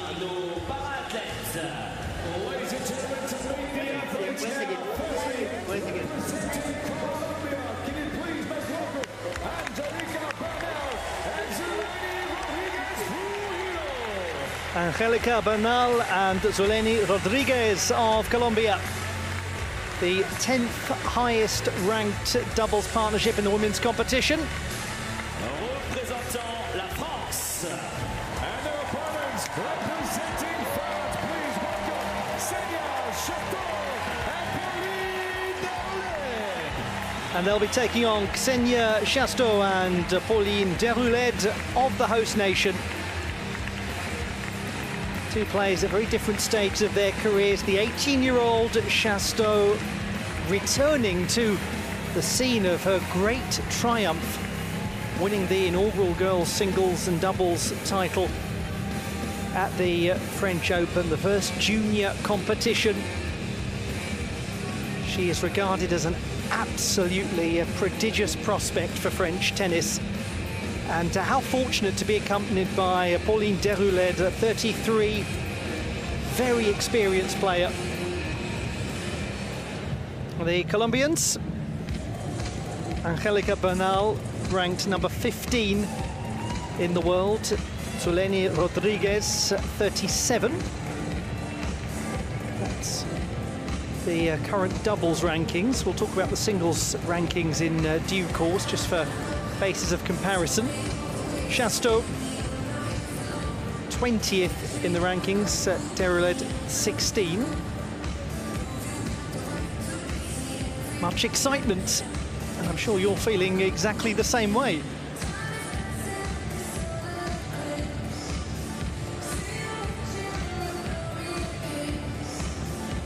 It's going to be a very interesting dynamic to this contest, one suspects.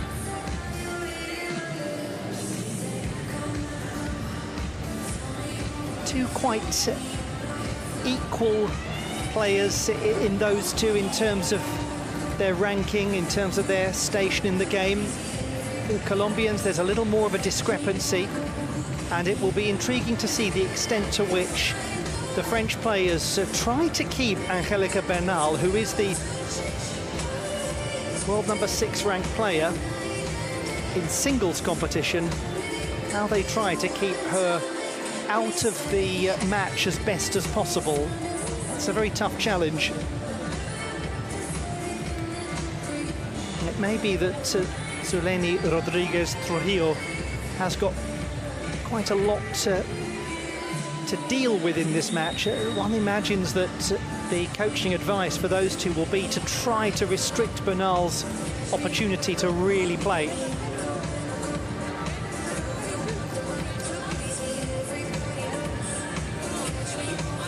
They're both Paralympic debutants.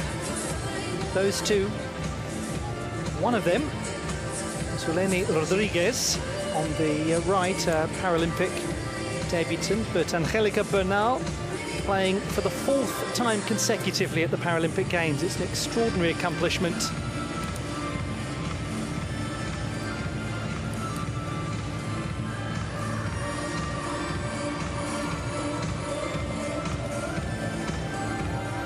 Suitable occasion for the rather popular and wise protective headphones for the noise in these big stadia, because there'll be a big excited crowd for this one.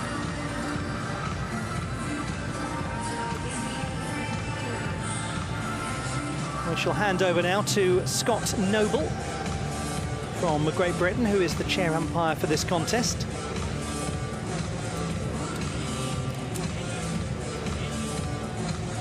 Scott Noble, very experienced, over a decade of stewardship.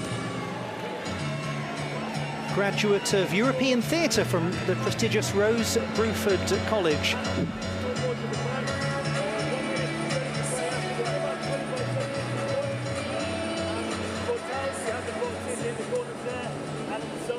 If you take the pink boxes, you take the blue ones, you have coach seats in these corners here. If you want me to check a mark, stop the point straight away, say something just in case I'm not looking. Match tie breaks for the final sets. Any questions? Yes, advantage during the first 2 sets. Would you like to call Paris 24 or tennis? Paris? Okay, that's right. Paris, your call. Serve? Okay, have a good match. They were obviously weren't they going to choose Paris, the French partnership, and they've won the toss of the coin. And we've finished the noble words of Scott. Congratulations to him on being chosen as an umpire for the Paralympic Games. It's a huge moment for all of the officials as well, and for all of the delegations, for the coaching staff. The nervous moment when the work has been concluded and the contest actually begins.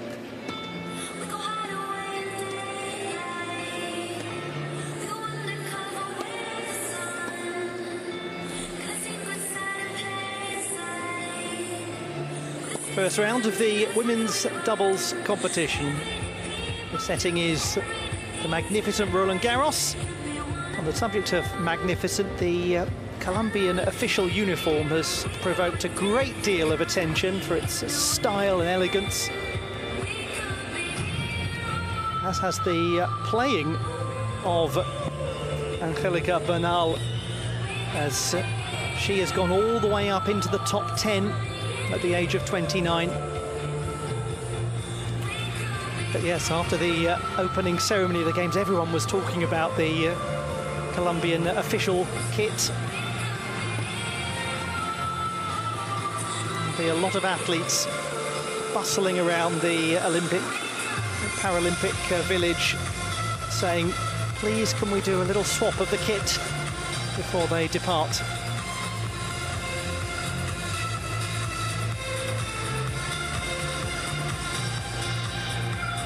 Day 2 of Paris 2024, the Paralympic Games.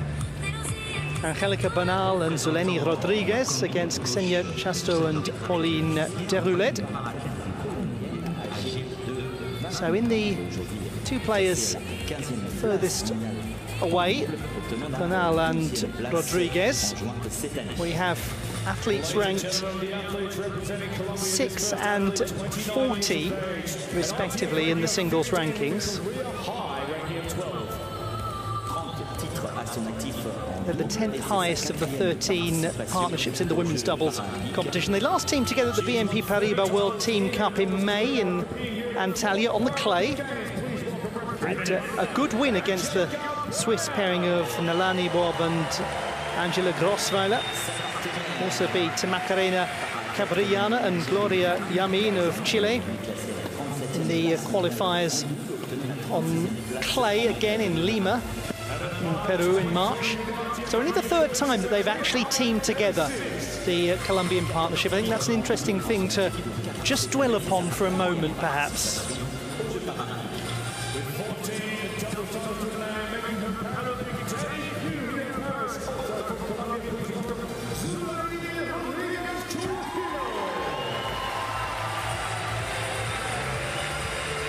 Special moment for Zuleni Rodriguez Trujillo, 23, from Cali, magnificent city in Colombia. She's a graduate of communication and journalism from the Autonomous University of the West in her home city.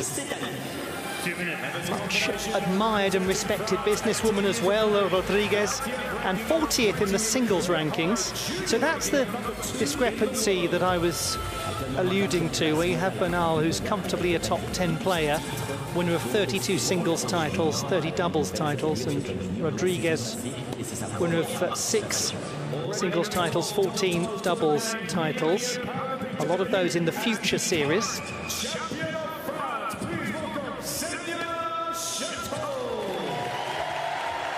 Now look at the pair they'll be facing. Xenia Chateau, 18, the reigning girls singles champion, inaugural girls singles champion from Roland-Garros, from the French Open. Also won the junior doubles competition with Meili Phelps of the United States of America. Current junior world number 2 in singles competition, has been number 1. 1 minute.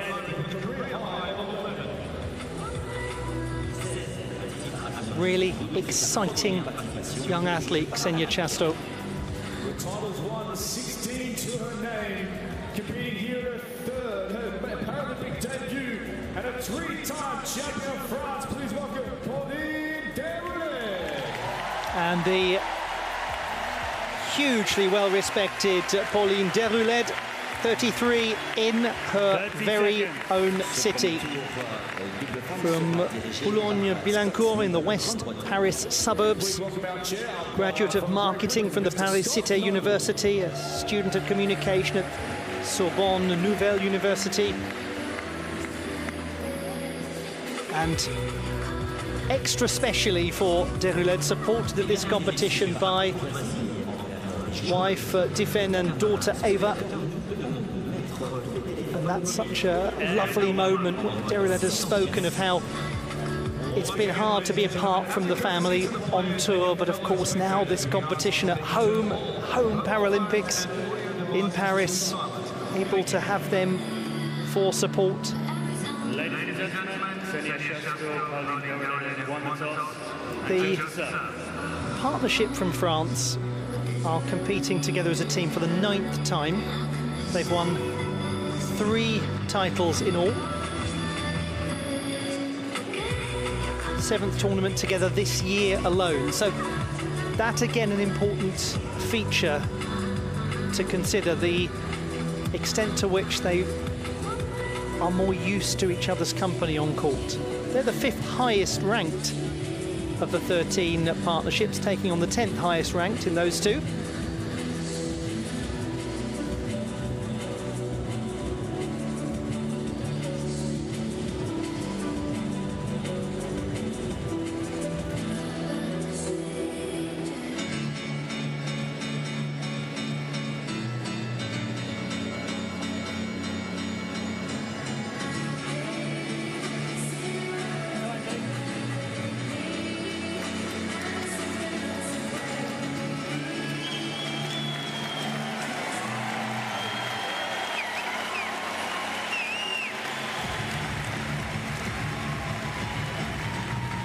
Welcome to day 2 of the Paralympic Games of Paris 2024.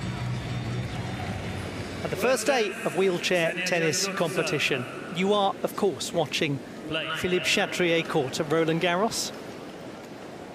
Colombia against France, France to serve.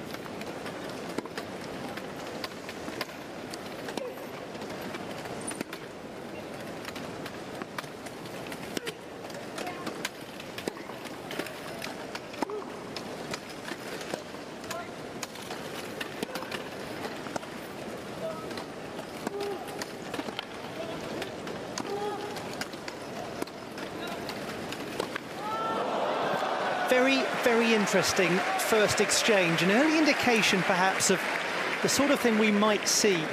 You may have noticed there just how hard Angelica Bernal was working to cover the court and to get into striking positions, because early on in that rally they were playing the French 2 Rodriguez. Bernal had other ideas, and it was her move into the net actually that changed the dynamic.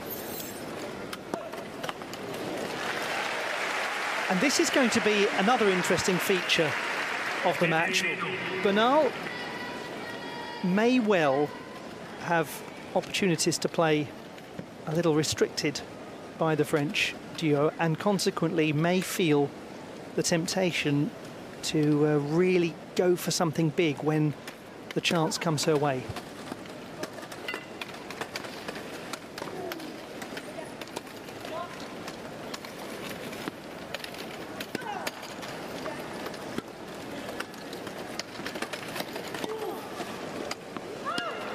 Some really good judgment from Rodriguez. Just took the pace off the rally early on.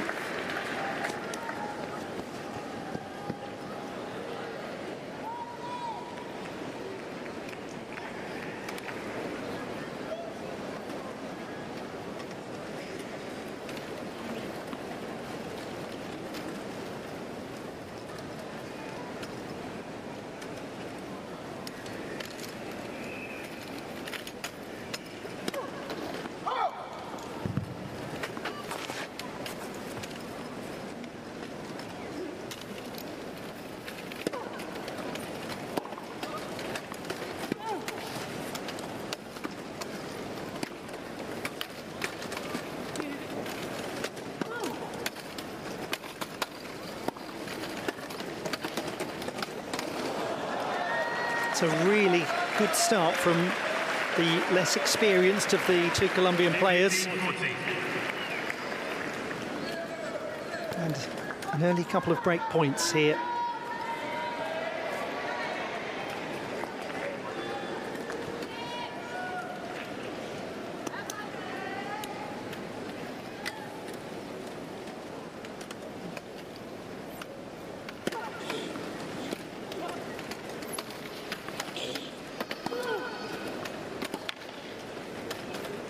Great shot from Pauline Deroulet. One break point saved.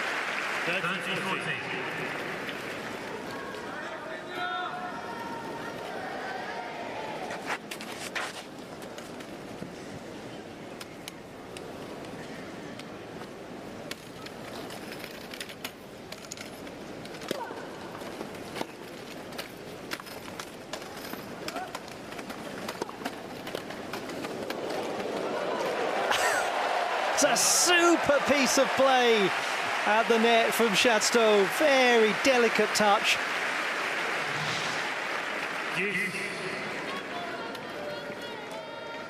Good reflexes.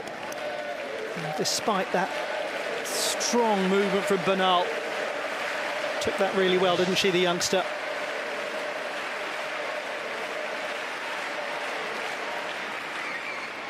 Two break points saved.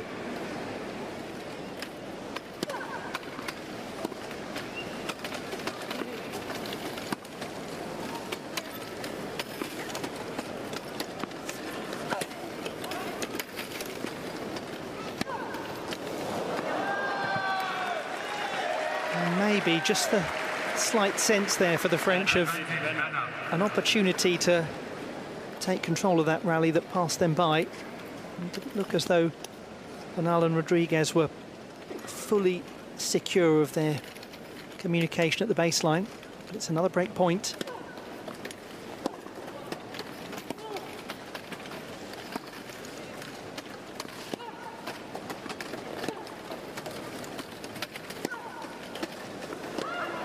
It's a very good start, isn't it, from Angelica Bernal and Zuleni Rodriguez.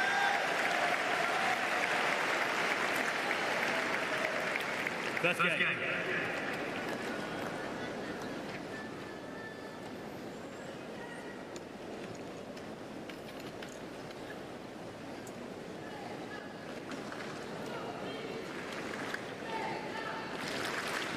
And if one is to look at it from the cruel perspective of what it means for them, for the crowd, it's a very good thing if you're playing against the host nation and you can get an early break of serve and get scoreboard pressure established, and you can have the crowd maybe just a little quietened. What they will now look to do is to impose themselves as the receivers against the most experienced Paralympian out there.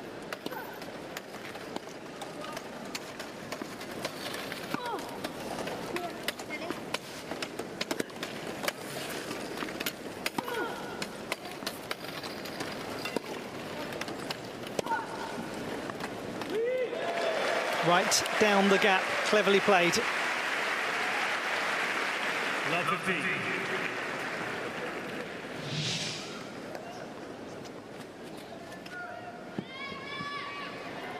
Could see, couldn't you, there, that Chateau was so crystal clear on the strategy.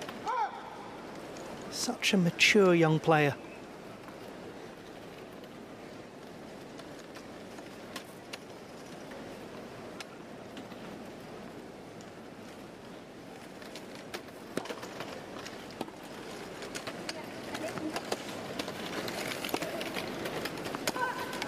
That was wonderful execution from Bernal.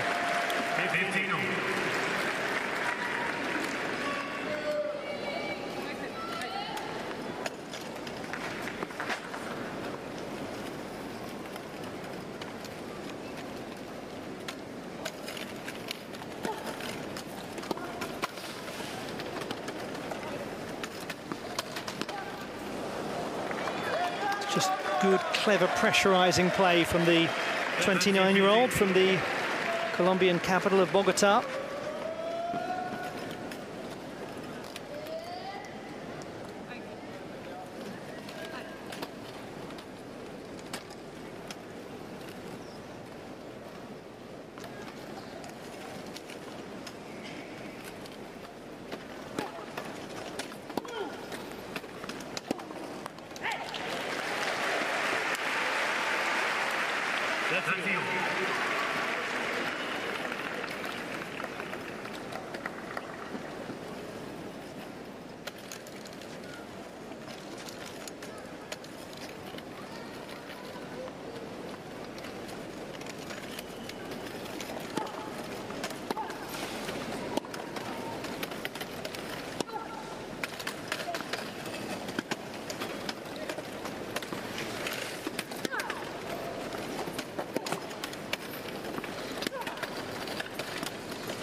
There have been a few occasions when Rodriguez has judged it spot on, full length of the court, with some of those defensive shots. And she's bought a little time for the Colombians. Now, yes, certainly Chateau will probably feel that there was an opportunity missed there in the middle of the court. But they're being made to work really hard, the French pair. Bernal is playing well, but so is she. The debutant, Zeleny Rodriguez, has made an excellent start to this match.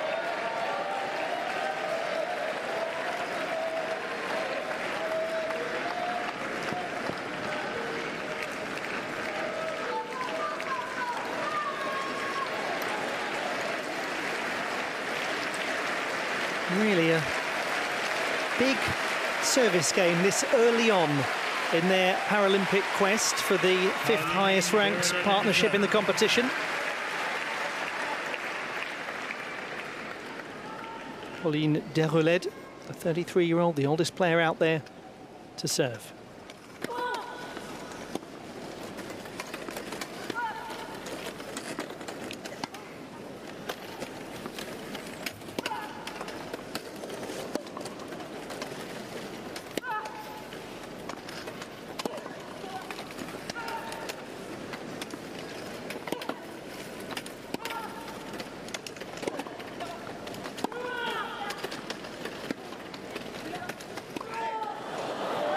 That's unfortunate. Deroled coming in to attack from close range, and Rodriguez just got enough height on the delivery.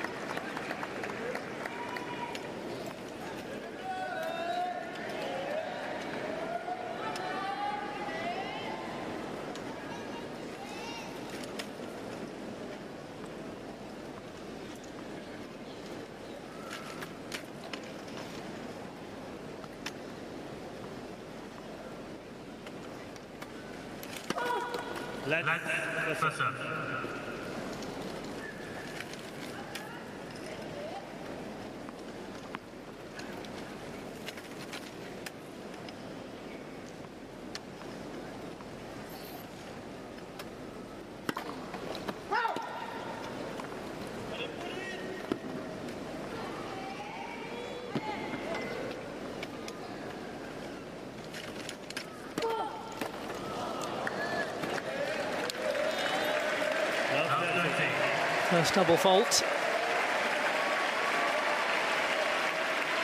Moments of concern early on.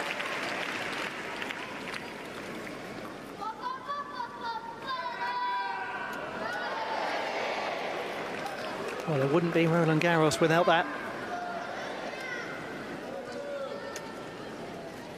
So popular chant that has been a staple of this venue for years and years and years, and all French sporting occasions, of course.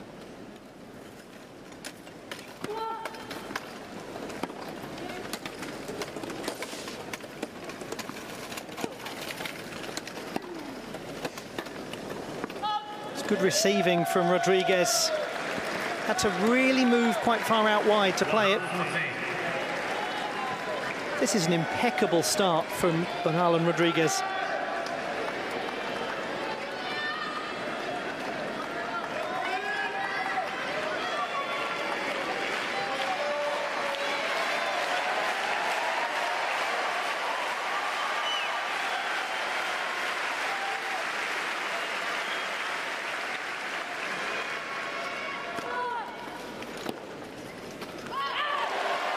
A big reaction from Pauline Deroulet after a big serve. 15-14. Still 2 break points remain.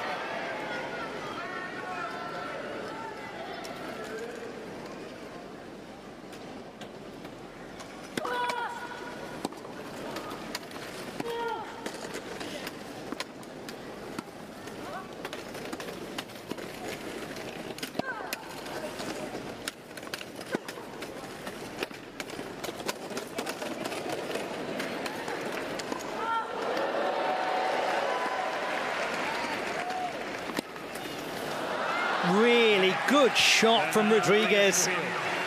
Clever play. No wonder she reacts with such vivacity. Bernal and Rodriguez are 3-love to the good in this first round women's doubles match on Philippe Chatrier court.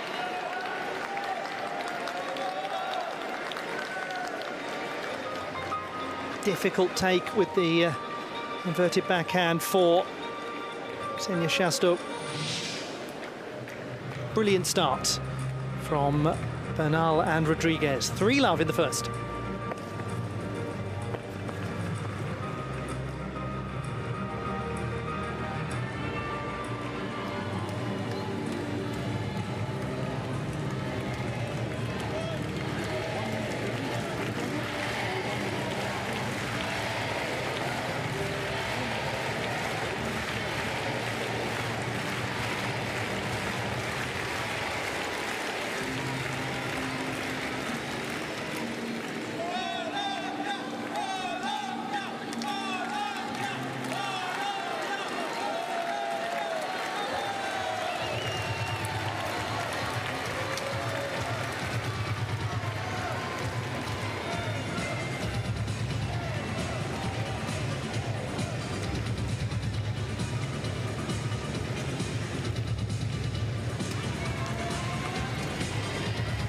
Time.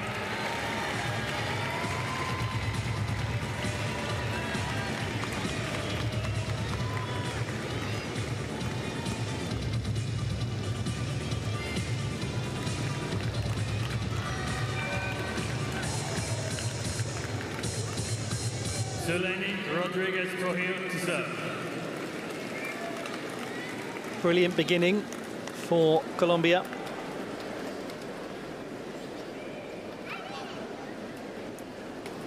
First service game for Rodriguez.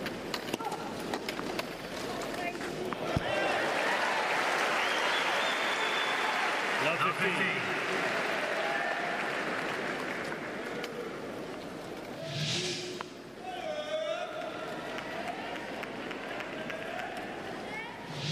One of the things I mentioned is that the Colombians haven't teamed together a great deal.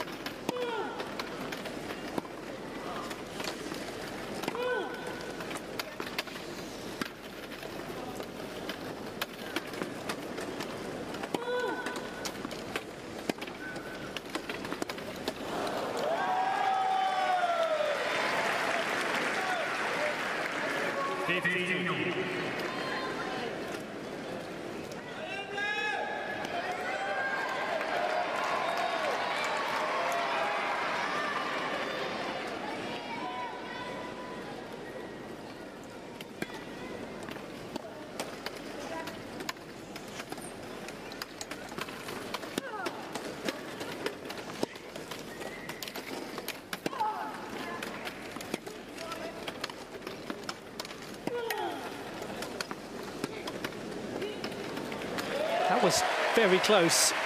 Just about found the line.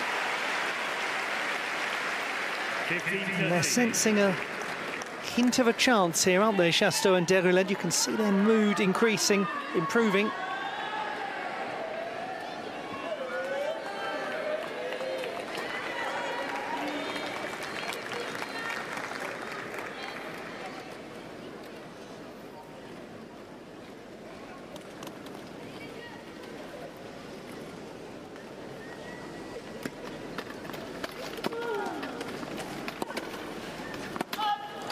That might be an example of the earlier point for discussion of Bernal maybe being tempted to try to make a little too much out of an opportunity.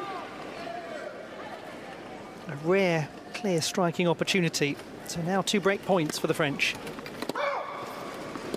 And they're going to get a second serve to go after as well.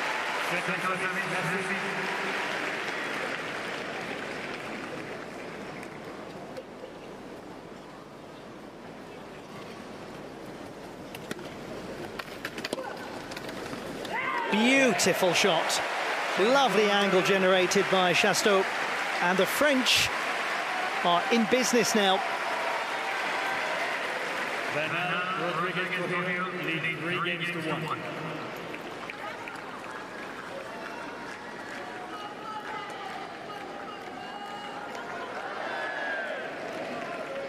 Really was pressurised, wasn't she, Zuleni Rodriguez? Doesn't have the most enormously powerful first serve.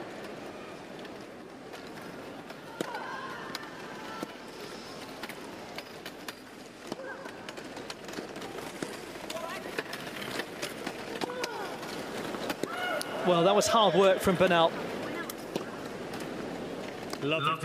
Really covered ground. Came well across to Rodriguez's side to play that ball. And actually, Rodriguez had done a great job with the angle of the return of serve.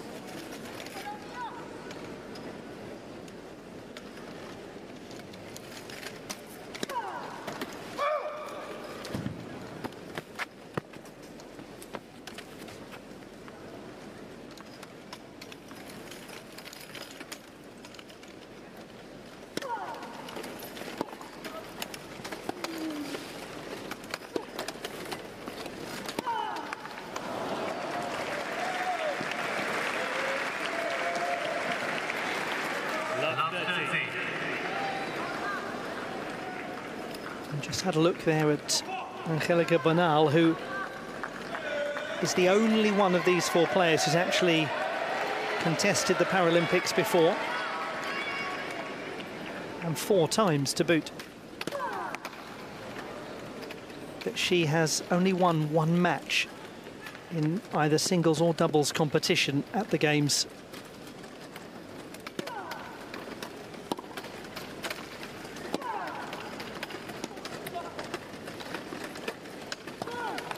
She really held her own defensively there, Rodriguez. Just forced the issue.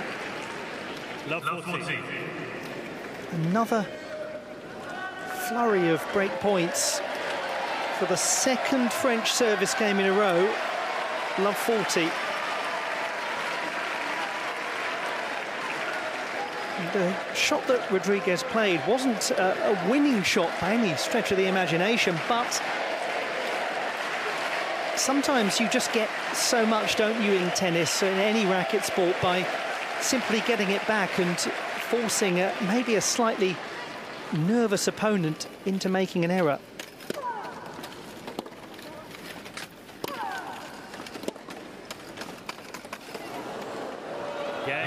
They've broken to love.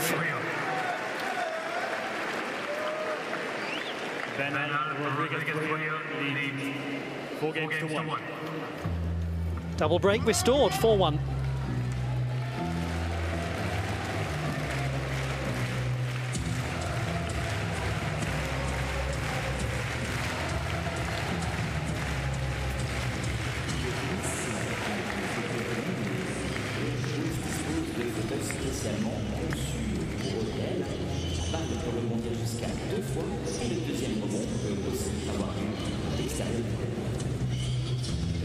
wheelchair tennis players have specially designed wheelchairs. The ball may bounce up to 2 times, and the second bounce may also take place outside of the court.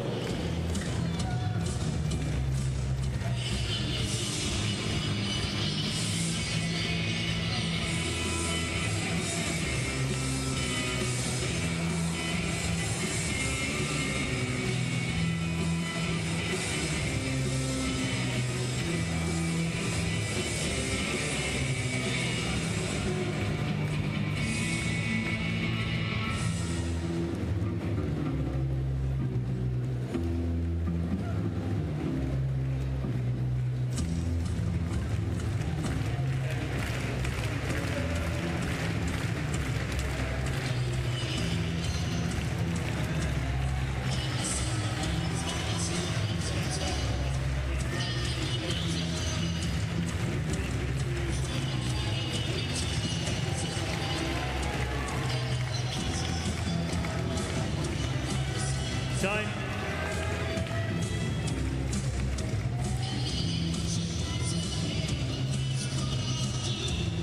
Very intriguing match, this. So far, Angelica Bernal has not been isolated and cut out of the game.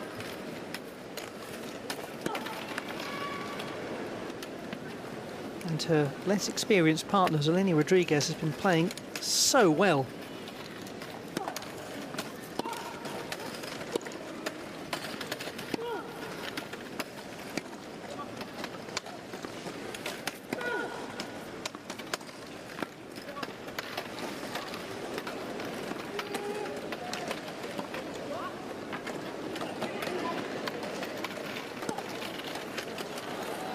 Yeah, absolutely superb.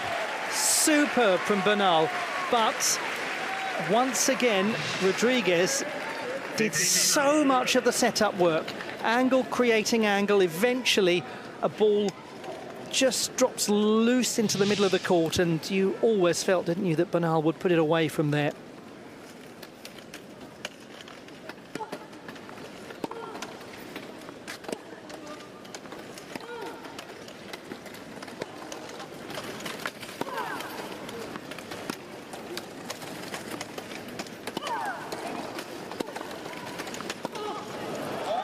Nice play, powerful.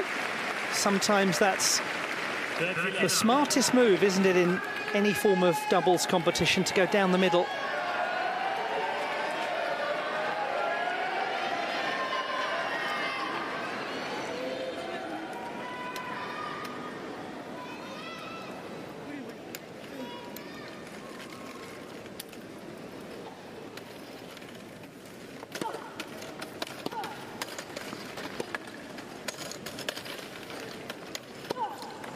Was hard for Chateau, had to really alter her position.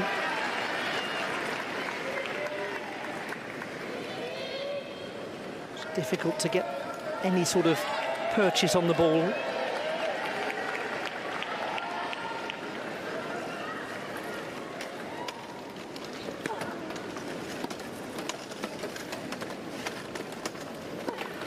Oh, just a little wild.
Really clever. Such good vision from Bernal. But what is absolutely clear, is the consistent, accurate hitting from the Colombians is proving very difficult to deal with. But how's that for insightful doubles play, seeing where that gap is in between the two?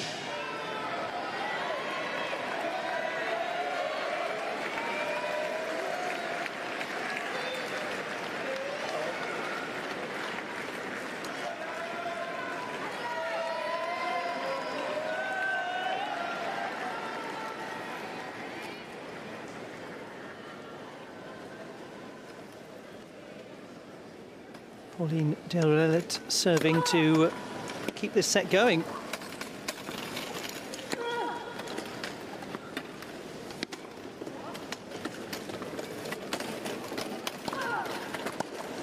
Real ferocity on the forehand side from Chateau, and got the length right too. 15 love.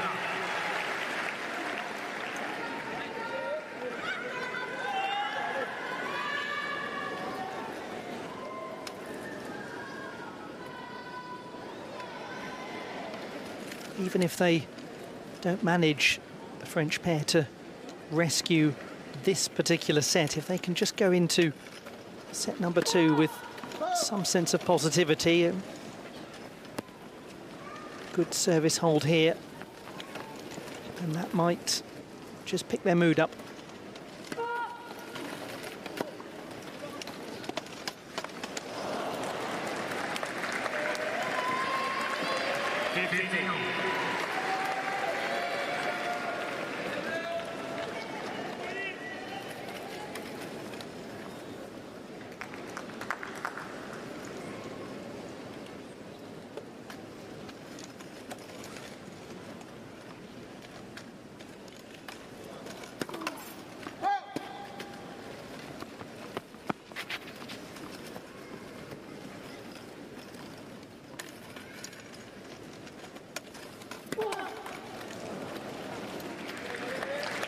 Regrettably, as we all know from watching racket sports or playing racket sports, any of you who've done both of those things, or one of them, that you just get that feeling of errors creating errors. The more you have moments that don't quite go as they should, the more it makes you jittery, the more it happens again.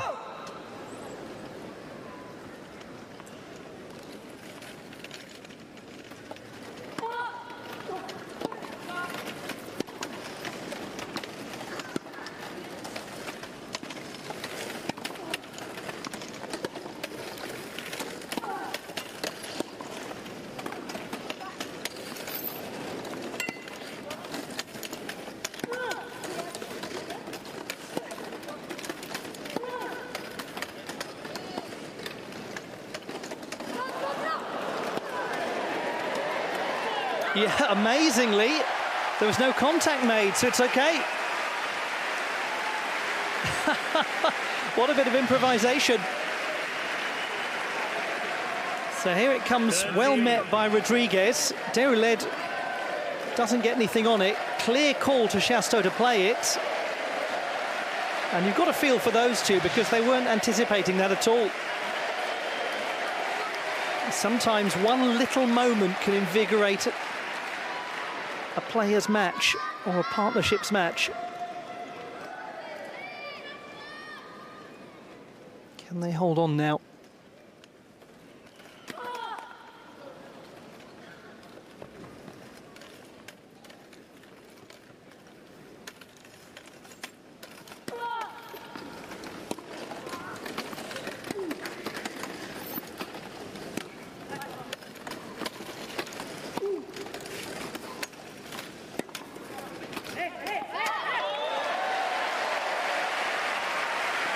Very tense exchange, that one.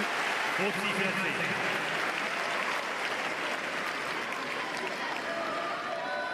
Counsel given by the experienced Bernal. Gratefully received by the impressive youngster Rodriguez.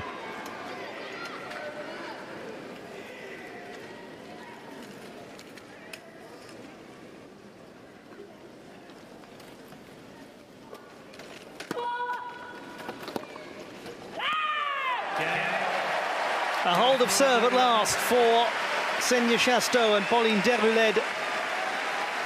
The Colombians will still serve for the first set, but maybe that just gives the French partnership something to take into the next set, even if they can't find a way to rescue this one.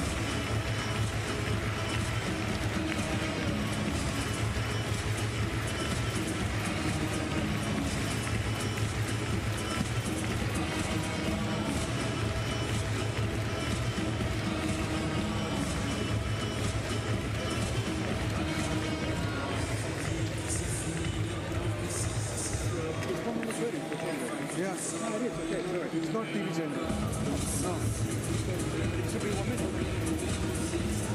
1 minute 30. Ah, okay.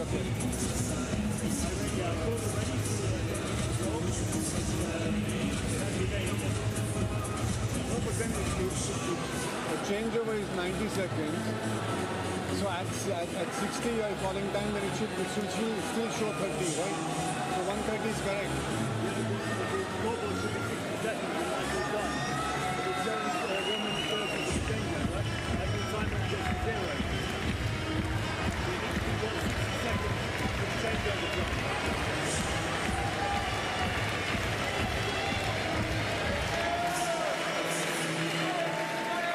Time.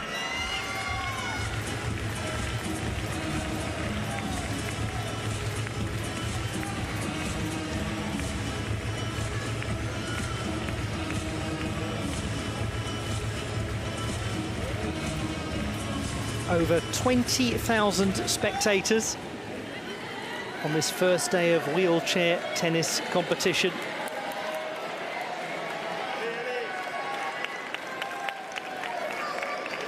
Joyous atmosphere.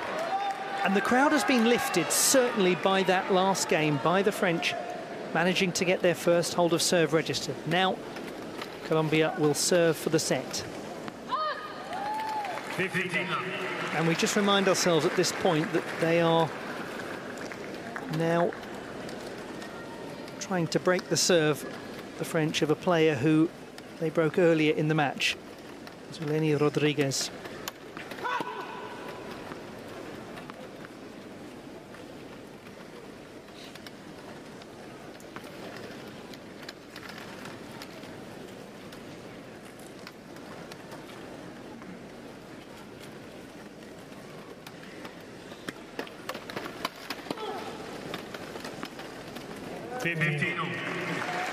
Left it, but it was good. This is now a real test of the nerve of the partnership from Colombia.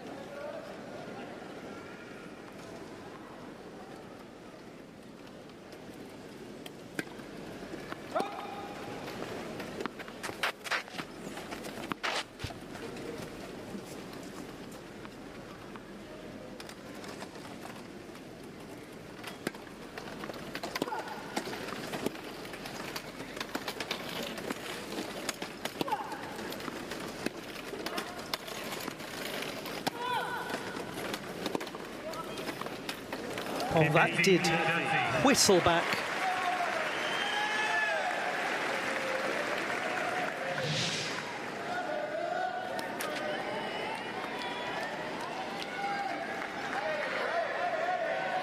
Very difficult to get positionally ready for.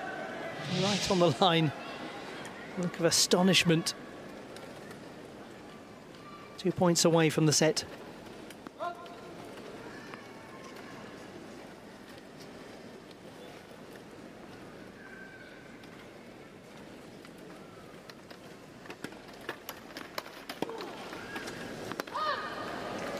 Was a pressure second serve that from Rodriguez.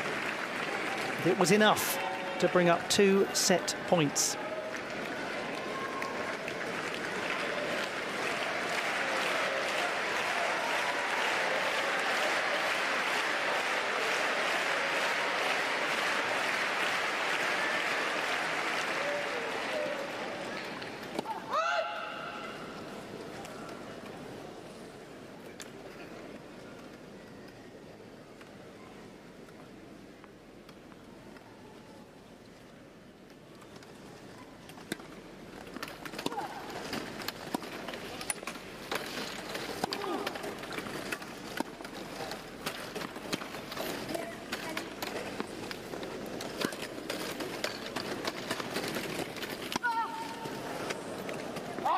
Good decision-making from Bernal.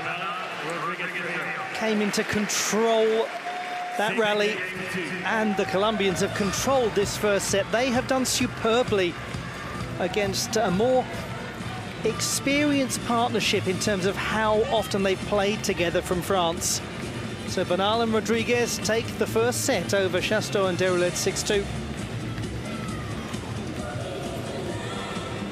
Look at the high unforced error count from the French pair, 15 to only 4 from the Colombians. Rodriguez especially has been so secure in such a big occasion. More to come.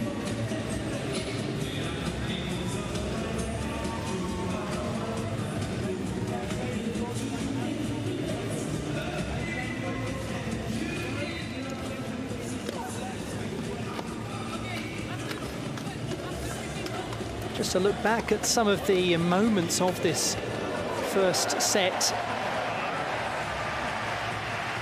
one would certainly have expected those two players to have a greater sense of cohesion because they've played 9 tournaments together, 7 this year. But the less experienced partnership of Bernal and Rodriguez covering ground superbly, creating some really nice tight angles, and they've got the hard worker Rodriguez and the shot-making quality like that of Angelica Bernal, able to find those opportunities to end a point. But how impressive was the 23-year-old Zuleni Rodriguez, after having been broken earlier on in the match, managed to hold serve at the conclusion of the first set. And the Colombians have really started well.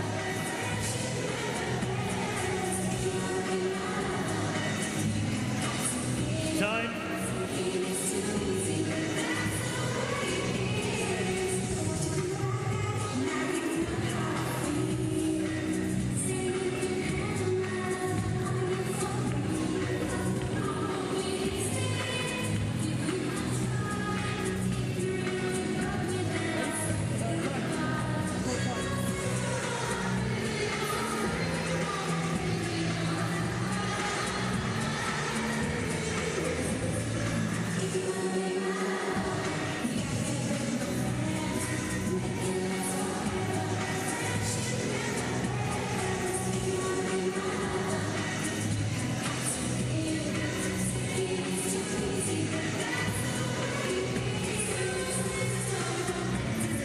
Second set, Chateau to serve. The women's doubles competition at the Paris 2024 Paralympic Games, and the great sport of wheelchair tennis.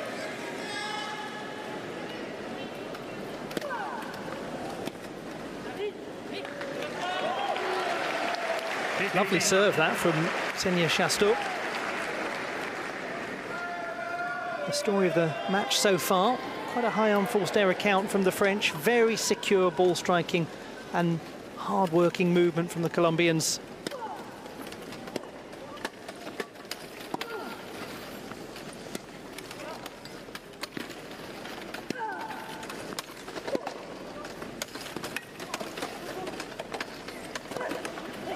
There we go. Not for the first time, Bernal with an opportunity to clearly and cleanly end the point. Maybe just puts a little too much mustard on the ball.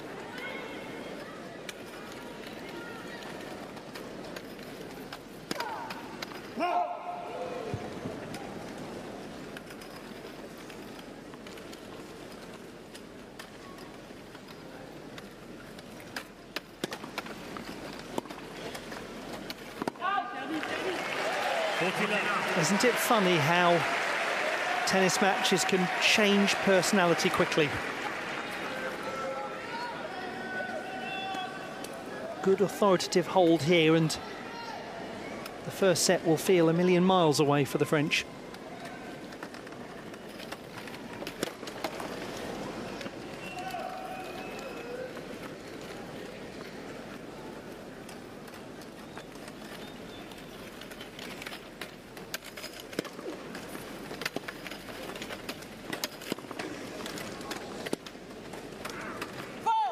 was difficult for Rodriguez, came really straight towards her, requiring an awkward angle to strike. And with a love hold of serve, France are ahead in set number 2.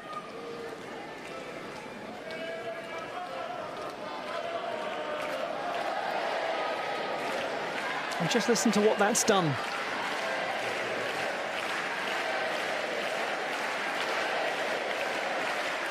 Now they've got to quieten them down again, haven't they, the Colombians?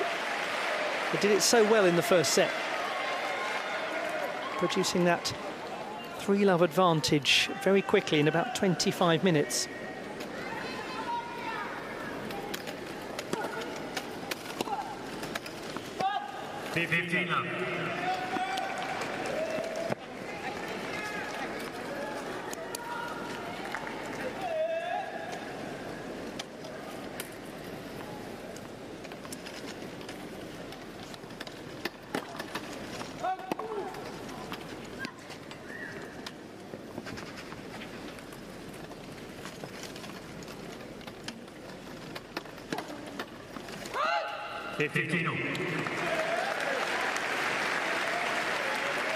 First Colombian double fault in this match.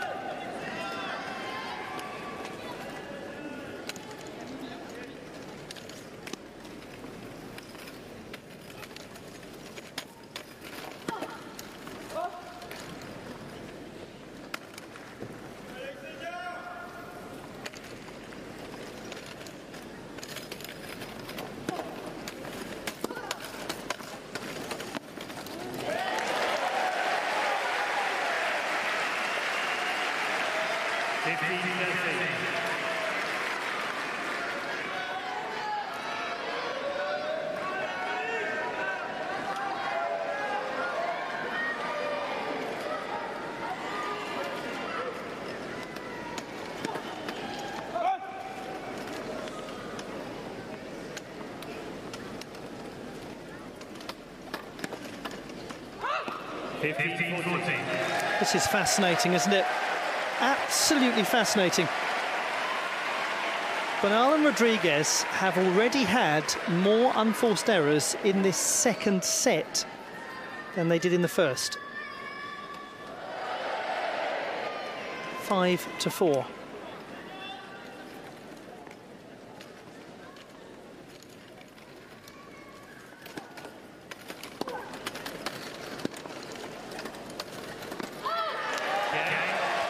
Transformation, absolute transformation.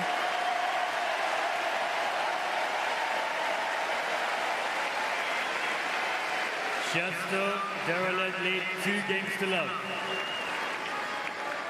I go back to something that I hypothesized towards the end of the first set, which was when France got that hold of serve, the first hold of serve in the match. Yes, they were 5-1 down at the time. It was seemingly inconsequential, but the way they reacted, especially Dereled, who was the player who held serve, suggested that a weight had come off the shoulders. And maybe, just maybe, that has transferred into set number 2, because they look so much more comfortable now. And that's exactly the kind of thing that a commentator says right before someone serves a double fault.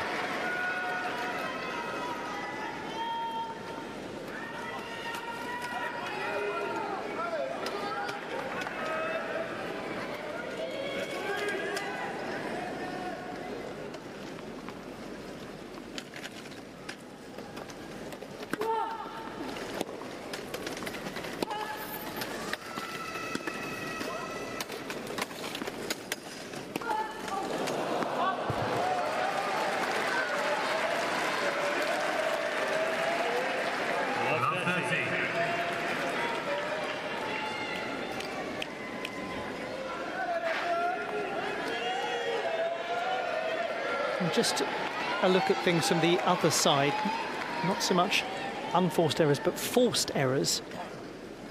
10 of those forced upon the French in the first set. Only 1 forced upon them so far in this second set.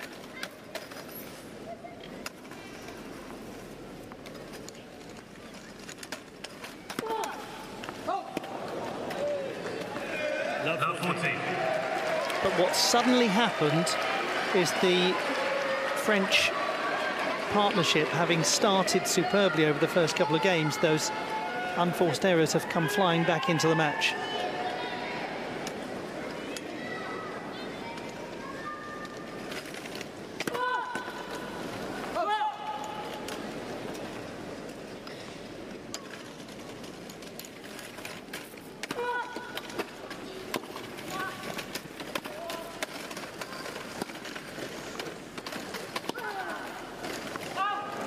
How fascinating, how unpredictable. Looked, didn't it, as though Chateau and Derelet had really turned the corner of the match. But a love break of serve puts Bernal and Rodriguez right back into this.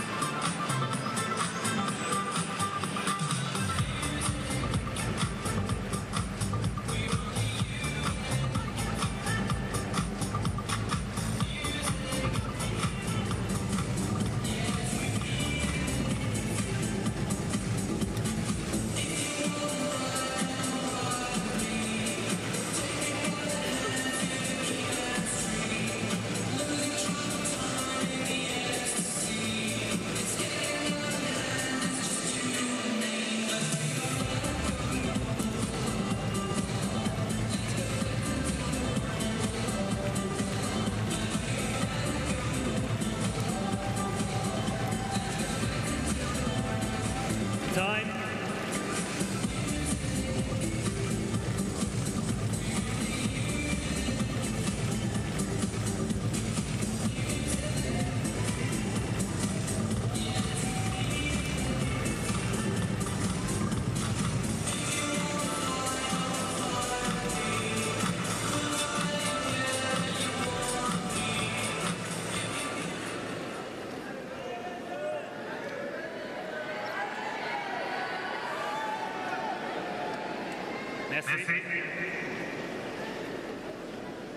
On we go in this rather extraordinary start to set number 2 that already has had a couple of changes of direction.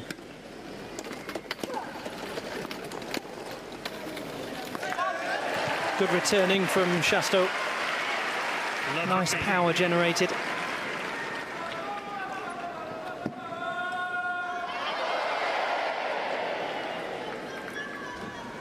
Got to be at the heart of things for the French, being able to pressurise the Rodriguez serve.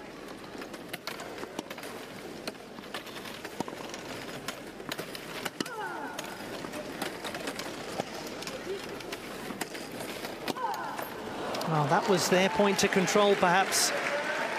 Chateau's reaction suggesting she's in agreement.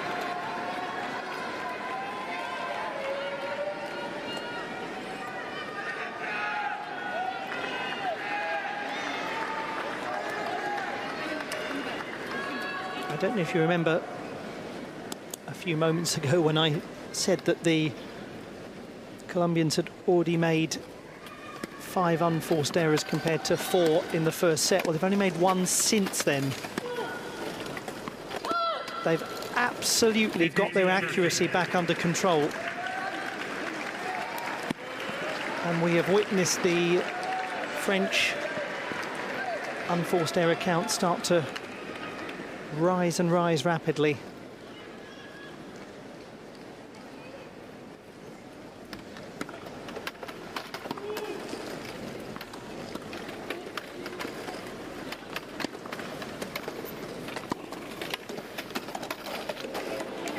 That is an absolute treat of a shot from Pauline Derelet.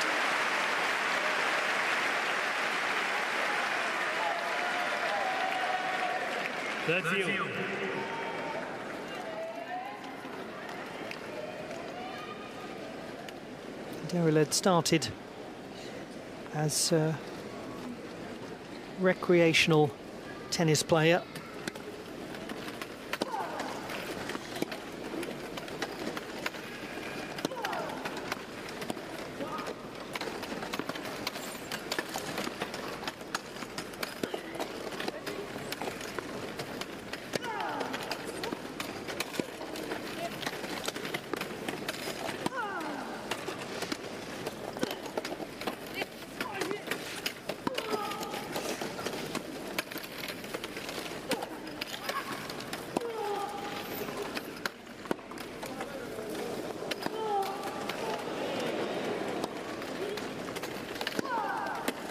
Oh, unfortunate. Super rally it was too. Super rally. Great movement. 40-30. Just to go back to that point about Pauline Dereled, started as a recreational standing tennis player, and then when she became a wheelchair tennis player, moved into the elite pathway, so years and years of experience.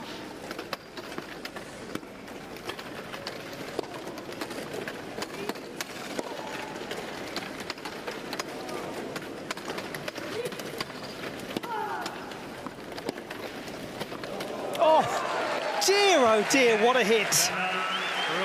Incredible coverage from Bernal, but it needed a ferocious shot to put the point away. That is stunning.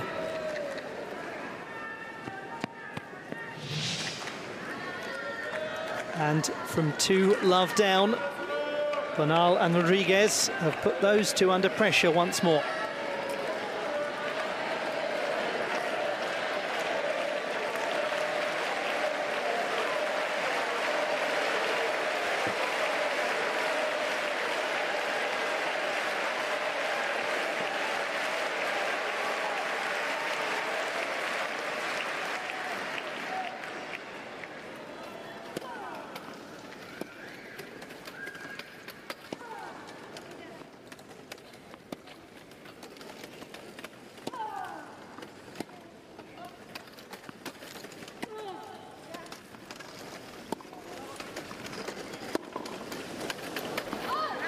It's so interesting, the dynamic of the pair of them, Bernal and Rodriguez.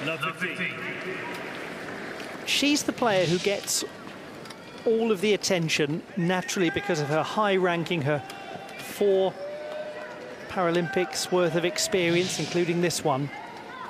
But Rodriguez cannot be ignored. They're working nicely together. Rodriguez is steely, a tough player.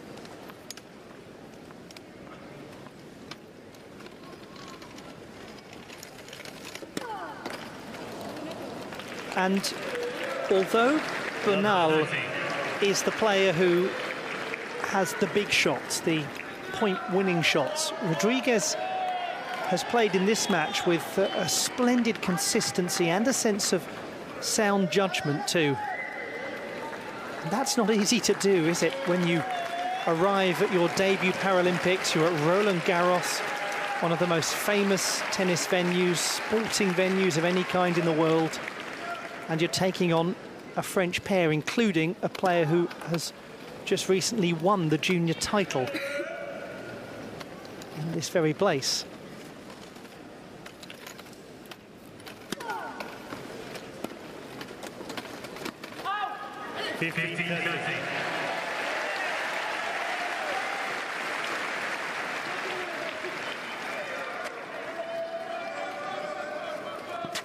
It's such a high-stakes service game, this, for the French.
Unfortunate that Rodriguez went long there.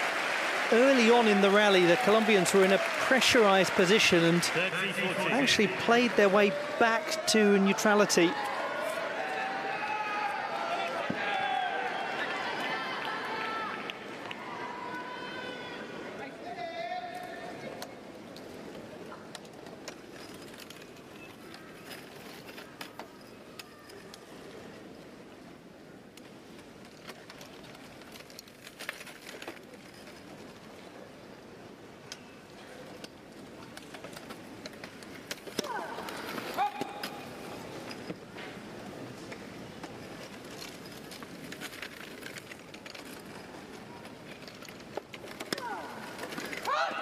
It's an unfortunate way to find yourself a breakdown, having been a break-up especially. Bernal Rodriguez Trujillo lead 3 games to 2. It is a 3-2 advantage now for Bernal and Rodriguez. Having taken the first 6-2, they are well positioned.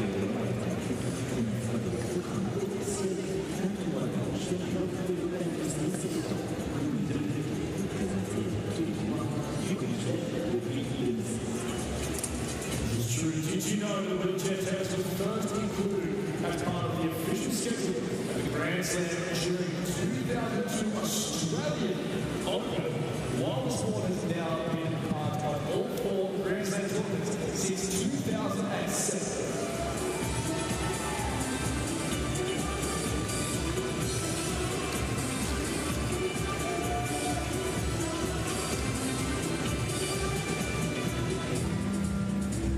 Time.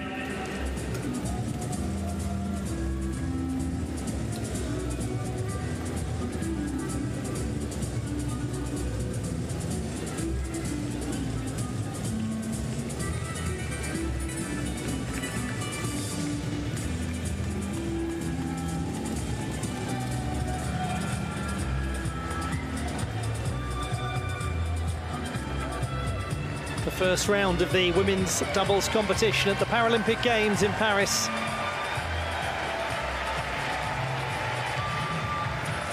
Super atmosphere at Roland-Garros and Court Philippe Chatrier. As things stand, the Colombian partnership of Angelica Bernal and Zulenia Rodriguez are controlling the match.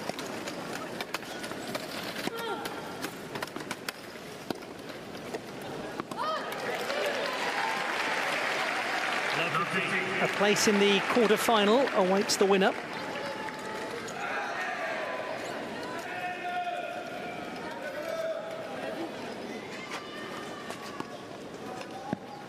It is best of 3 throughout the Paralympic Games, but in doubles competition, in place of the traditional third set, the 10-point tie-break, the match tie-break is used.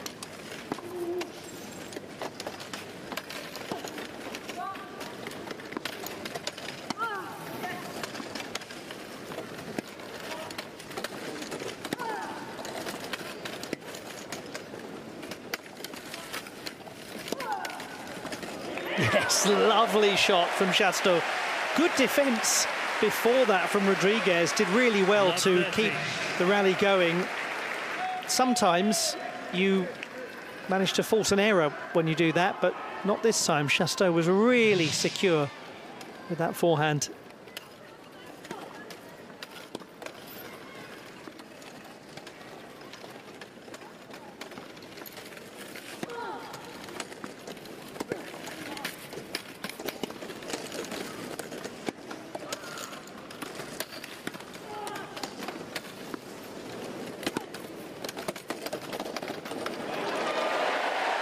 There is the subtlety and intelligence of touch from Deroulede.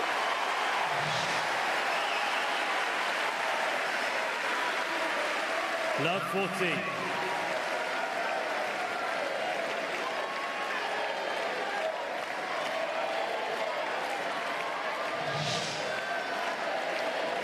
What a beguiling set. 3 break points for the French.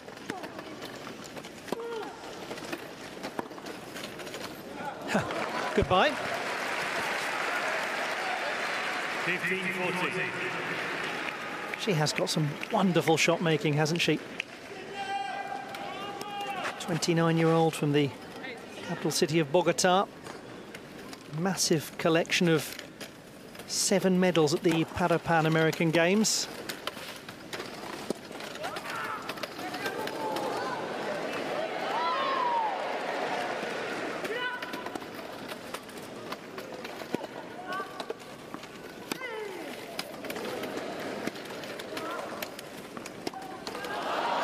I'm not sure that Zulenia Rodriguez has played a better attacking shot in the whole match than the one that somehow didn't actually win the point.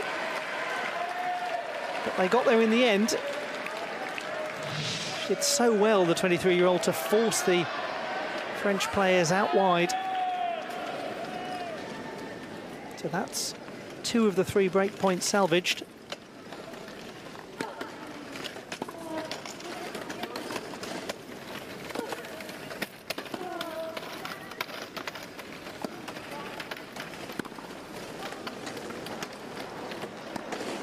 Oh, goodness.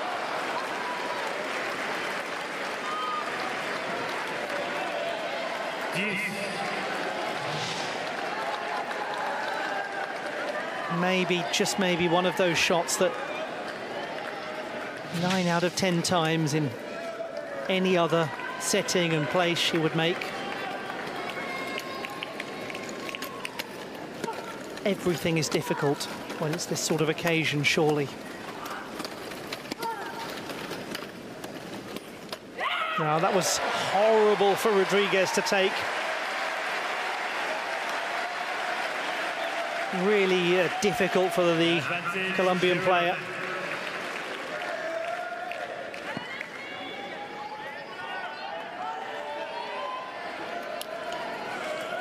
So another break point.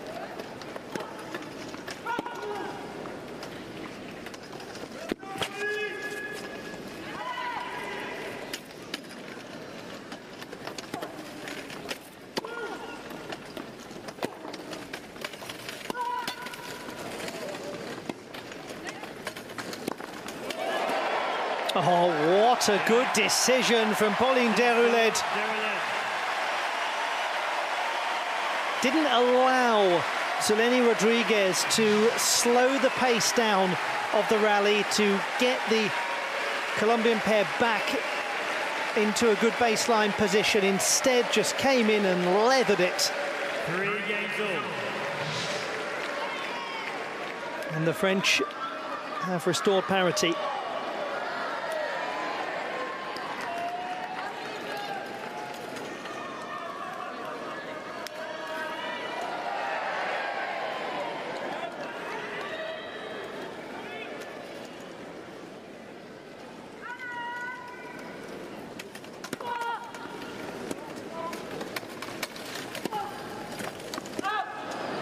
And it is so interesting that with a great deal of pre-match discussion about the potential vulnerability of the Rodriguez serve and her vulnerability overall, it's actually Bernal who's been broken twice and Rodriguez just the once.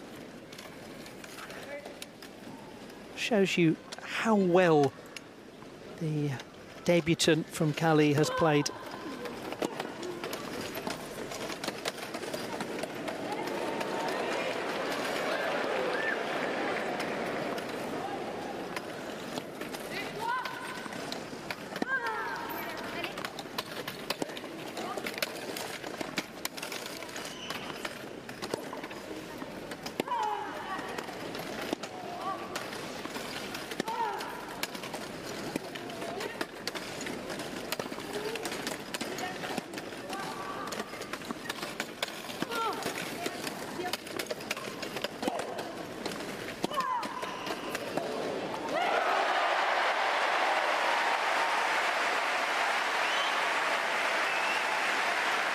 Massive work going into that point.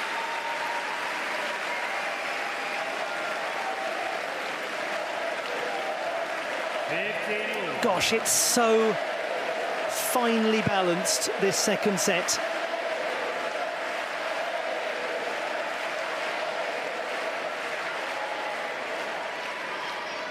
It is completely impossible to accurately predict the direction of this second set.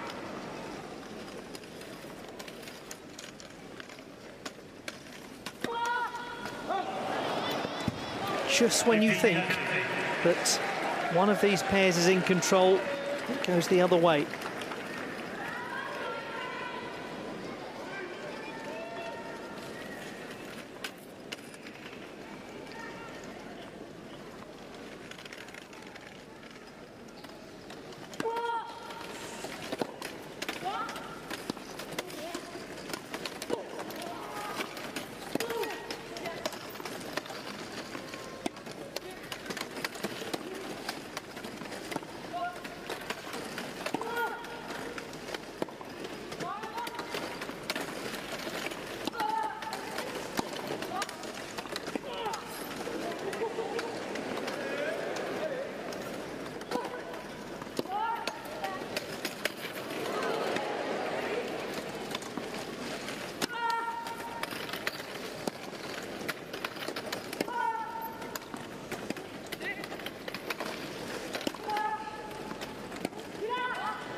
It's another wonderful point, and that time they did manage to wear down Zuleni Rodriguez. They haven't managed to do it a great deal throughout this match.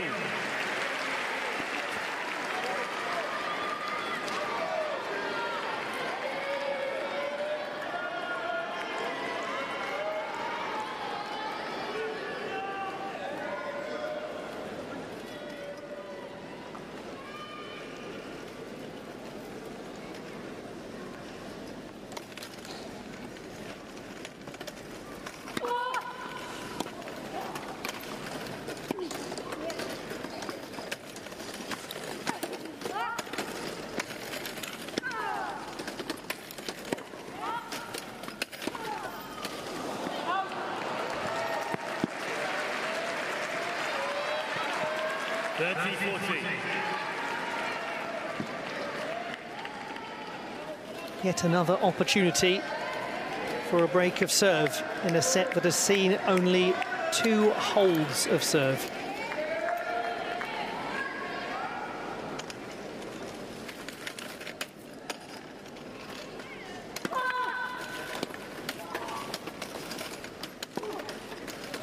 Oh, it's just gone wide. And the Colombians, yet again, have the advantage. So it started with 2 games going to the French. Colombia pulled it back to 2-all, went 3-2 ahead. France broke back for 3-all. We've had another break of serve for 4-3. What next in this dramatic set 2?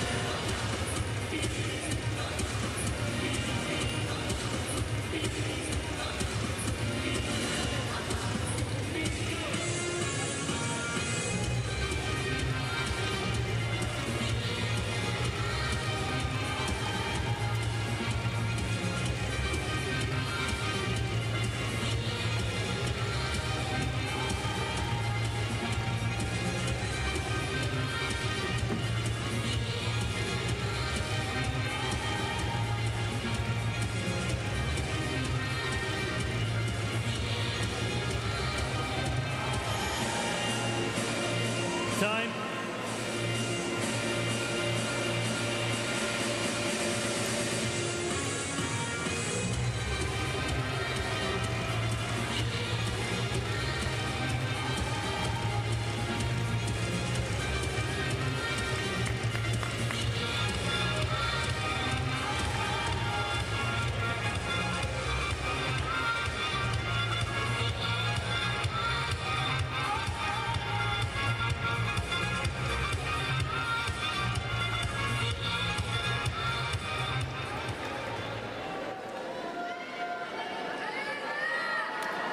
How desperately she wants this win.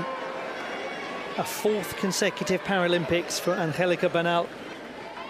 Only 1 match actually won, and that was at London in the doubles in 2012.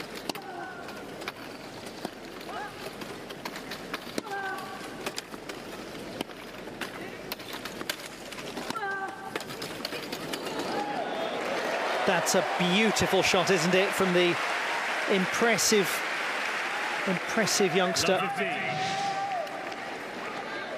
Chateau really had to get that right, because it was the sort of shot where a little misjudgment and it was going to head wide.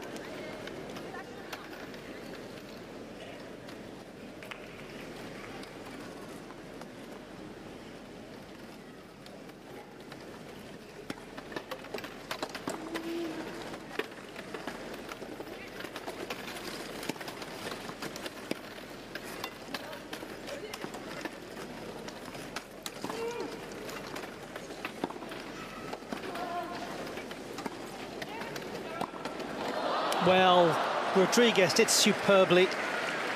How often we've said that in this match. Those of you who have only been watching the latter stages of this match, one of the things that was being discussed early on in the contest was the extent to which the French would try to cut out the world number 6, Bernal, and to focus on Rodriguez. They have done it to some extent, but Bernal has been great at making the most of the opportunities she's had, and Rodriguez has played fantastically. She's held her own, more than held her own.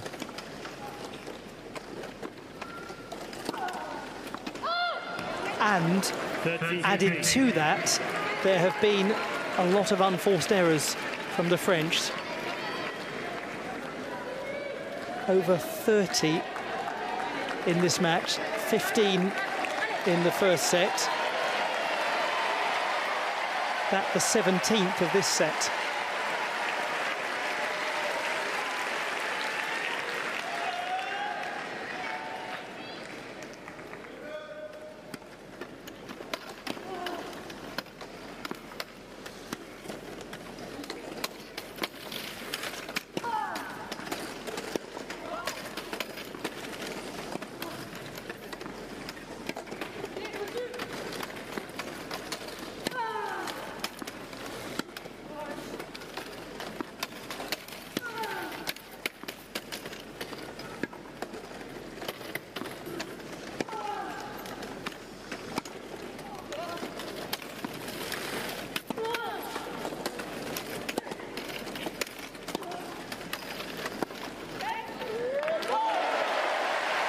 That's a good point from the French perspective. They did manage to cut Bernal out of most of that rally. 30. It's straight back cross-court to Rodriguez. But it's taking a lot of effort to wear down Zuleni Rodriguez, whose ball striking has been really very consistent. What a huge serve this is at 4-3 to the good, 30 all.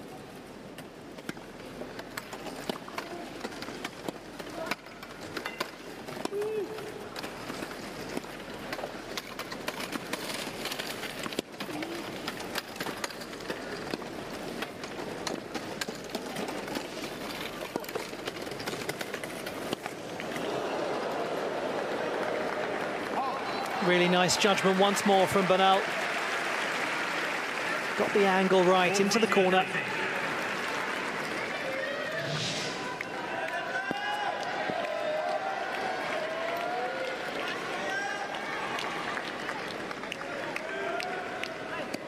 You know, they've played against each other more times than they played together, those two, Bernal and Rodriguez, but they're working nicely here.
Guess what? Another break point. Advantage, derelict. It is perhaps the only unsurprising thing in this set of great surprises. Fascinating match.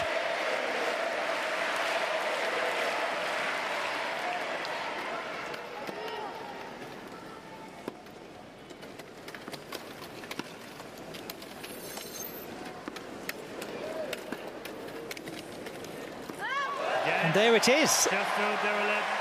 Another break.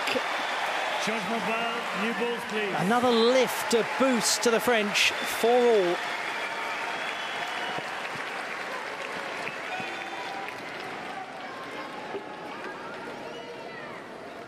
Four games all.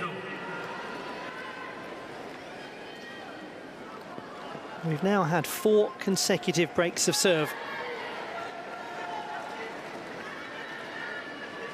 But this is the massive test, isn't it, for Chateau and Deroulede? Serving at 4-all.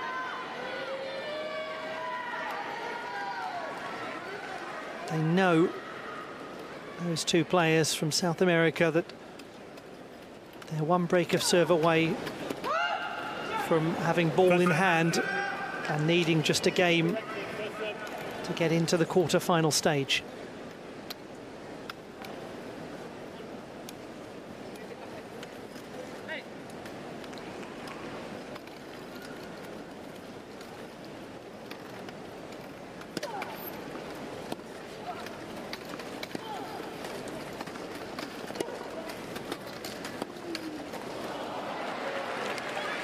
And the great challenge psychologically can be how you handle that when you know that.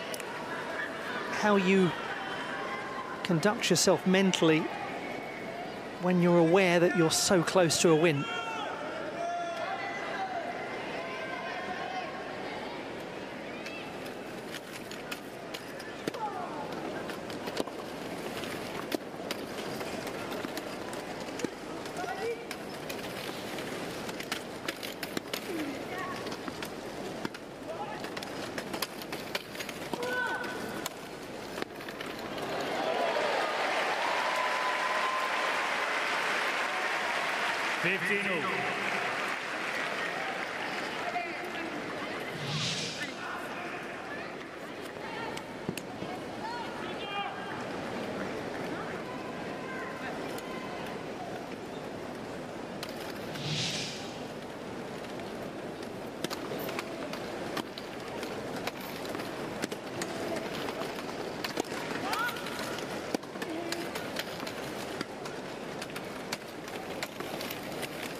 She's not the most powerful striker of a ball that you'll ever see, Zeleny Rodriguez.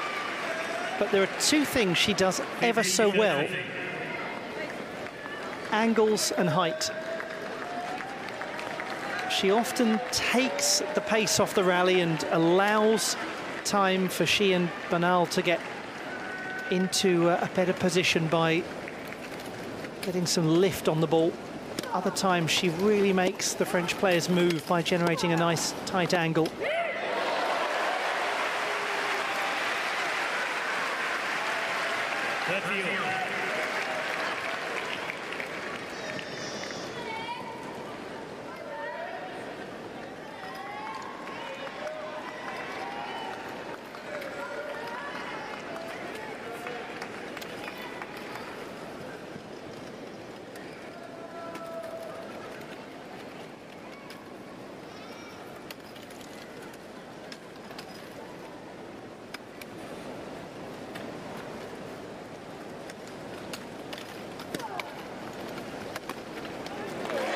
Good serve.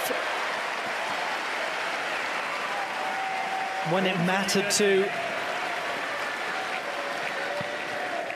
This bright and impressive young player who won the inaugural girls singles title and doubles title in this stadium just a matter of months ago.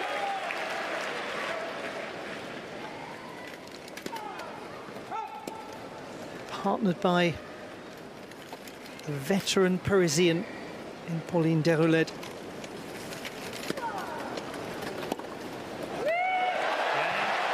It is a big hold. No, it's a huge hold for the French. Chateau, Deroulede lead 5 games to 4. Yes, absolutely.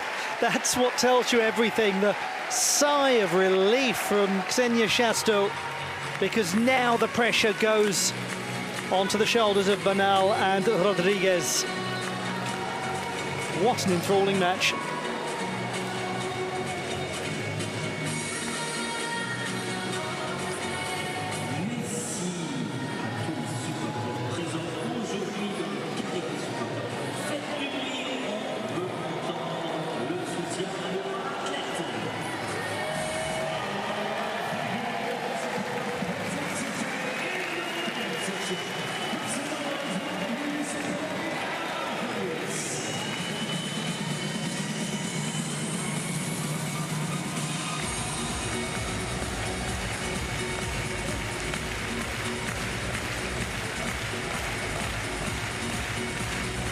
Time.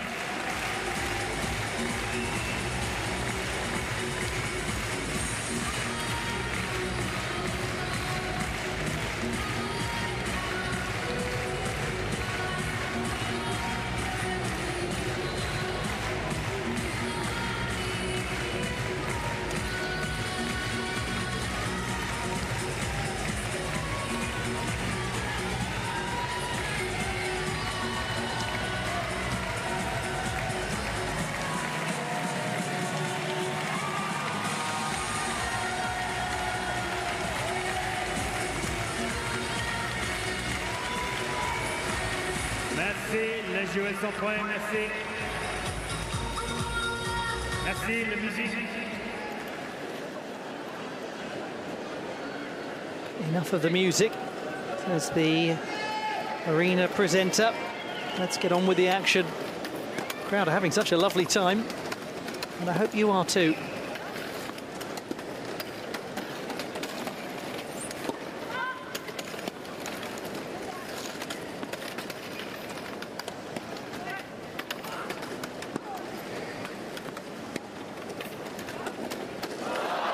Actually, it was probably Scott Noble, the umpire, who said that.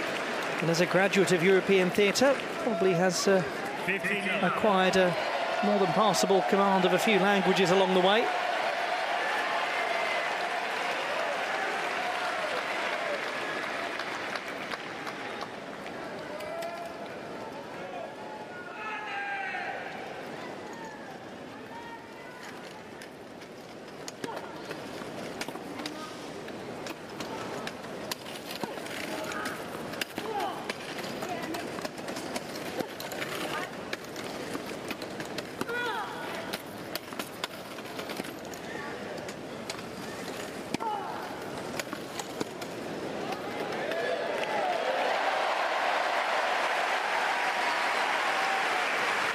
So close to forcing a match tie-break in the third.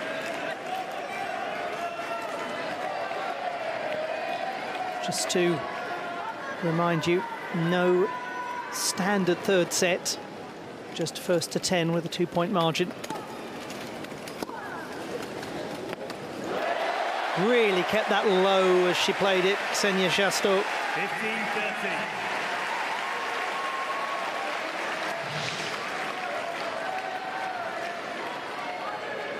Gave Rodriguez so little to work with.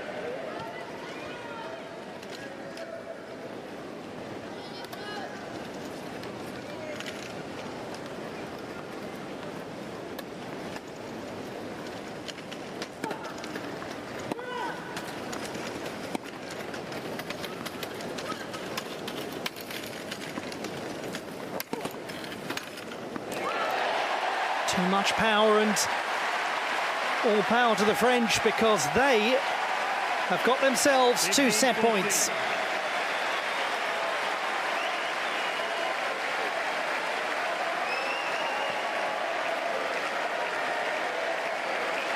And this is poised to be the absolute momentum shift moment. Listened to Roland-Garros. Energy level has increased so tangibly. And that was such a nervous serve. The French have levelled the match. A remarkable second set. Ultimately 6-4, taken by Ksenia Chateau and Pauline Deroulet. And we go into the match tiebreak third.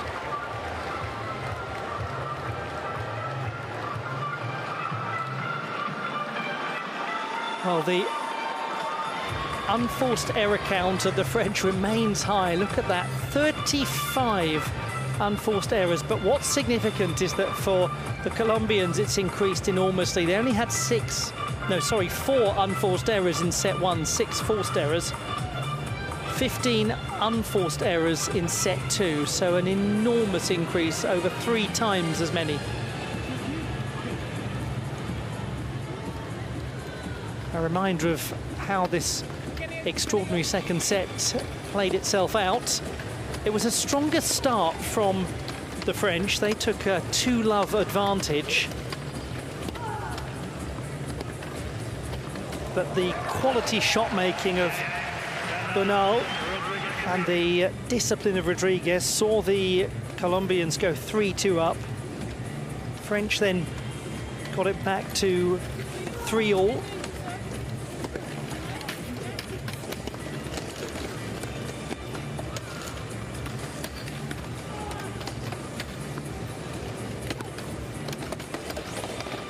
Started to see the belief of the French grow as they took things to a 5-4 advantage. That hold of serve at 4-all crucial to the mood and the confidence of those two players.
Time.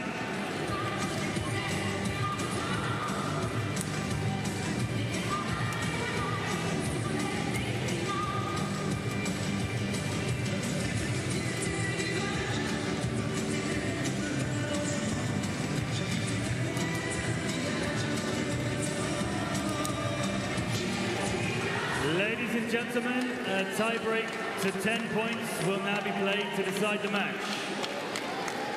As Scott Noble has made explicitly clear to all in attendance on court Philippe Chatriot, it's the match tie-break. First to 10.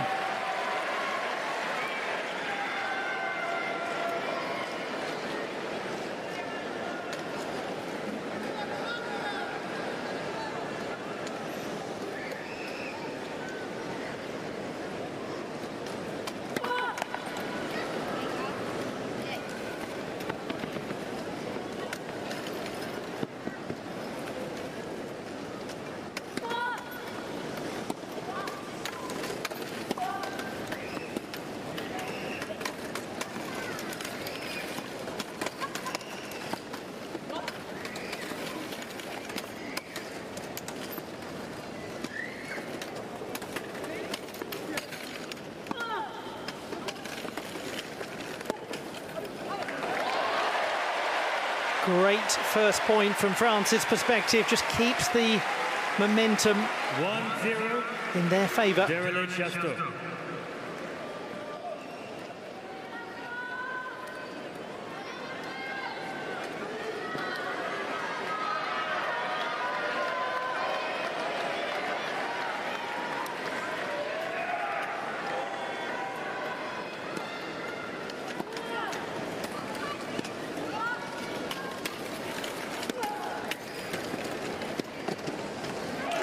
Nearly almost crept over, and the first mini break goes to the French.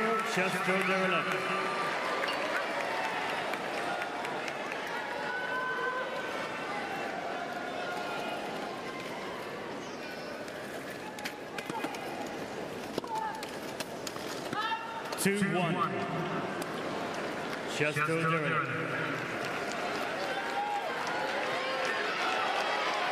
She's shown so much tenacity in this match, Zuleni Rodriguez.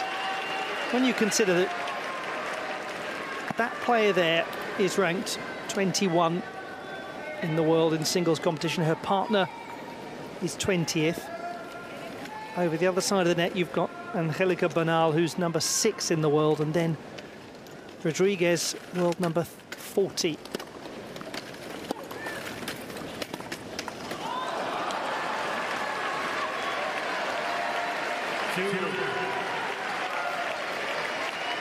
And the much lower ranked player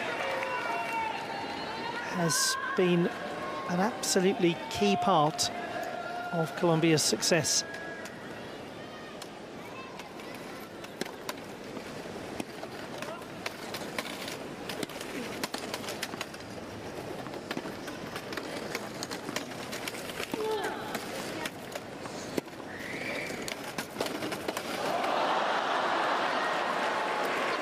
Yet again, the Colombians working the French hard and forcing the error.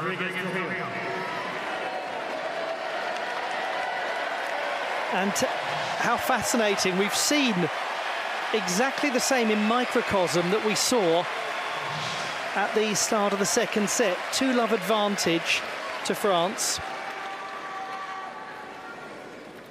Now becoming 3-2 to Colombia.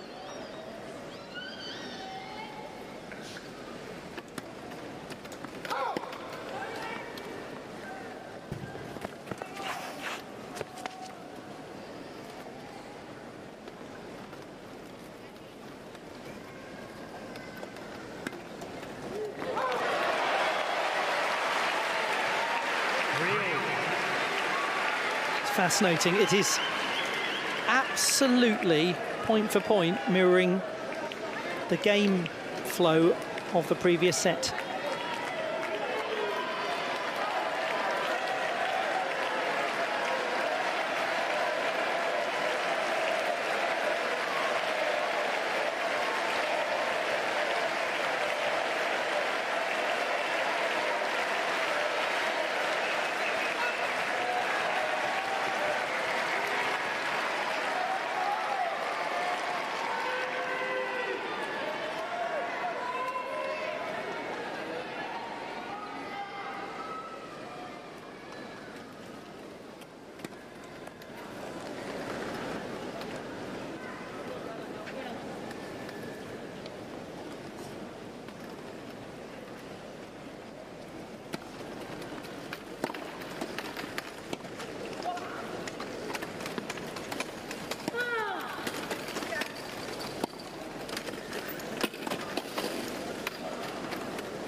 A little tempting that perhaps of Bernal to try to generate an outright winner.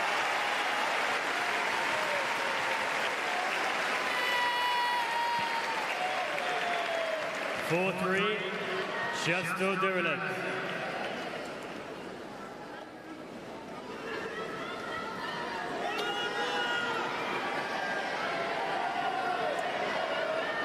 She just so desperately wants to get this victory.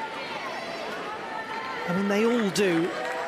That goes without saying, but when you're a player like her and you've already been to a Paralympics 3 times and you've managed just 1 win, and yet you've risen so high in the rankings, she will have come here with real hope that this will be a successful Games. And that was a tricky one to take.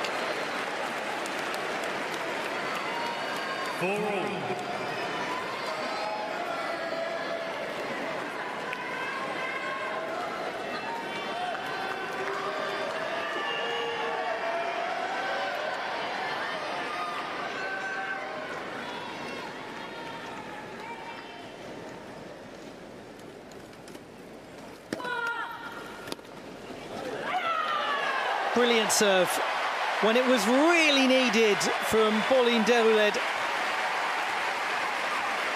5-4. Chateau Deroulet.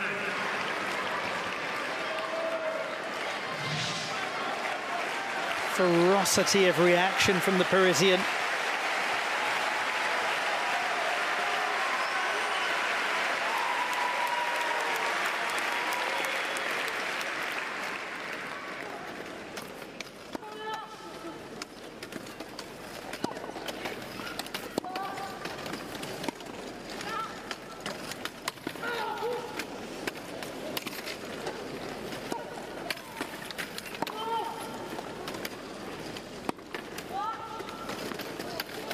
Well, wasn't that stunning from Rodriguez?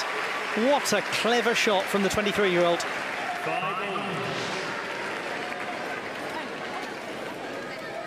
Little deception. I'm sure you saw there, Chateau just set off to the right. Couldn't read what the young Colombian was planning.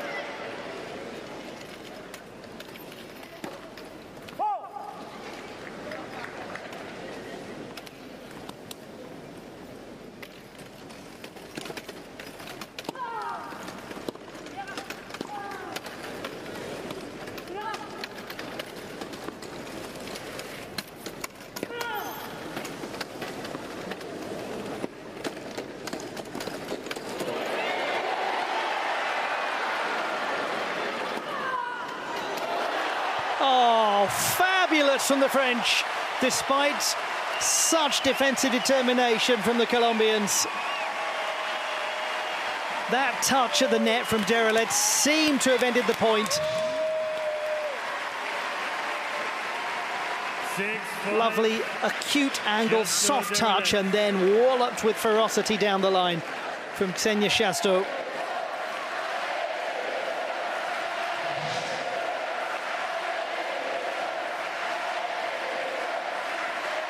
What a match this is on the first day of wheelchair tennis at the Paralympic Games of 2024.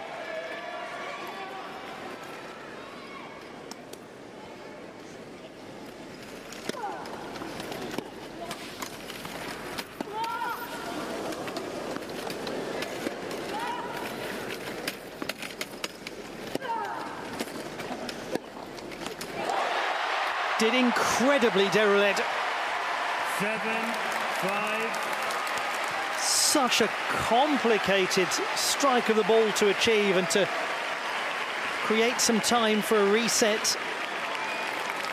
7-5. Chateau Deroulet. A little daylight on the scoreboard for the French. 7-5 they lead. First to 10. That's where we are now. Still not clear exactly where we'll finish.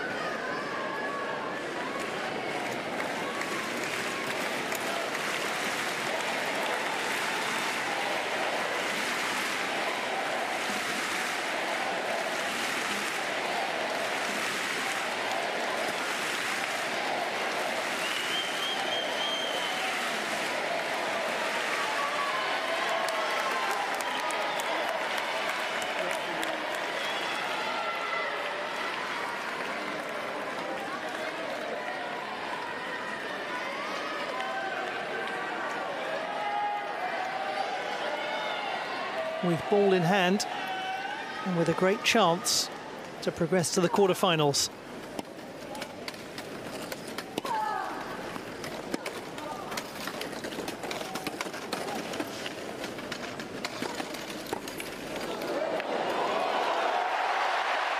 That decision again from Deroulet to come into the net. Look at how they have transformed in this match. Just crept his way over, didn't it? She really has got a useful touch at the net. And now things are starting to look really tough for Bernal and Rodriguez.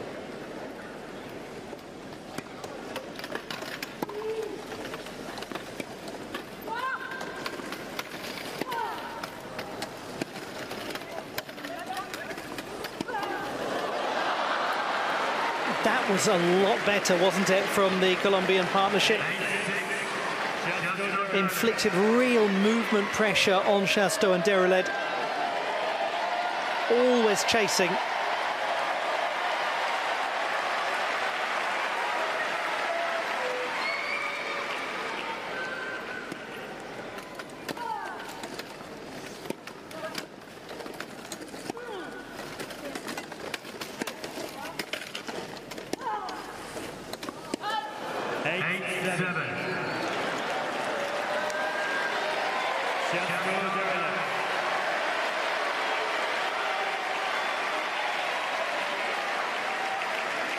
Is this one of those fascinating matches where we're going to find ourselves absolutely inseparable down to the very last moments?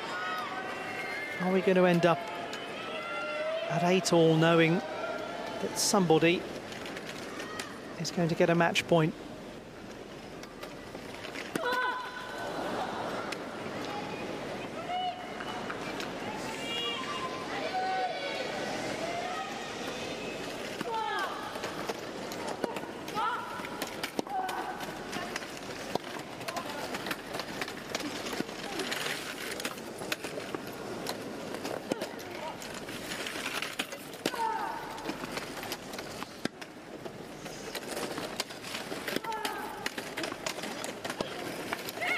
She really wanted to make that hers, Angelica Bernal.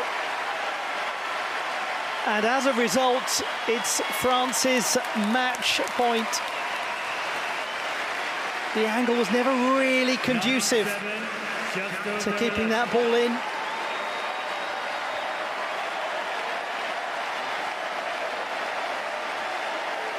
So a first match point coming up for Xenia Chateau and Pauline Deroulet in front of their fans on court Philippe Chatrier at Roland-Garros.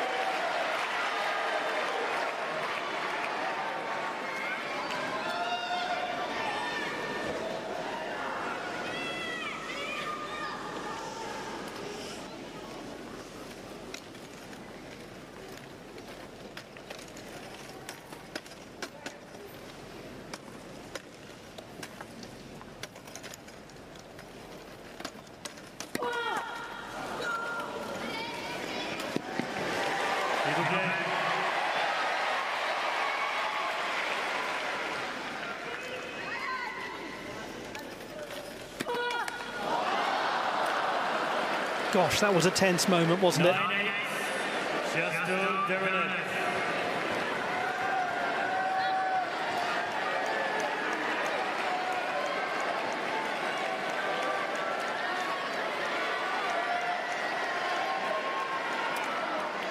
And now the pressure passes to her.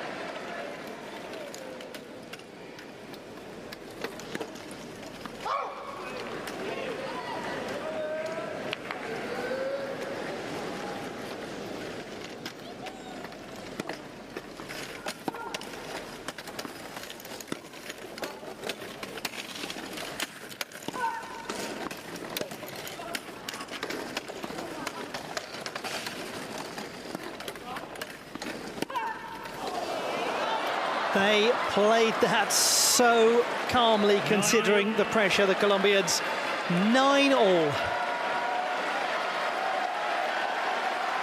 Such a nervous moment for Bernal as she had to deliver a second serve.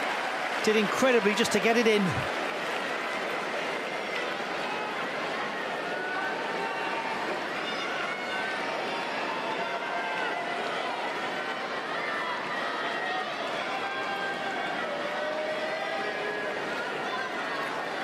Two match points not taken by Xenia Chateau and Pauline Deroulede.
Extraordinary.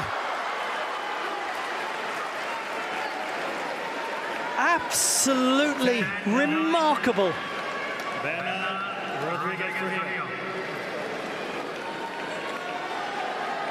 Improbably won by Angelica Bernal, and now it's a match point to the Colombians.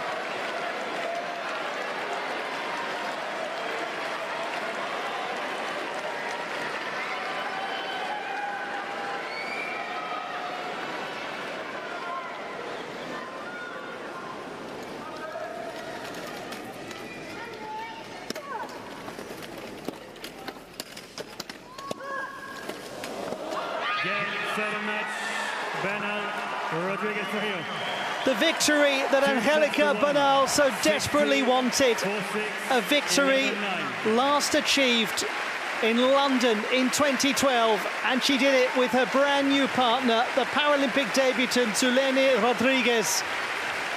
11-9 in the decider after they took the first set 6-2 and lost the second 6-4. But that was a supreme effort from Xenia Chateau and Pauline Deroulede. This young player, this brilliant young player, who's only 18, who's already a junior Grand Slam champion, being consoled by her more experienced teammate at the end of the match. It is a tough loss for the French to take, but my goodness, the work from the Colombians was superb. Angelica Bernal and Zulene Rodriguez victorious in the first round.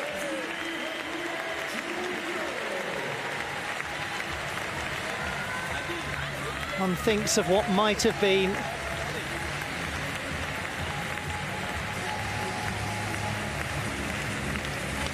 Multiple match points for the French. A regrettable, unfortunate and entirely understandable double fault when they had match point. But the player in the foreground there, Zulene Rodriguez, needs an enormous amount of credit going her way for how she has performed as the lowest ranked singles player of all four of them. She was such a key part of the Colombian win.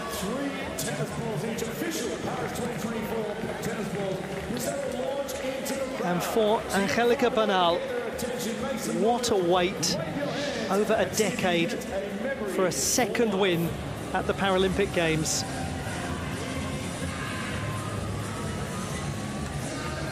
Xenia Chateau reliving with sadness that final moment, but matches are never determined by one single shot, by one single point. It's the long, long process And it was a long process for those Colombian players. Almost 2 hours.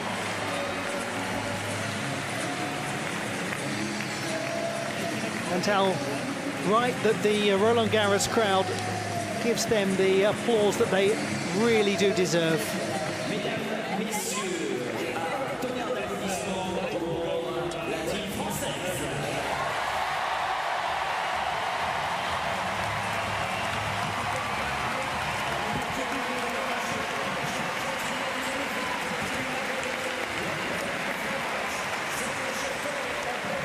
We will see so much more of that young player, so much more. It's just the start for Ksenia Chateau.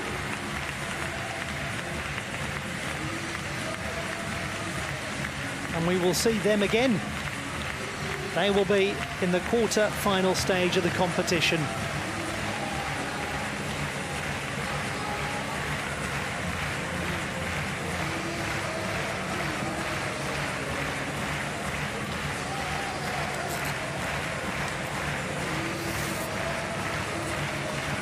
Absolutely right. Zeleny Rodriguez getting the phone ready for the selfie. Remember that moment, Zeleny Rodriguez, your first ever win at the Paralympic Games, and in your debut match too.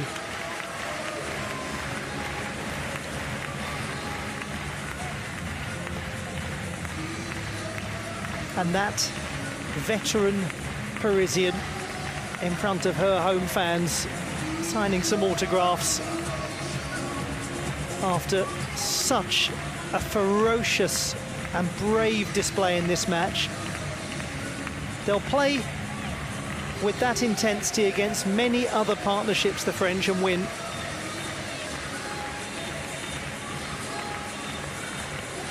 They were only narrowly beaten, so narrowly beaten.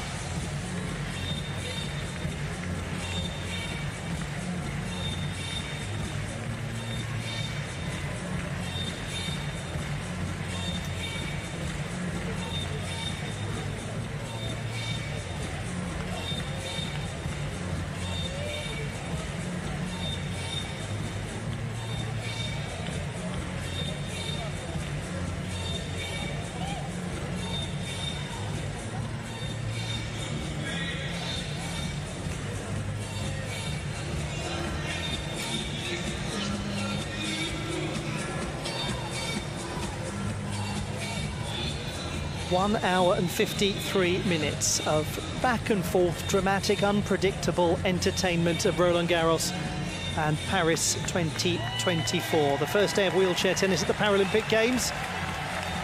And narrowly, just narrowly, the Colombians victorious. They will go to the quarter-final stage.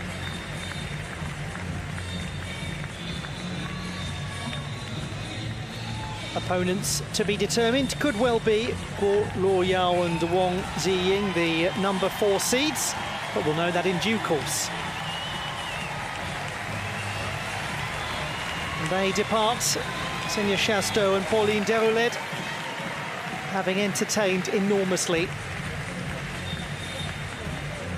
For many of the players here, their focus is on the singles competition as well as the doubles. And let's just look back at how it was that the victory in this women's doubles first round match was achieved by Bernal and Rodriguez. Often it came down to sheer hard work. That was a brilliant shot, wasn't it, from Rodriguez? Didn't play a huge number of winners in the match, the 23-year-old. That mostly fell to Bernal. But Rodriguez was the sensible shot maker, buying them time with high balls like that. Right towards the conclusion of the match, this lovely volley played by Deroulet, and a great follow-up down the line by Chateau. But after some match points were saved by the Colombians, they engineered one of their own. Chateau unfortunately going long, and the Colombians going on. 60, 4-6,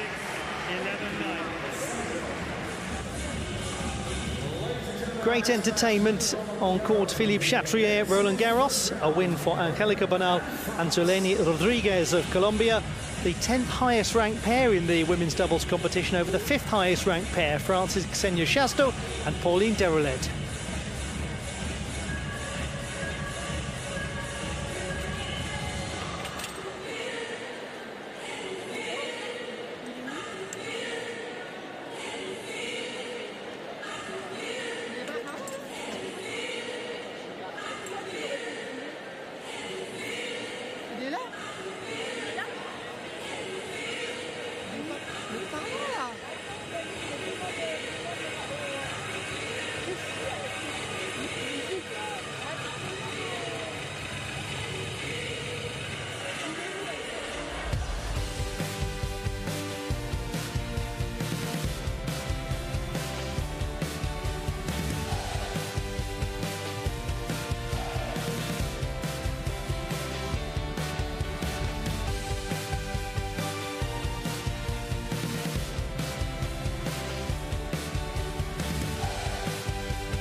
Wasn't it an absolutely extraordinary match? A win for the Colombian partnership of Angelica Bernal, 4-time Paralympian, and Zuleni Rodriguez making her debut at the Games. They beat Xenia Chateau and Pauline Deroled 18 and 33 respectively, and both debutants at the Paralympics themselves. It will be the Colombians that go to the quarter-final stage of Paris 2024.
Retrouvez toutes les gammes de produits Paris 2024 dans les boutiques officielles et les points de vente sur site. Votre point de vente sur site. Et votre patron du jour est encore ouvert. C'est maintenant ou jamais.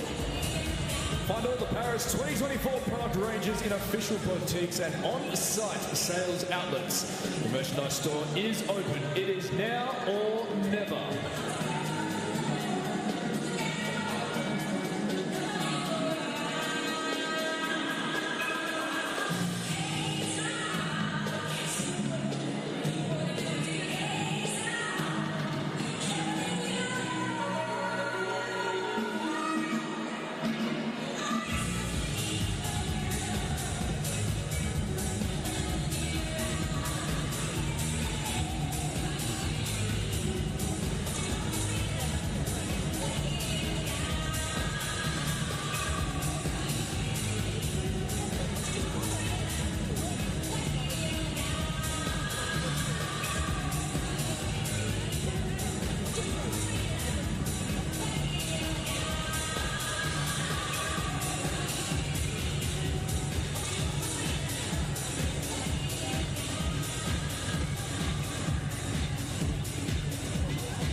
Mesdames et messieurs, merci d'accueillir les juges de ligne et les ramasseurs de balles.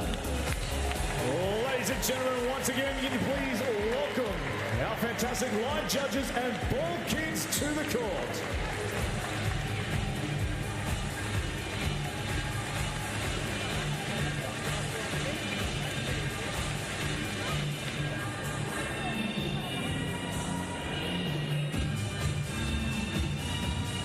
The men's singles competition in wheelchair tennis at the Paris 2024 Paralympic Games.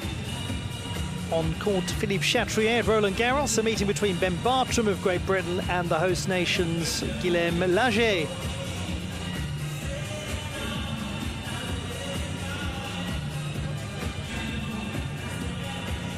Two Paralympic debutants about to take to the largest of the many courts at Roland-Garros.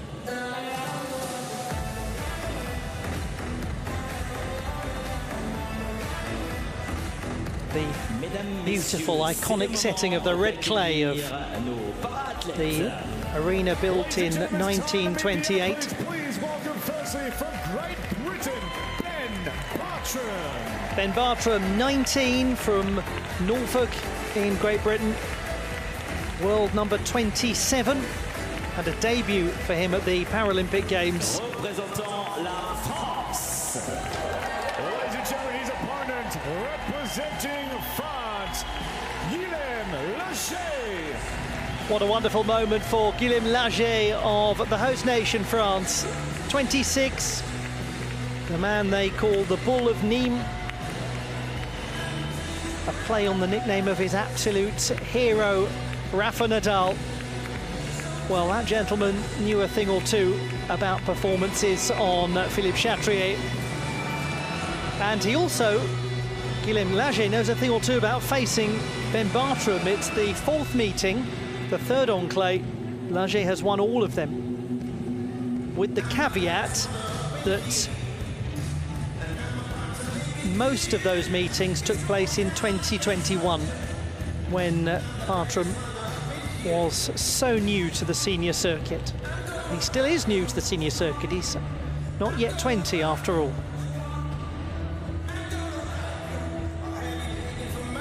Lots of support for the three-time French singles champion.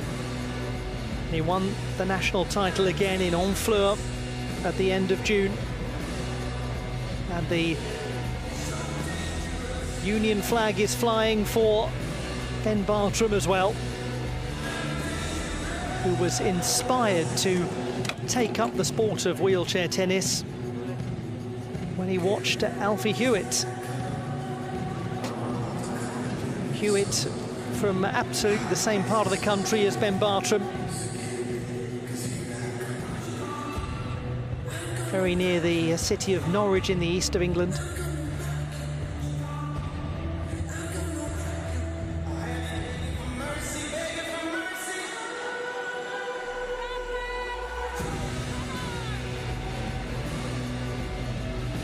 A place in the second round awaits the winner of this match, and it will be Order Tokto, the number 2 seed, that they will have to tackle, and that will be a very tough prospect. But for now, the focus is simply on getting through match number 1.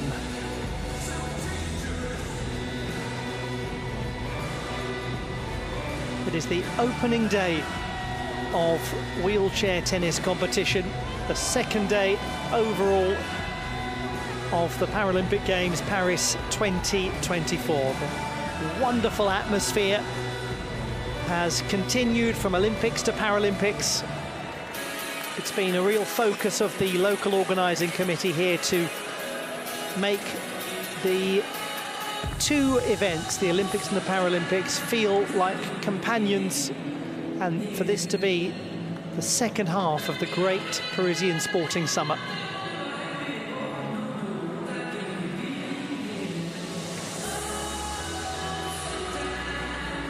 Now, it hasn't felt much like summer, admittedly, weather-wise today.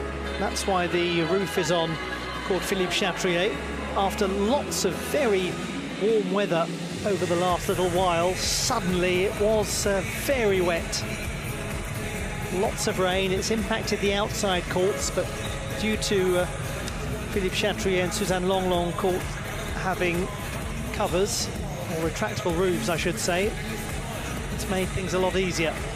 We hand over to Yevgenia Dedusheva from Uzbekistan, lives in the Silk Road city of Tashkent.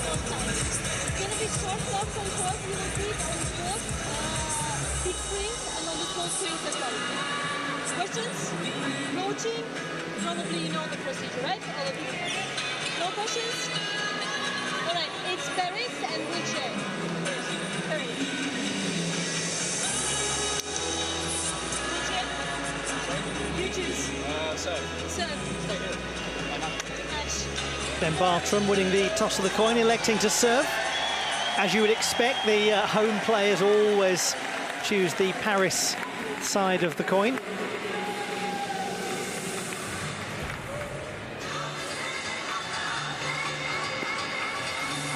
He'll be looking forward to this. He is a gentleman who loves a big atmosphere, loves an occasion.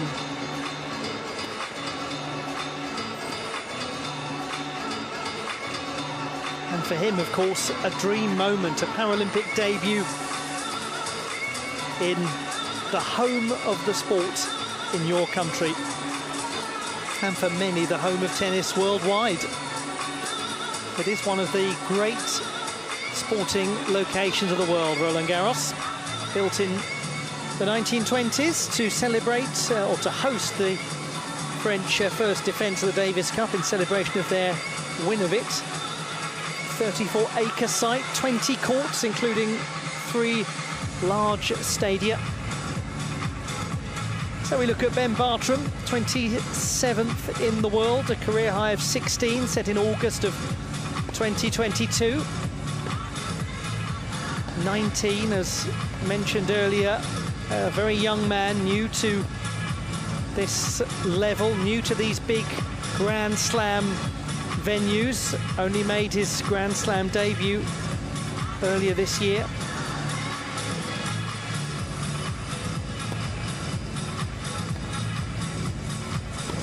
He takes on Guillaume Laget. Laget actually skipped the grass court season to keep working on clay, went from being a wild card at the French Open, a first round loss to Alexander Cataldo, to the lovely French Riviera Open, where he lost to Alfie Hewitt in the first round. Played only one hard court competition in France before going to the 34th German Open, where he made the quarter-final. Then went to Flanders in Belgium in July. So he's really stayed focused, Laget, on keeping on clay. As for him, he went to Wimbledon and was unfortunate and fortunate at the same time, if you will, to meet his absolute idol, Alfie Hewitt. Lost 6-1, 6-4. He said he was overjoyed to play there. Had videos from when he was 12 years old, talking about his dream of playing at Wimbledon.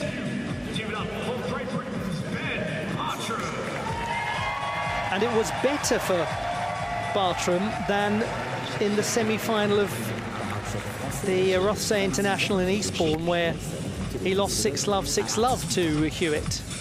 That was the moment where he said he went from being a fan to being somebody aspiring to compete with Hewitt.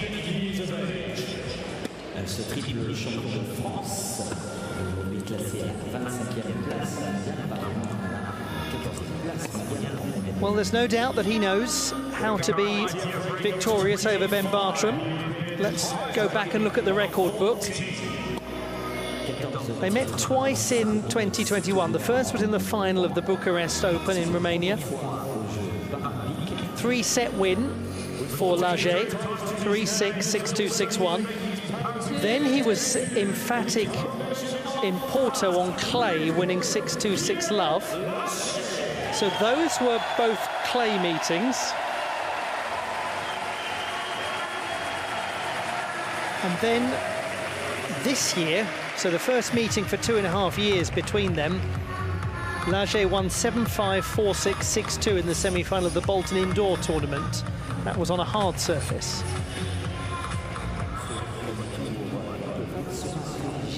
So if the record book counts for anything, it suggests that we could be in for quite a long and complicated match.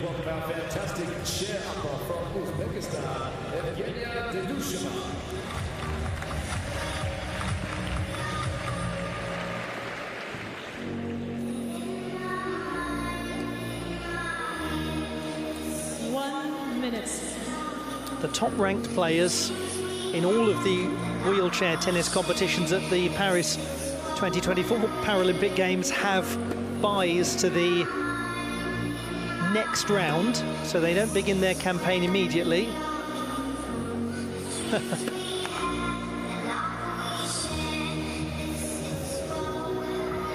That's a nice moment to remember, isn't it? Left of the chair, chose to serve. Always great to see so many young fans in attendance. Some of them will be discovering this wonderful sport for the first time, just as he discovered it watching on television in 2016, the Paralympic Games in Rio. Before that, Ben Bartram hadn't played any form of sport for about a year.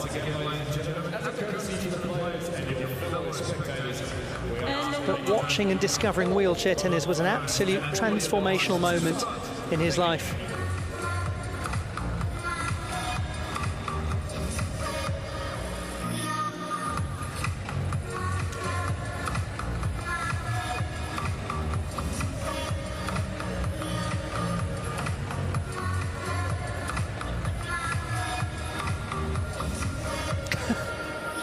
That's a youngster with a sense of style.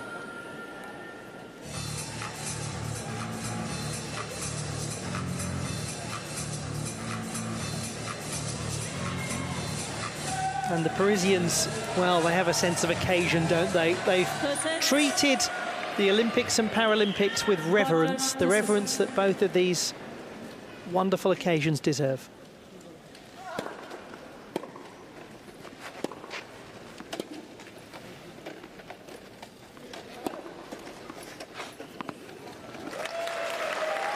Ben Bartram, Guillaume Lager. World number 27, world number 25, respectively, meeting for a place in the second round at the Paralympic Games and a match with Order Tokito, number 2 seed.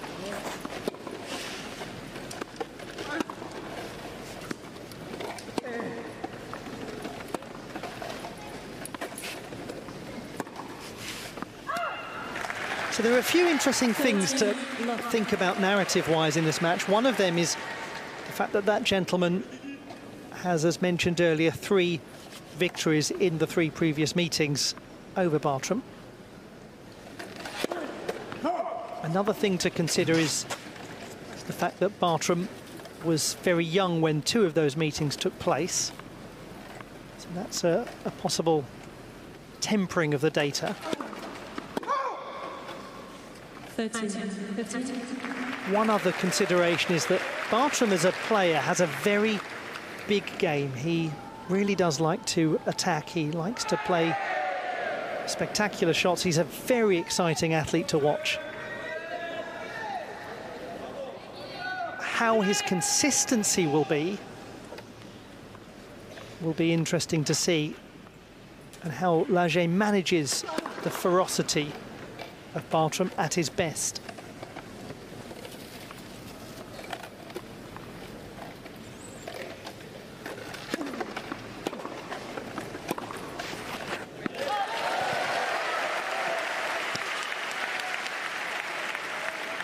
And perhaps a final narrative point to think about early on is the fact that Lager has chosen to really focus his time on clay. As I said, missing the grass court season.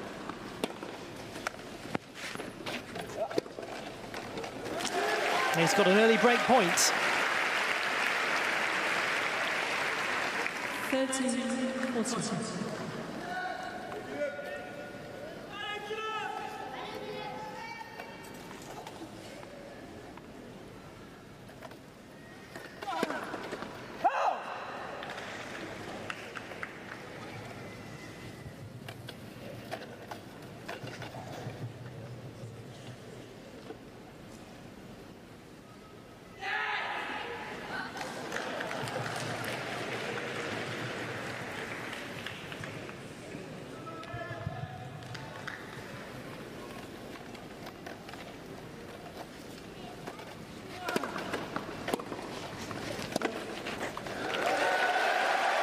that really is a super first game from Guillaume Lauger.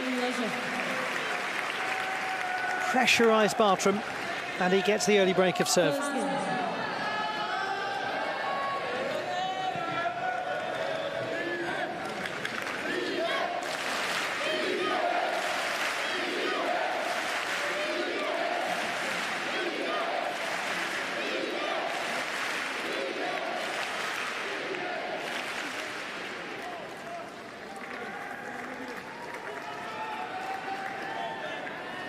Bartram was part of the British team that won the World Team Cup in Antalya in Turkey earlier this year. He also won it in 2023.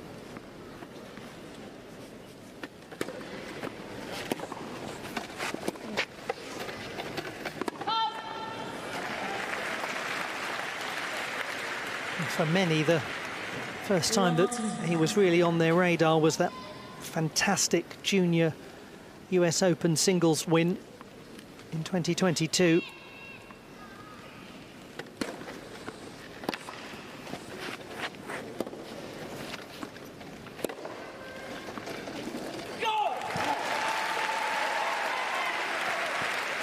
And as I mentioned earlier, Wimbledon debut this year, just his second Grand Slam main draw appearance. Lovely shot there on the backhand.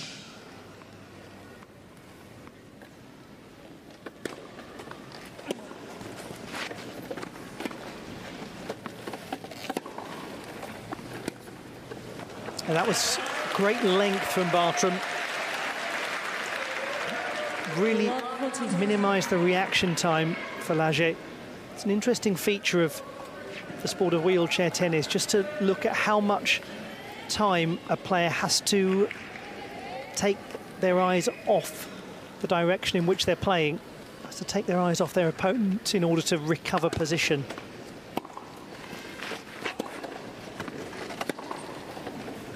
That's brilliant. What a game from Bartram. Immediately breaks back.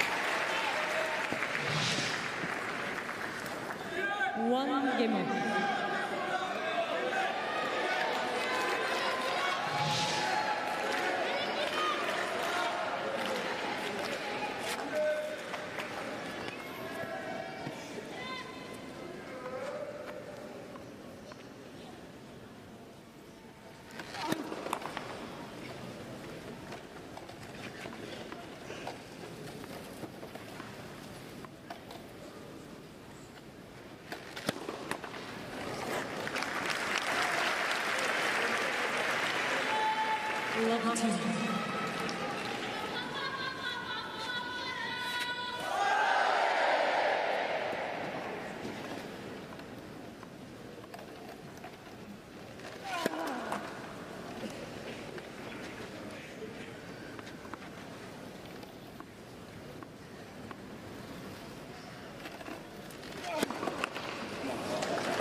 Not finding the serve with him at the moment, Ben Bartram. Neither of them is.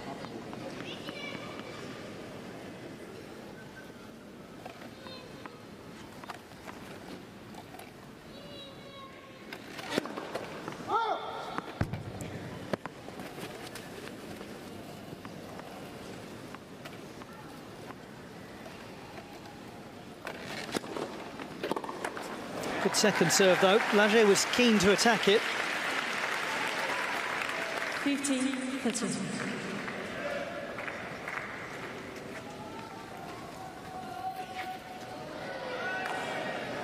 Captain of the team watching on.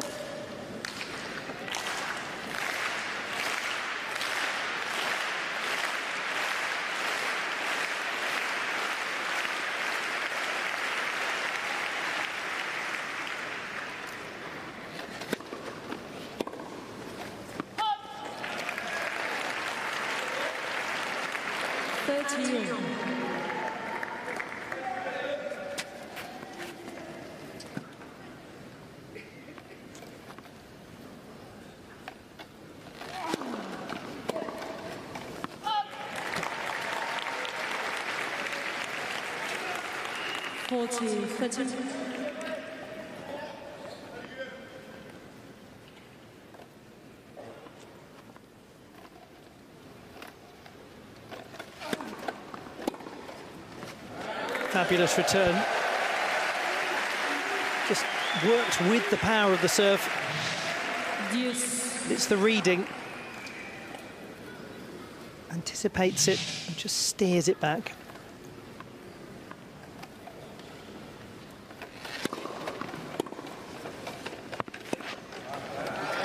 Came back with sufficient depth to trouble the British player. It's another break point.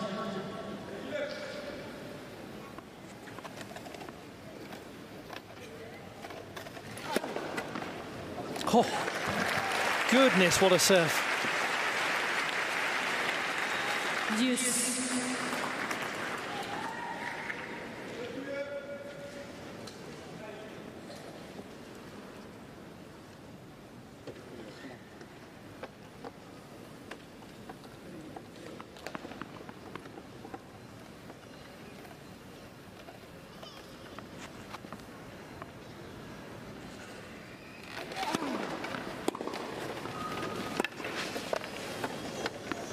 That was brilliant coverage from Bartram.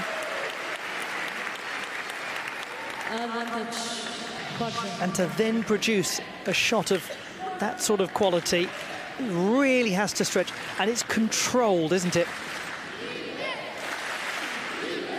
Because his options were so restricted there by Lager. Merci.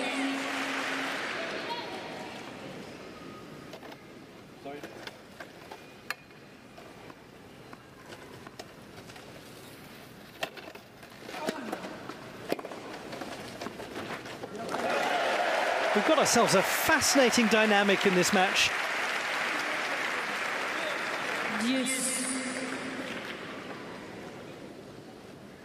There's an exciting aggression to the way the pair of them are playing. Bartram is always going to be an intense and big player in terms of how he constructs his game.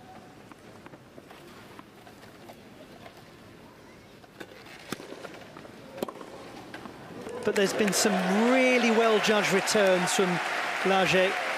Maybe hasn't been required to move as much as Bartram would probably like.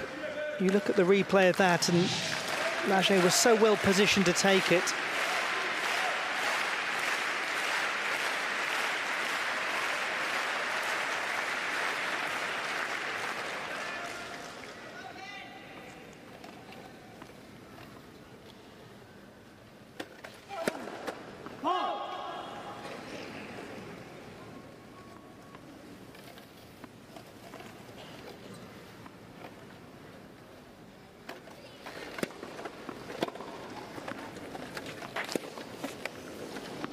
Oh, just for a minute. And he thought it as well, didn't he? But Lager has got the break of serve. Very entertaining start to the match.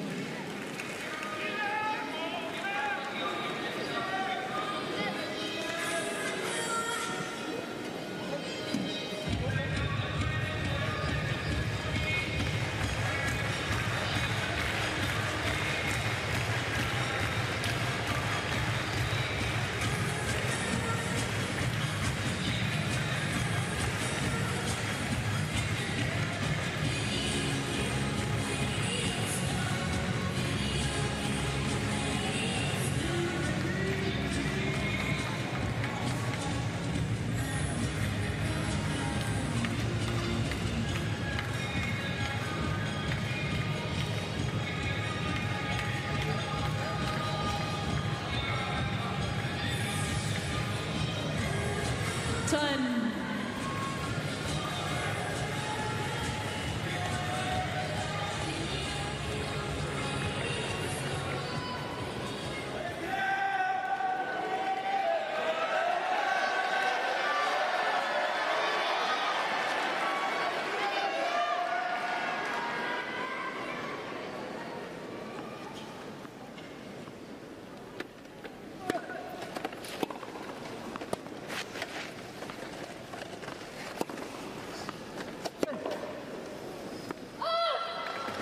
That's one of the challenges when you take on someone like Ben Bartram with the Love the team. aggressive and intense game that he has, you can end up forced so far back behind the baseline.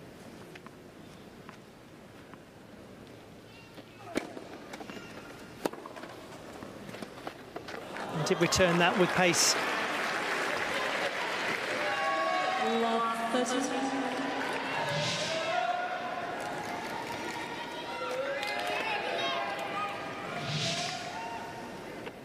He's got such a fascinating sporting background, Guillaume Laget.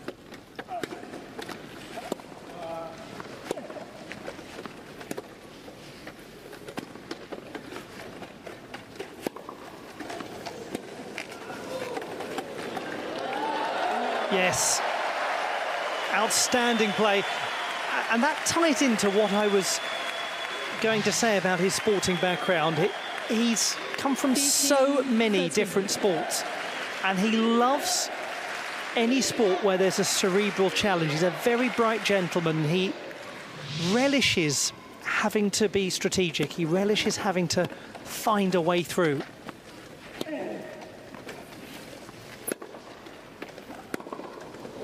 Beautiful take. Such a true connection. 30. Such a tried and tested approach, isn't it, to create the space by going cross-court and then to use it. Oh, well, there we go. That's some of the big hitting that that gentleman's capable of. 30-14.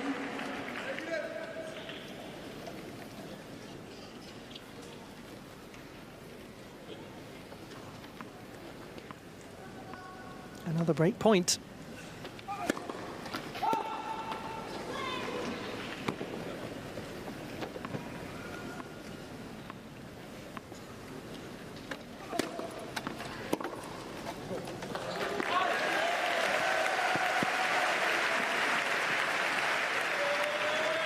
Yes. When France became the first country in Europe to start a wheelchair tennis program in 1982, Yannick Noah was one of the most important parts of that. He and the likes of Henri Lecomte would play exhibition matches between a standing player and a player who uses a wheelchair.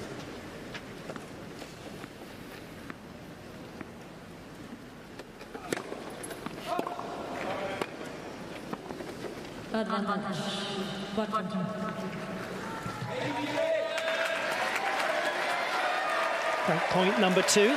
We might have 4 consecutive breaks of serve to open this contest.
One can only imagine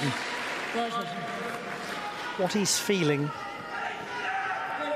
at this, his debut Paralympics, when he competed at Roland-Garros this year. It was just his second time in a Grand Slam.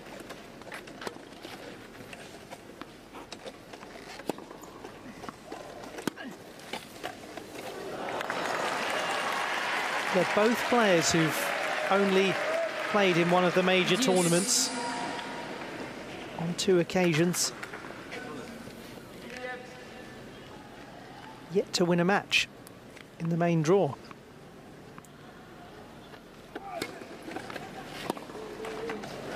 did have the right angle and the space to go down the line.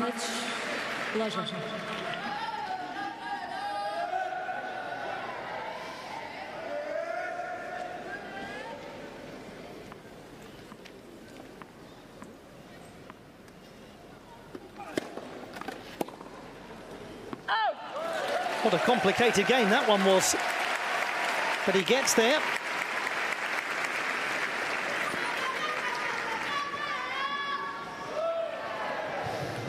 Laget 3-1 ahead. First hold of serve that we've had in the match so far. Just waiting for confirmation.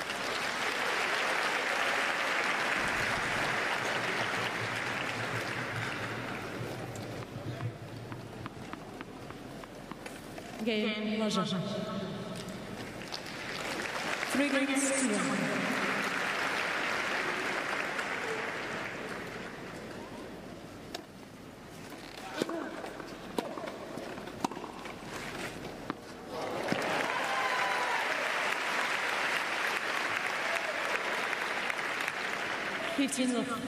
And Bartram attended Easton College near Norwich. Was initially a wheelchair basketball player. But as I mentioned earlier, very much inspired by Alfie Hewitt winning a silver medal. 2 silver medals indeed in Rio. And actually Hewitt went to Easton College very recently to continue the fine work that he does there in motivating young people.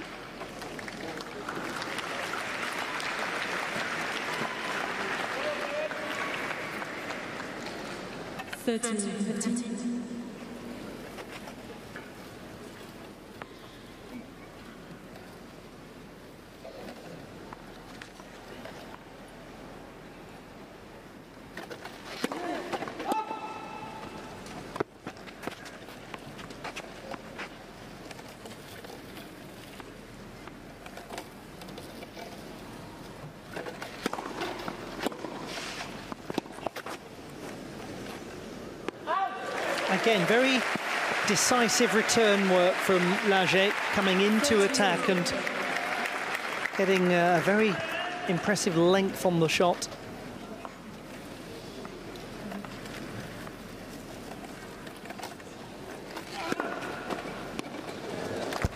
Wonderful serve down the middle. 14-13.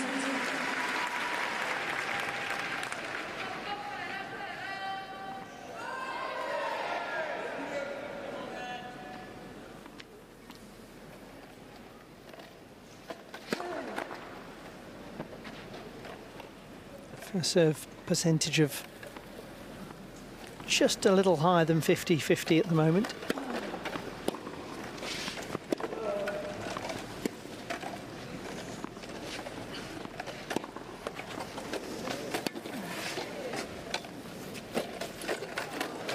Lovely touch, lovely touch. He did so well there, Bartram, to have to alter his position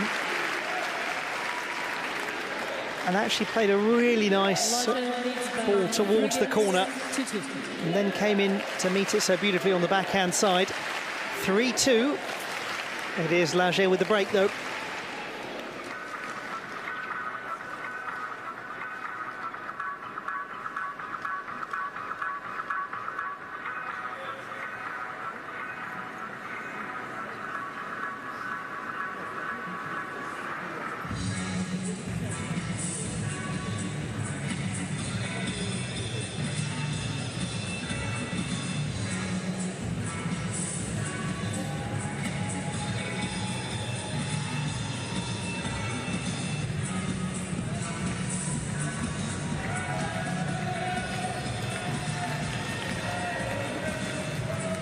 Time.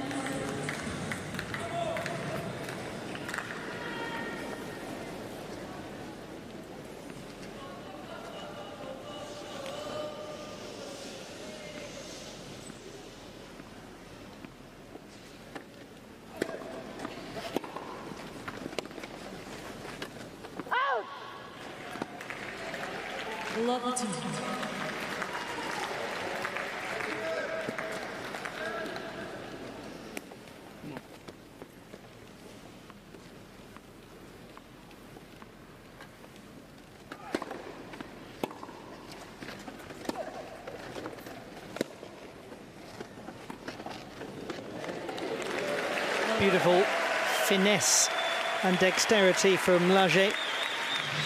Was a very good football goalkeeper earlier on in his sporting career, so no surprise that he has the transferable skills of somebody with the right sort of touch with his hands.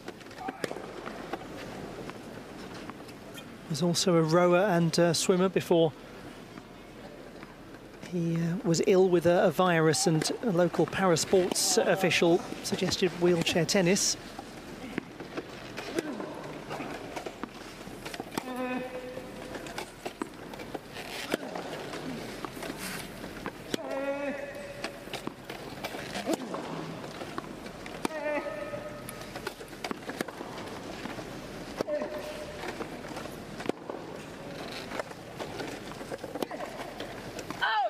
He's very much one of those people, Lager, who relishes the chance to problem solve. 15-30.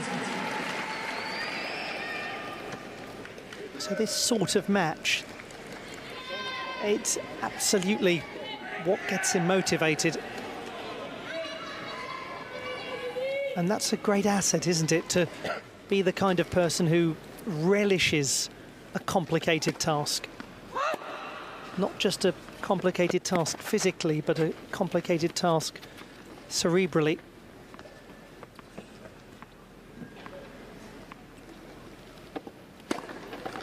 Oh, that was an uncomfortable groan from the crowd as they just got the sense, and they were right, that it was going to drift wide.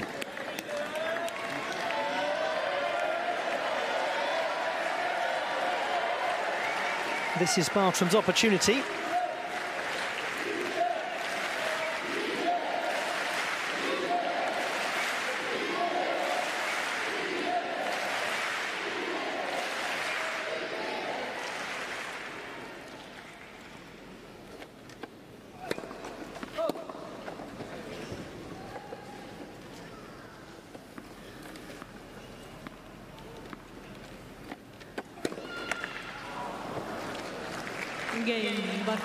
Double fault, a second for Lager.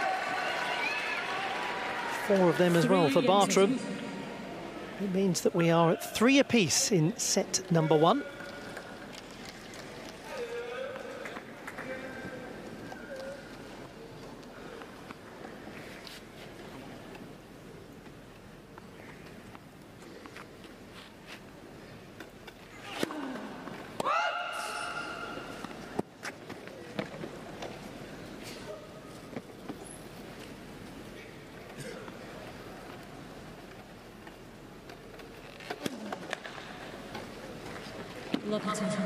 It's an issue, isn't it, for Bartram early on in this match.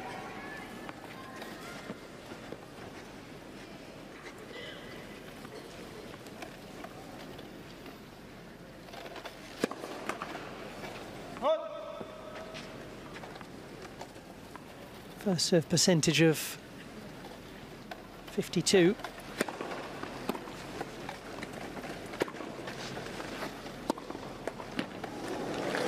Goes right down the middle. Quick apology. Love 30. But it's so difficult to make the right judgment in that position, because he didn't have much reaction time to turn and hit. Lager benefited a little from the net cord, certainly.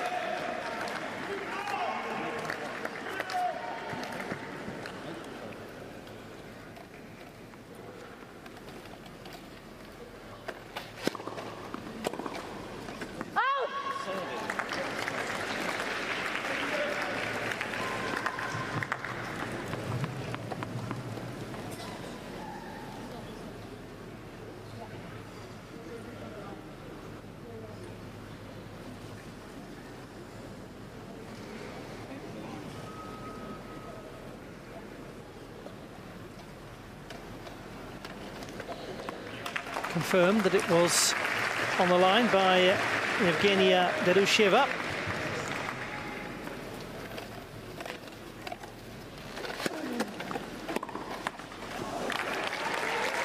The quality of serve certainly is there And it could get problematic for Guillaume Laget if Bartram can become a little more consistent in his delivery. He's just such an interesting young player, isn't he? Compelling to watch.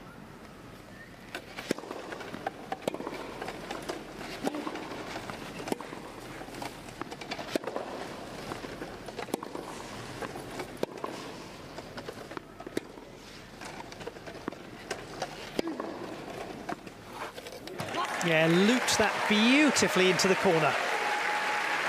40-30.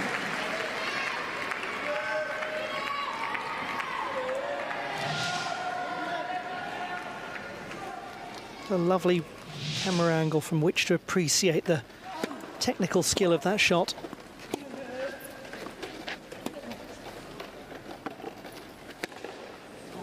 Yeah, not an easy exchange for Bartram. Earlier on, he was really having to move backwards to get some kind of purchase on the ball.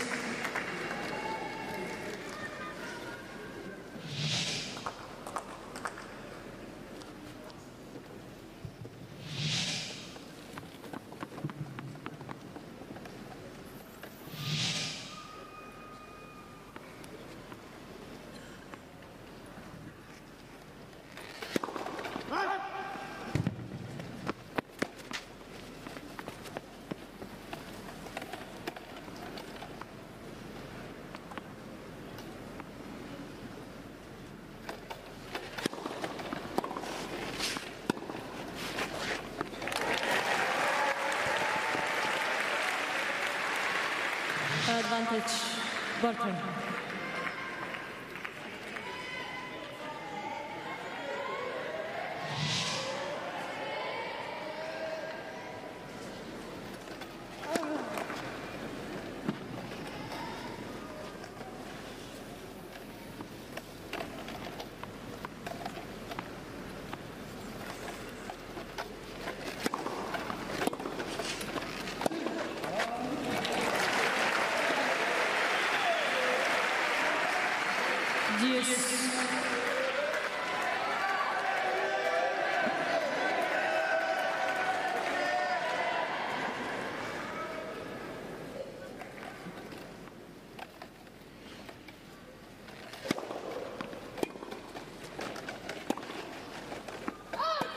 Okay, 30 minutes of play. Advantage, Inseparable thus far, but a break point opportunity for Guillaume Laget.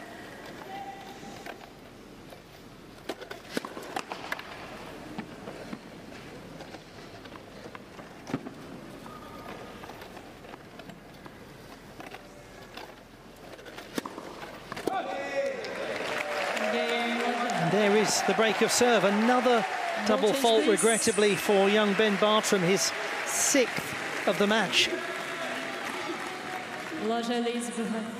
Having benefited from a break of serve via a double fault, he's conceded one. And now it is Laget who leads 4-3.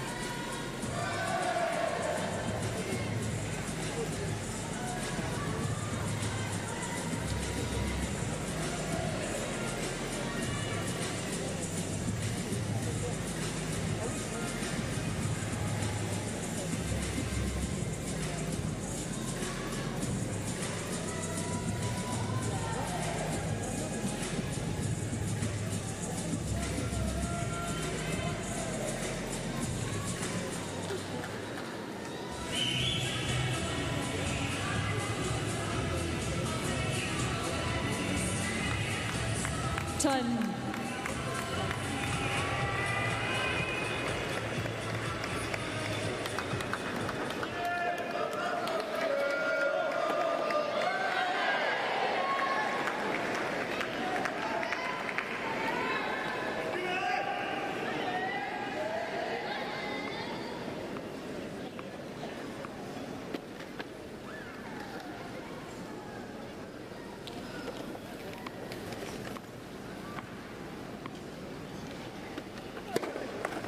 Net.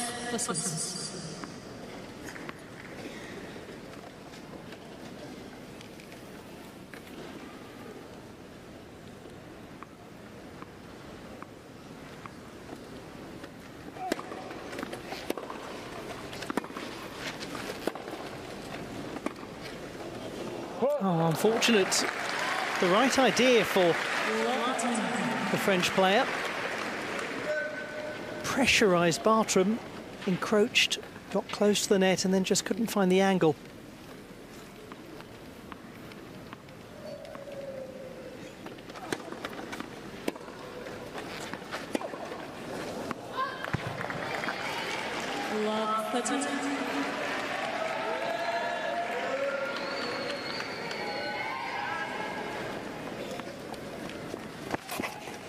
It's the 6th unforced error from Lager.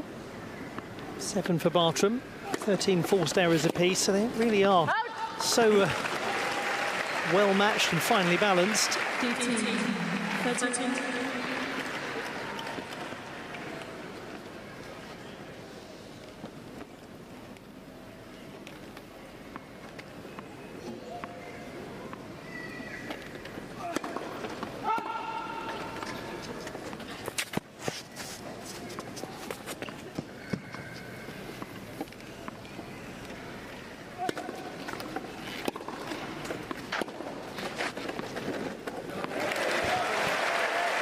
That's an example of his keen decision-making.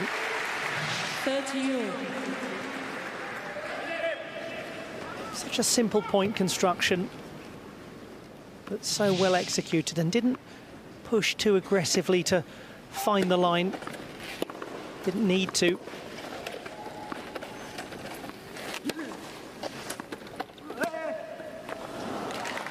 But Bartram can be so good at forcing people back. 13. 14. He's got another break point.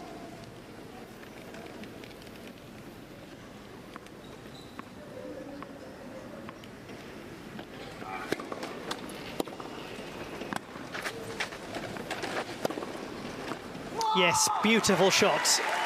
Made the most of his opportunity, and it's 4-all. Just 2 holds of serve in this match. 4 games over.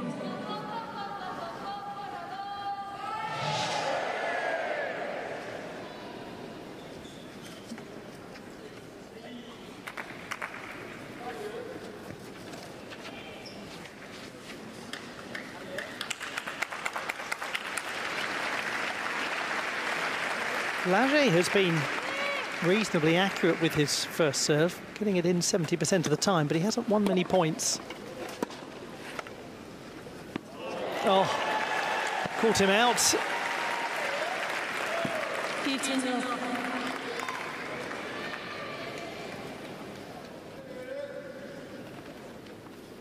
And the lob, naturally a very significant shot in wheelchair tennis. If well executed, it can be transformative.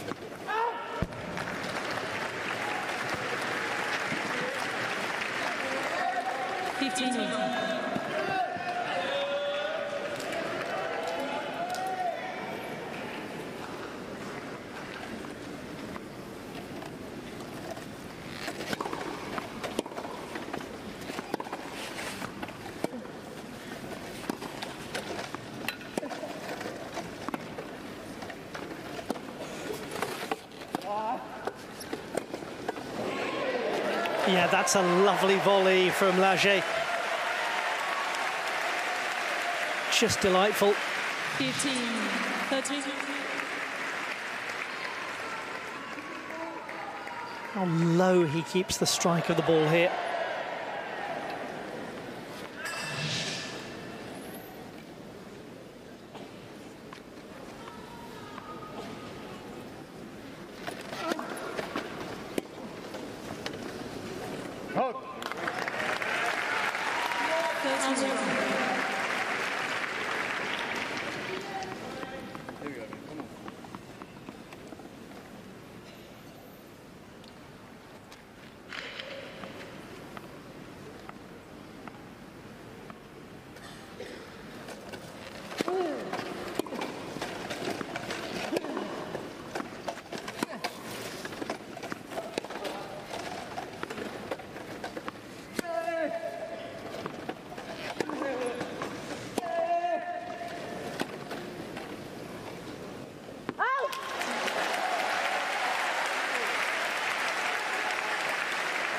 30-14.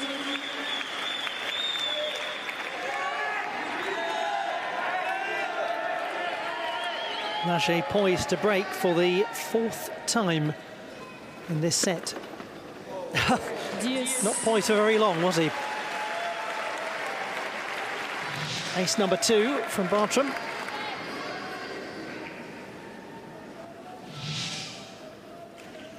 And that's what's so beguiling about this match so far, because it is clear, isn't it, just how potent this gentleman's serve can be, and the fineness of many of his shots.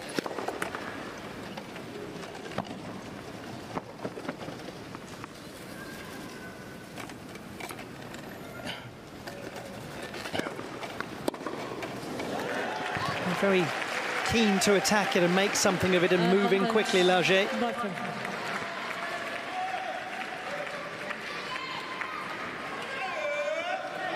If Bartram can find a way to get this next point, then he's going to feel surely very confident after the change of ends, knowing that he's broken Laget 3 times already.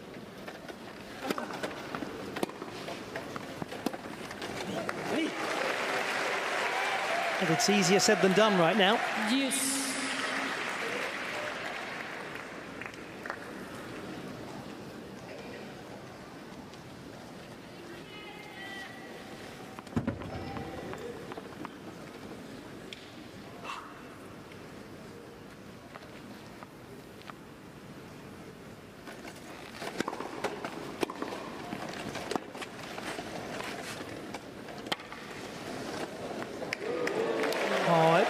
Was impossible to make anything of. Advantage, Laget. Look at the flight of the ball there. Just arches away exquisitely. Merci. Merci.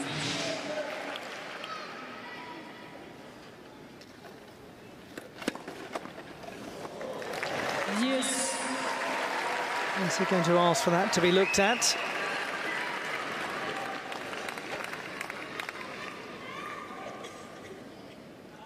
Wondered if for a moment there Laget was thinking about having that scrutinised by Evgeny Dedushiva. Oh, he's done it again. Wow. 4th ace. That first serve percentage is going up. It's about 10 percentage points better than it was a game or so ago. It's really going up. Ben Bartram with a big hold of serve. He's 5-4 up now, I should say, in this first set. And Laget will serve to keep the first set going.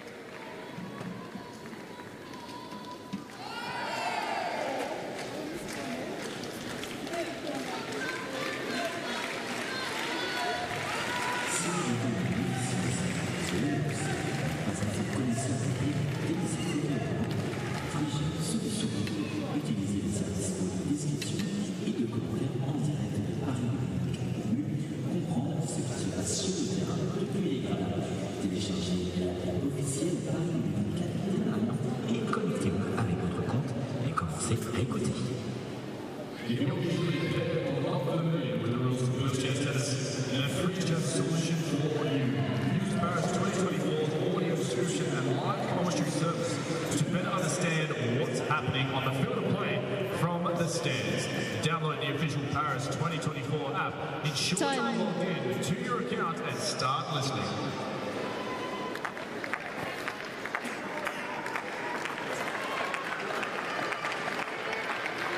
The setting of Court Philippe Chatrier at Roland-Garros in Paris. The first day of wheelchair tennis at the Paralympic Games. And a huge service game here for Laget. He has only managed to hold once. That was to move 3-1 up.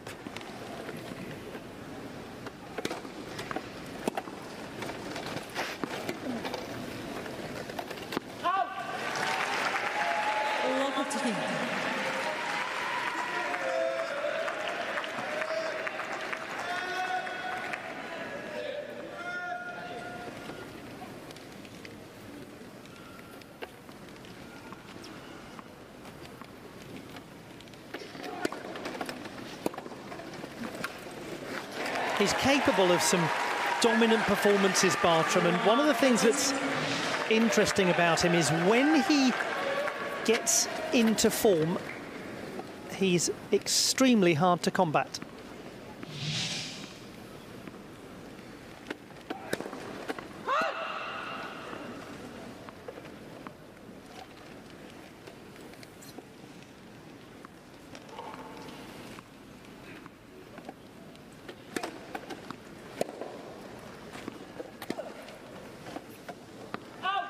Laget's got a really difficult problem-solving challenge here.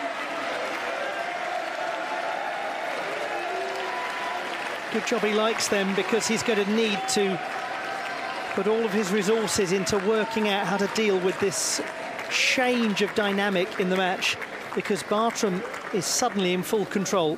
He has 3 set points.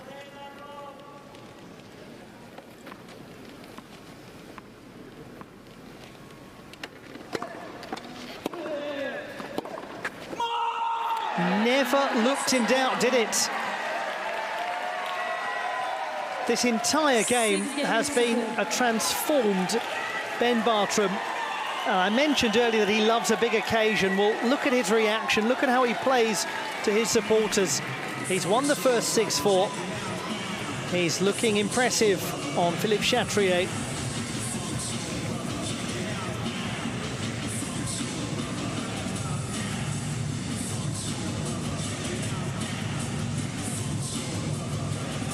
...44 minutes, set number 1. 18 winners for Bartram, going some way to offset these 6 double faults.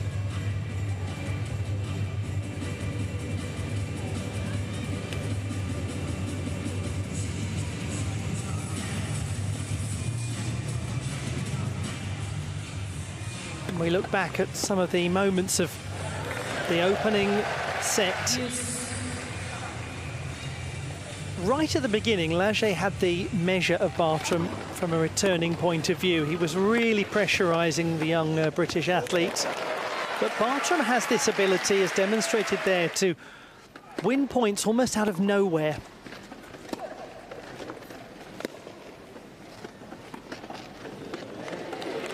Laget, clever, sophisticated, cerebral tennis. 15-0. One stage he was 3-1 up. He was also 4-3 up.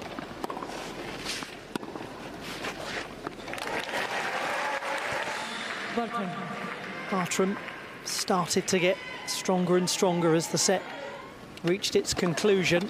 The turning point was actually when he managed to hold serve at 5-4, then dominated the final game.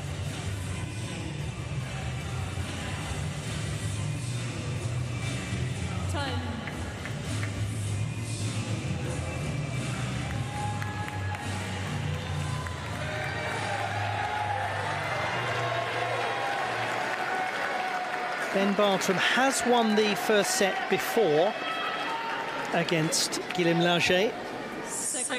He then lost the next 2 sets, 6-2, 6-1. That was in August of 2021, though. And he did win a set against Laget when they met this year in February in Bolton in the north of England.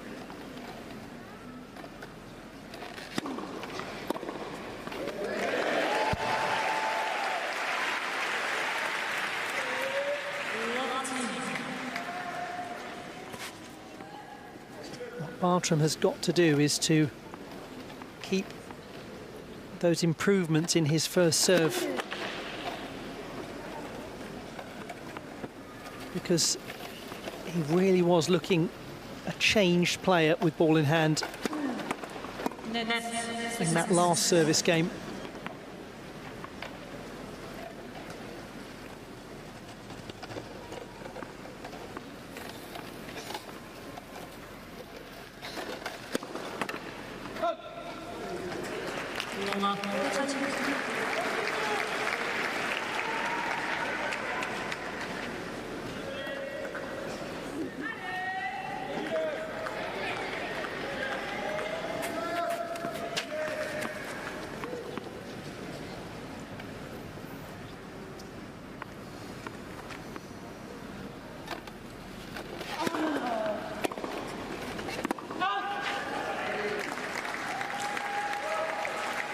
15.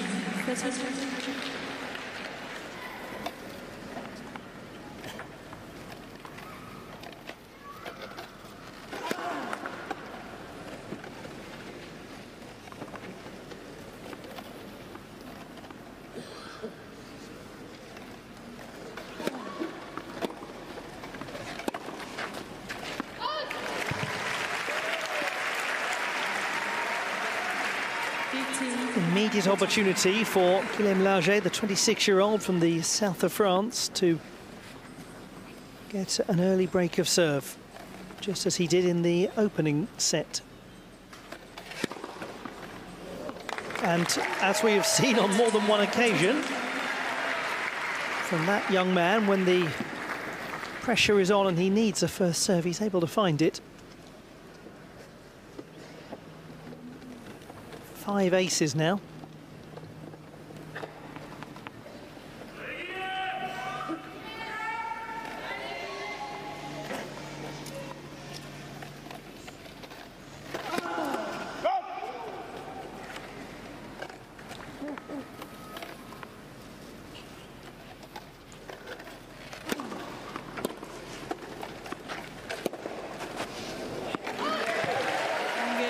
So, another change of direction in this match.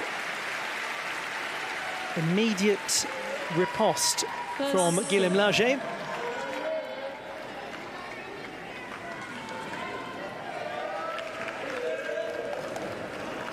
And we saw the signs there of a drop, quite a pronounced one in Bartram's serve.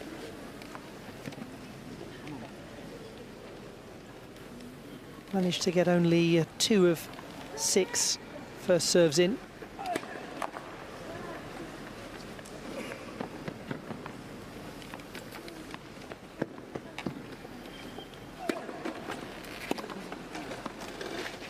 It's fantastic. Such a strong meeting of the ball.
It remains such a clear problem, doesn't it, for Guillaume Laget as well. Just managing to get any degree of accuracy on serve. 2 breakback points.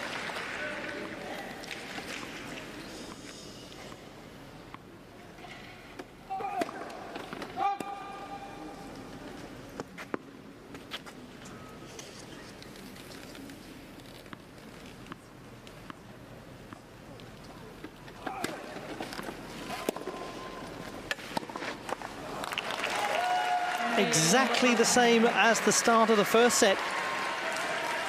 Early advantage to Laget, immediately cancelled out by Ben Bartram, 1 apiece.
just could not find a way past Guillaume Laget.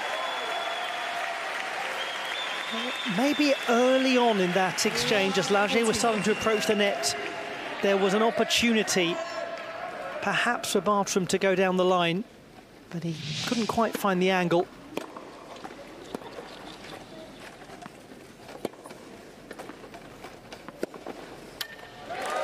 And it's a love break from Guillaume Laget.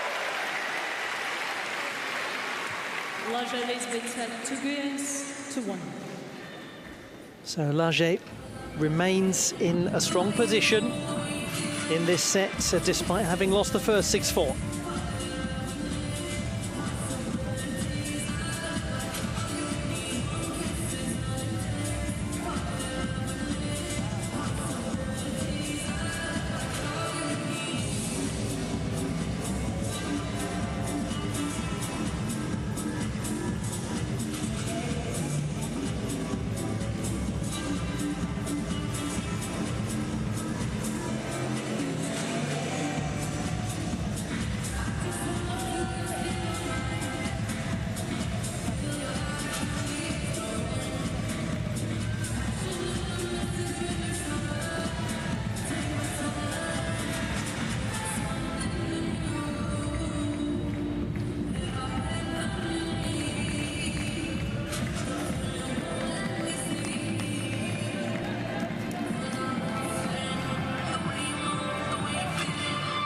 Time.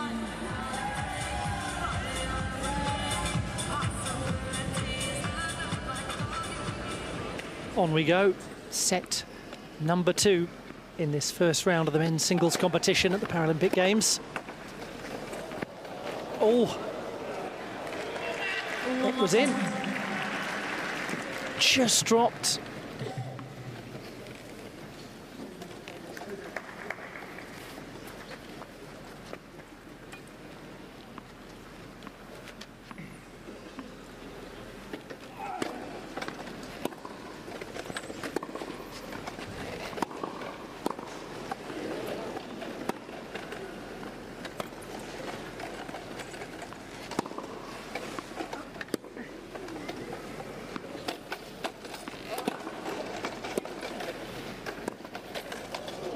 It's a lovely volley that in the end from Bartram.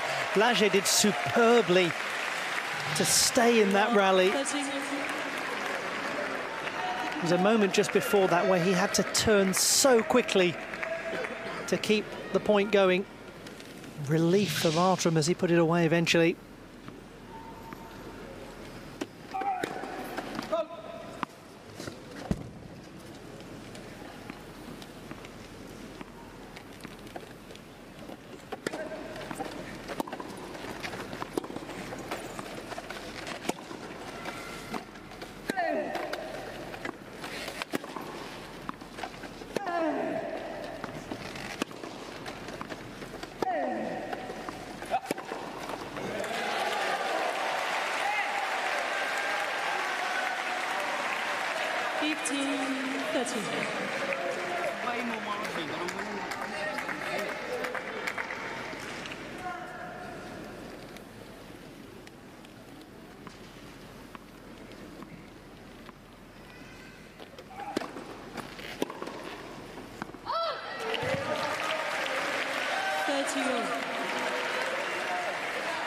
And from love 30, this is Laget's half chance to get a hold.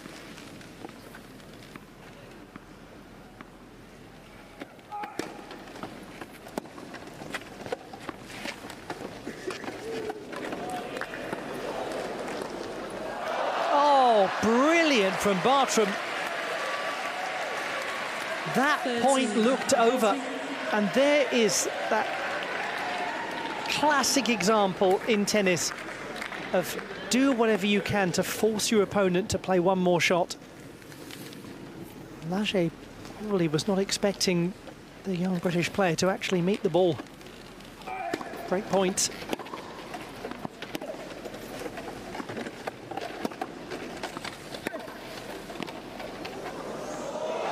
Just about got that over. And there, Bartram doing exactly as he said. Really enjoying being on the big stage. He's always maintained that he likes to show his emotions. He likes a big crowd. He likes an intense atmosphere.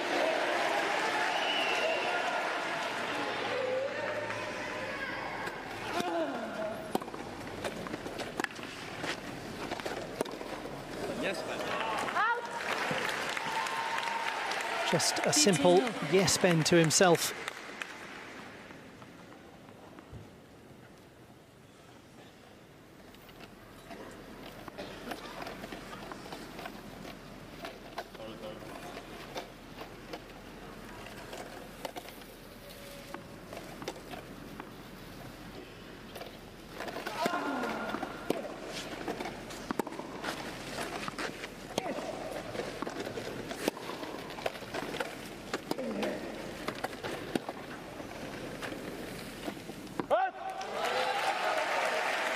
Whenever we watch any form of racket sport, naturally our eyes go with the ball. But if you're new to watching wheelchair tennis, just take a point here and there and only watch one player. Just keep your eyes on them, whether they're waiting for the ball or playing the ball. Just get a sense of the constant kinetic energy, the constant movement.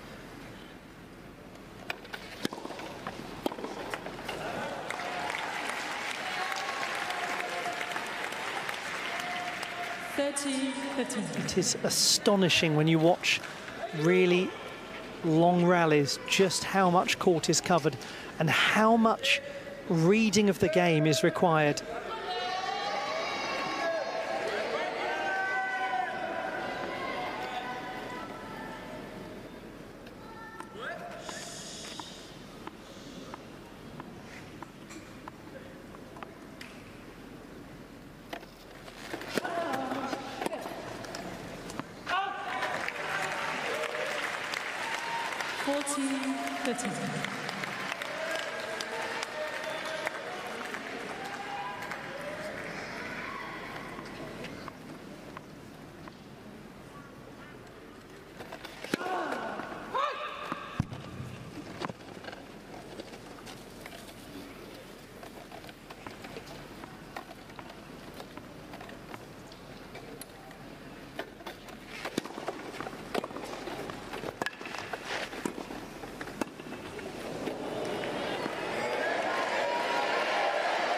Oh, it's a great effort, but supreme judgment from young Ben Bartram.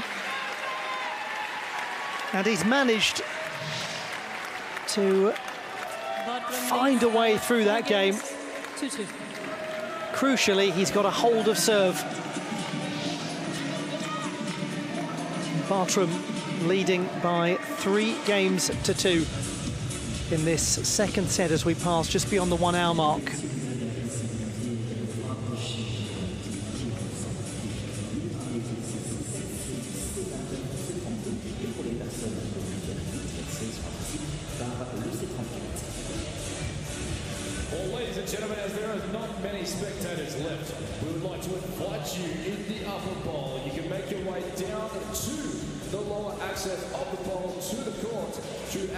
C7, C10, C29 and C32.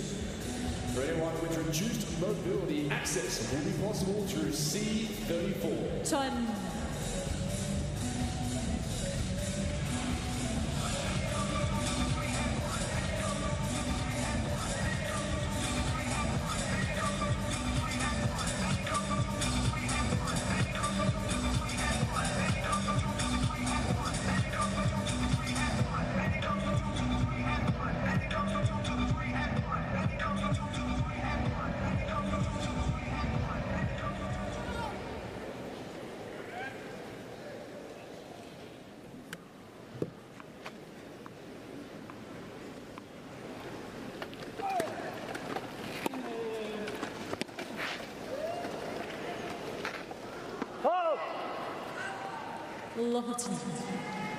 Can Ben Bartram continue to pressurise Guillaume Laget on serve as he has done throughout this match?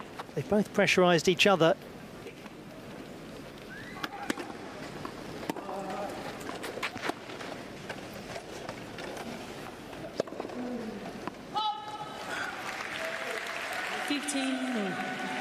But perhaps when the big showpiece shots have been required and the thumping serves, it's Bartram who's been able to find them.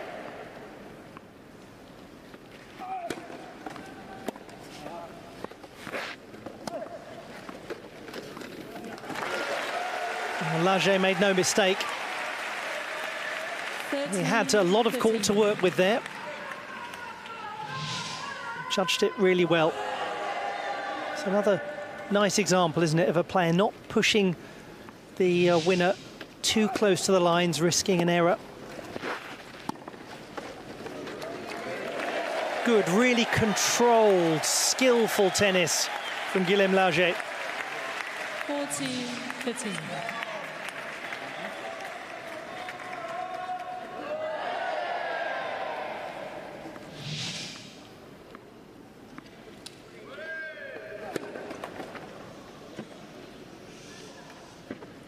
Can't have helped.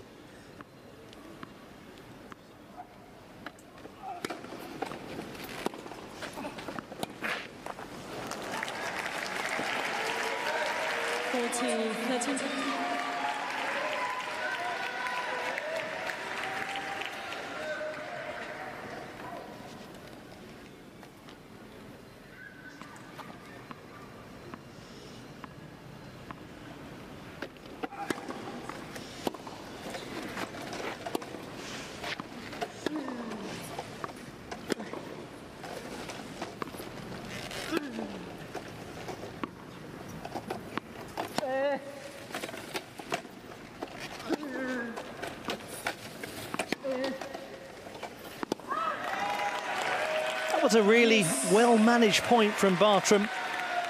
Kept his hitting steady and accurate. Game point disappears for 26-year-old Guillaume Laget. He's from such a different part of the wonderfully diverse nation of France than where he is now.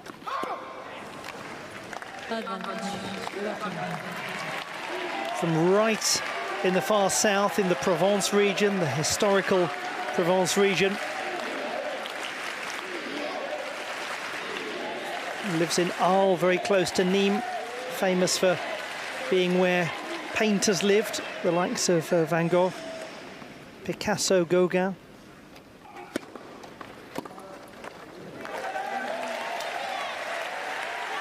Yes.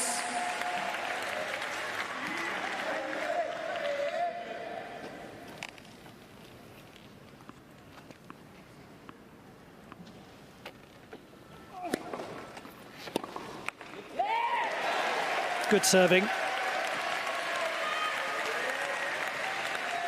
Advantage, Laget.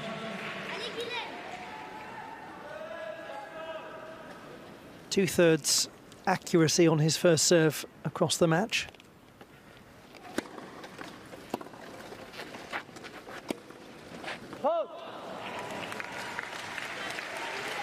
Yes. He just cannot quite get this game secured.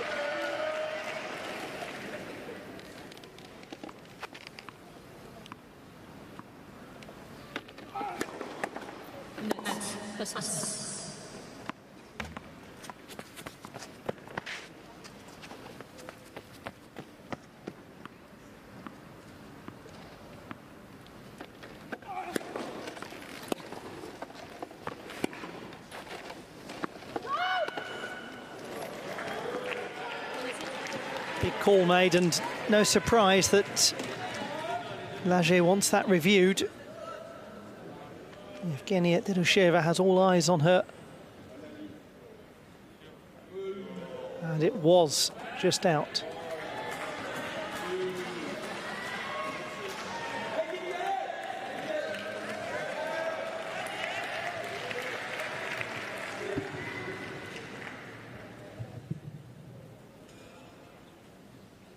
second break point for Ben Bartram.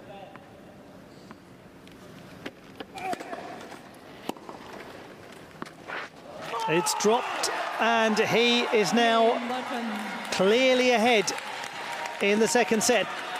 The 19-year-old Ben Bartram, 4-2 up. Bartram leads by 4 games to 2.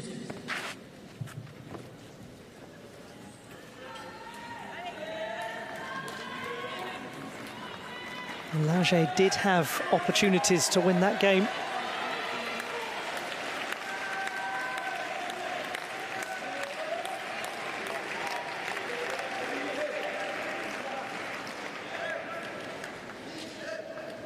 Bartram's first serve percentage is back to where it was for much of the first set in this second. Oh, goodness, there was some power on that, wasn't there? Didn't have the accuracy.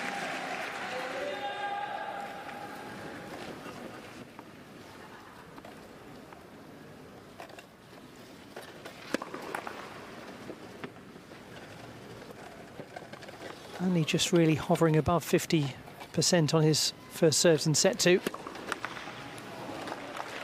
And double fault number 8.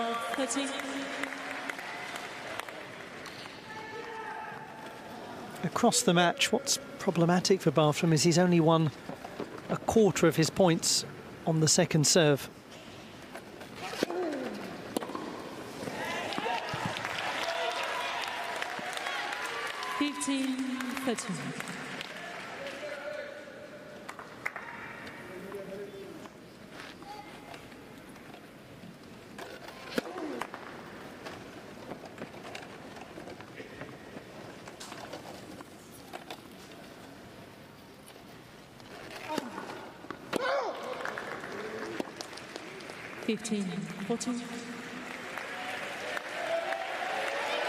Laget presented with a fine chance here, 2 break points.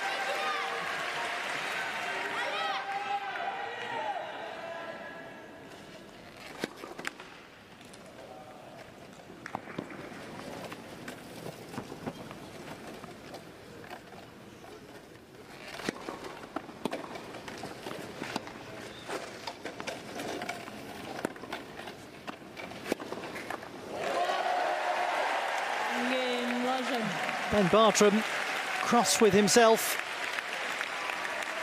And Guillaume Laget back in this set. Fascinating. What a resurgence from the French player. Now 4-3. Bartram, though, still with an opportunity to control the set. He will serve next.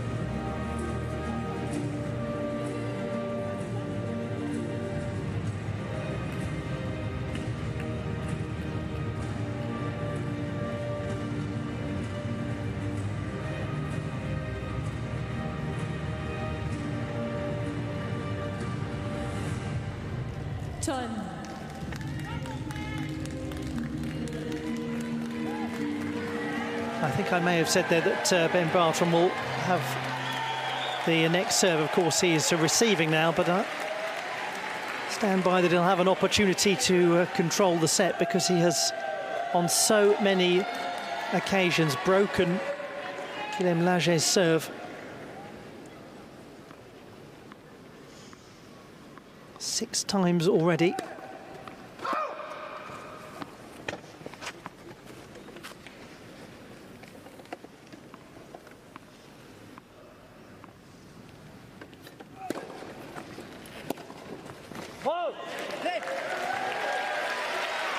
Fascinating to think that Laget has only actually held serve once.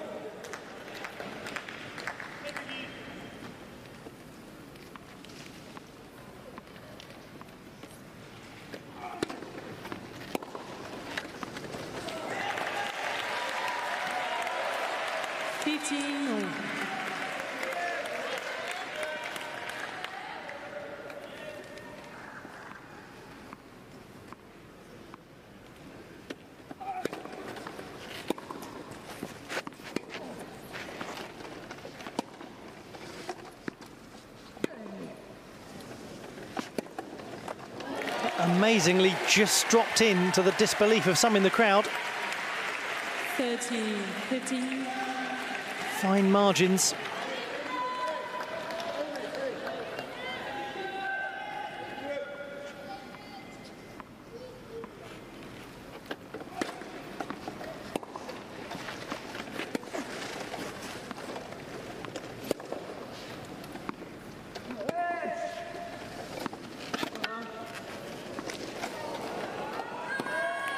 How on earth did Ben Bartram defy the laws of physics to make that ball stay in?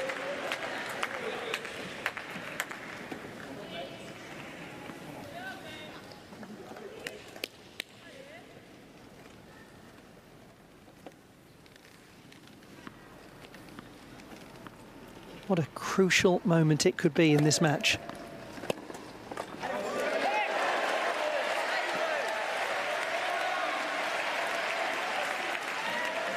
It was half a chance, that. 13. Laget with the opportunity to hold serve.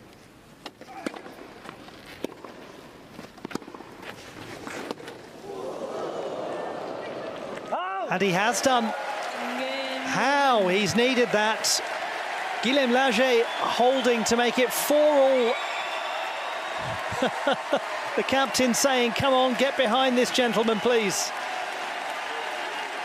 Just as he was so pivotal in getting behind the sport of wheelchair tennis all of those years ago.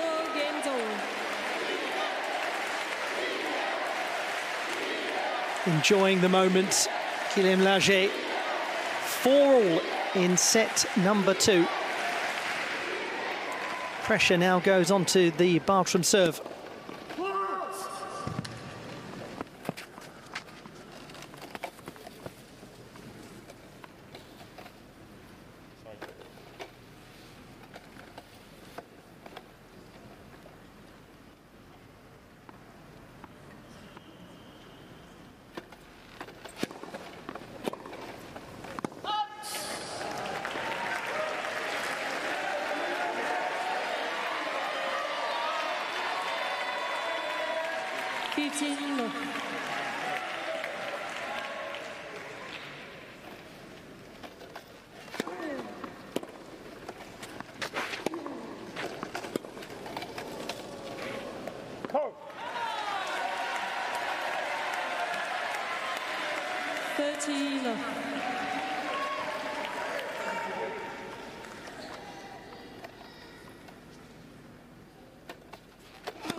A 10th double fault from Bartram.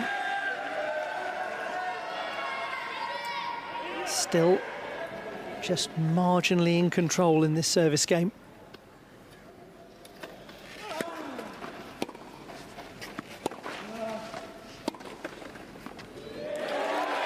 But perhaps not for much longer. Beautiful angle generated on the forehand side by the left-hander. Pushes Bartram back and then exploits that space to create a very nice angle.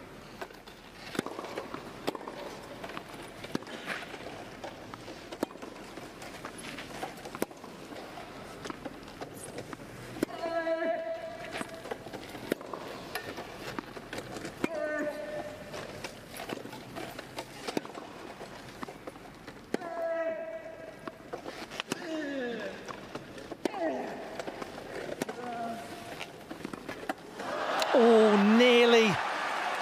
Gosh. 14. The crowd on court, Philippe Chatrier just trying to will that ball over the net.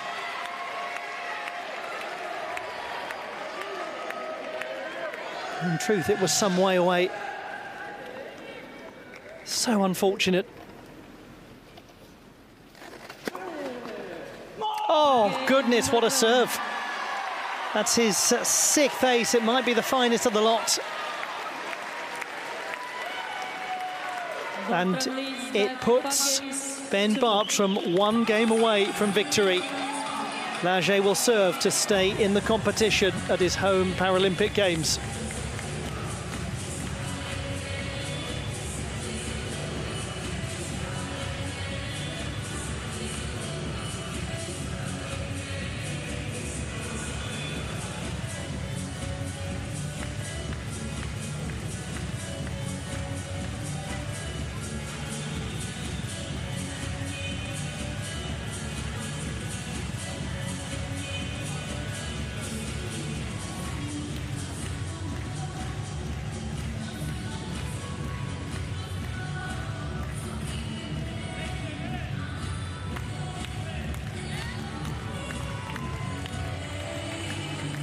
Time.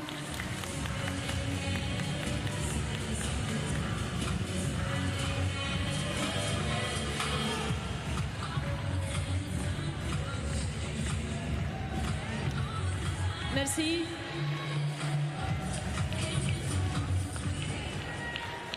Guillaume Laget, the 26-year-old from Nîmes in the south of France, serving to stay in the men's singles competition at the Paralympics.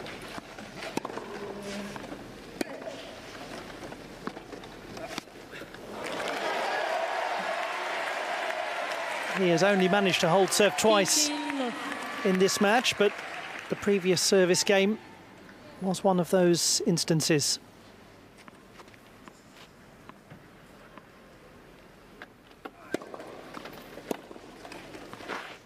Great return. Unstoppable. 15-0.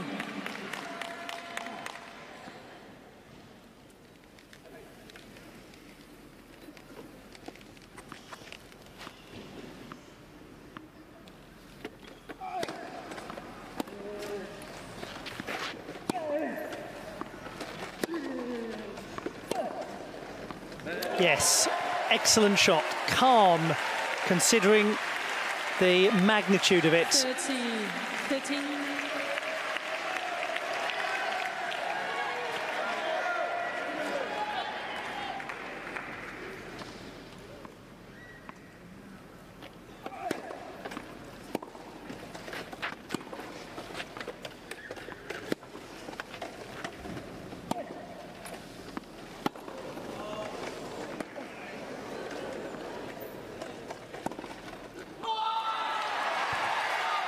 The determination of this young man, 30. the athleticism. He needs only 2 more points.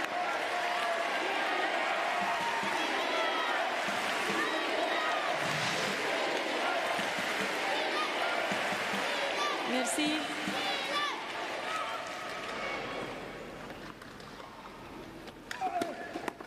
Netz.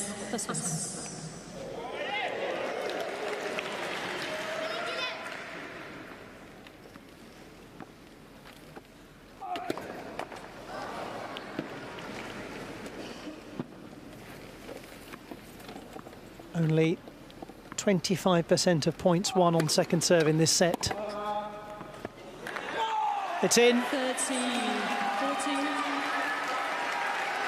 Another wonderful piece of receiving from Bartram, and he's close to receiving his first ever win at the Paralympics. Match point for the 19-year-old.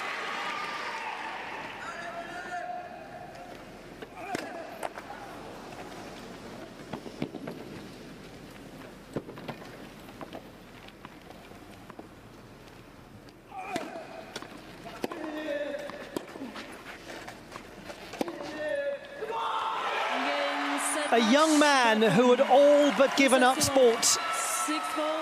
A young man who turned on his television and watched the Paralympics in Rio and saw the great Alfie Hewitt. Well, now his own Paralympic journey has begun. His name is Ben Bartram, and he's just won on Philippe Chatrier at Roland-Garros. Il se qualifie pour le second tour. Ladies and A fabulous victory, 6-4, 6-4 over France's Guillaume Laget. And you have to feel for the 26-year-old because he really gave it a good go. But Bartram found the top quality tennis when he really needed it. He was at his strongest at the conclusion of both sets. And as a result, he is in to the second round where he will take on another great youngster, Order Tokito, the #2 seed.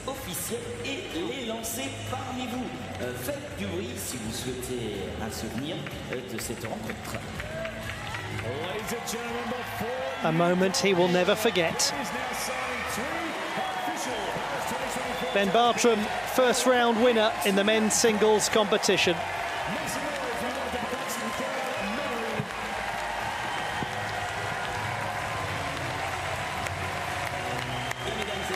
Guillaume Laget being well received and in true sporting spirit by Ben Bartram too on court Philippe Chatrier.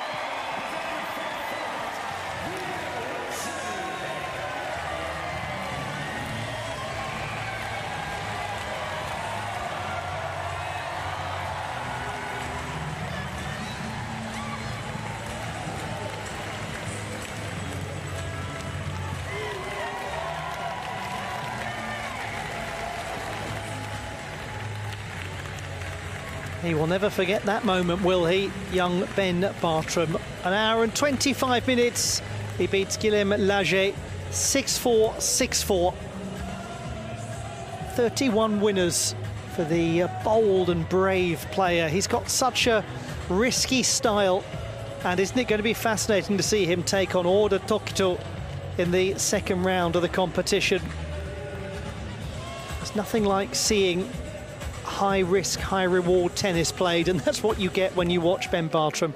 Let's have a look back at the contest. Some great moments from Laget throughout, particularly on the receiving game. Both players breaking the other quite substantially. That remarkable little touch over early on in the second set, giving Ben Bartram a real boost.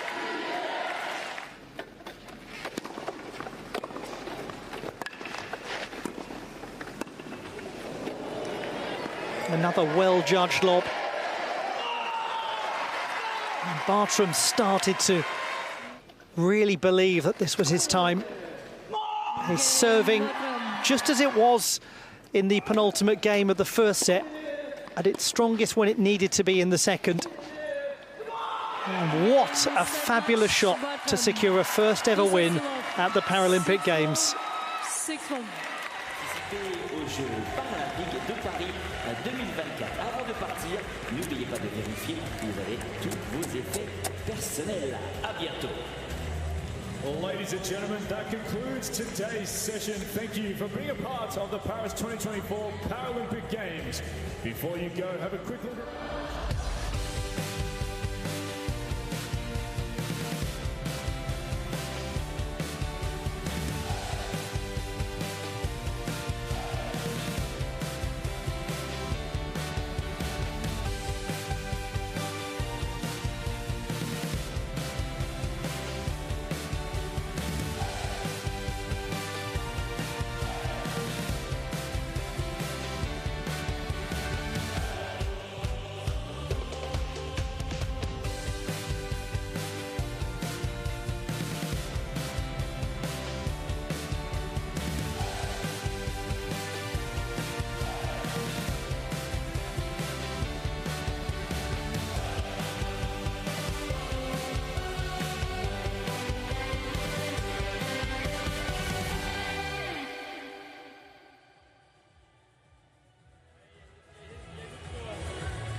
The conclusion on this first day of wheelchair tennis action of the day's play on court Philippe Chatrier at Roland-Garros, and it ended with a stylish win from Ben Bartram of Great Britain over Guillaume Laget of France. So much more still to come though. Paris 2024, the Paralympic Games have barely begun, and we'll see you soon for more action from Roland-Garros.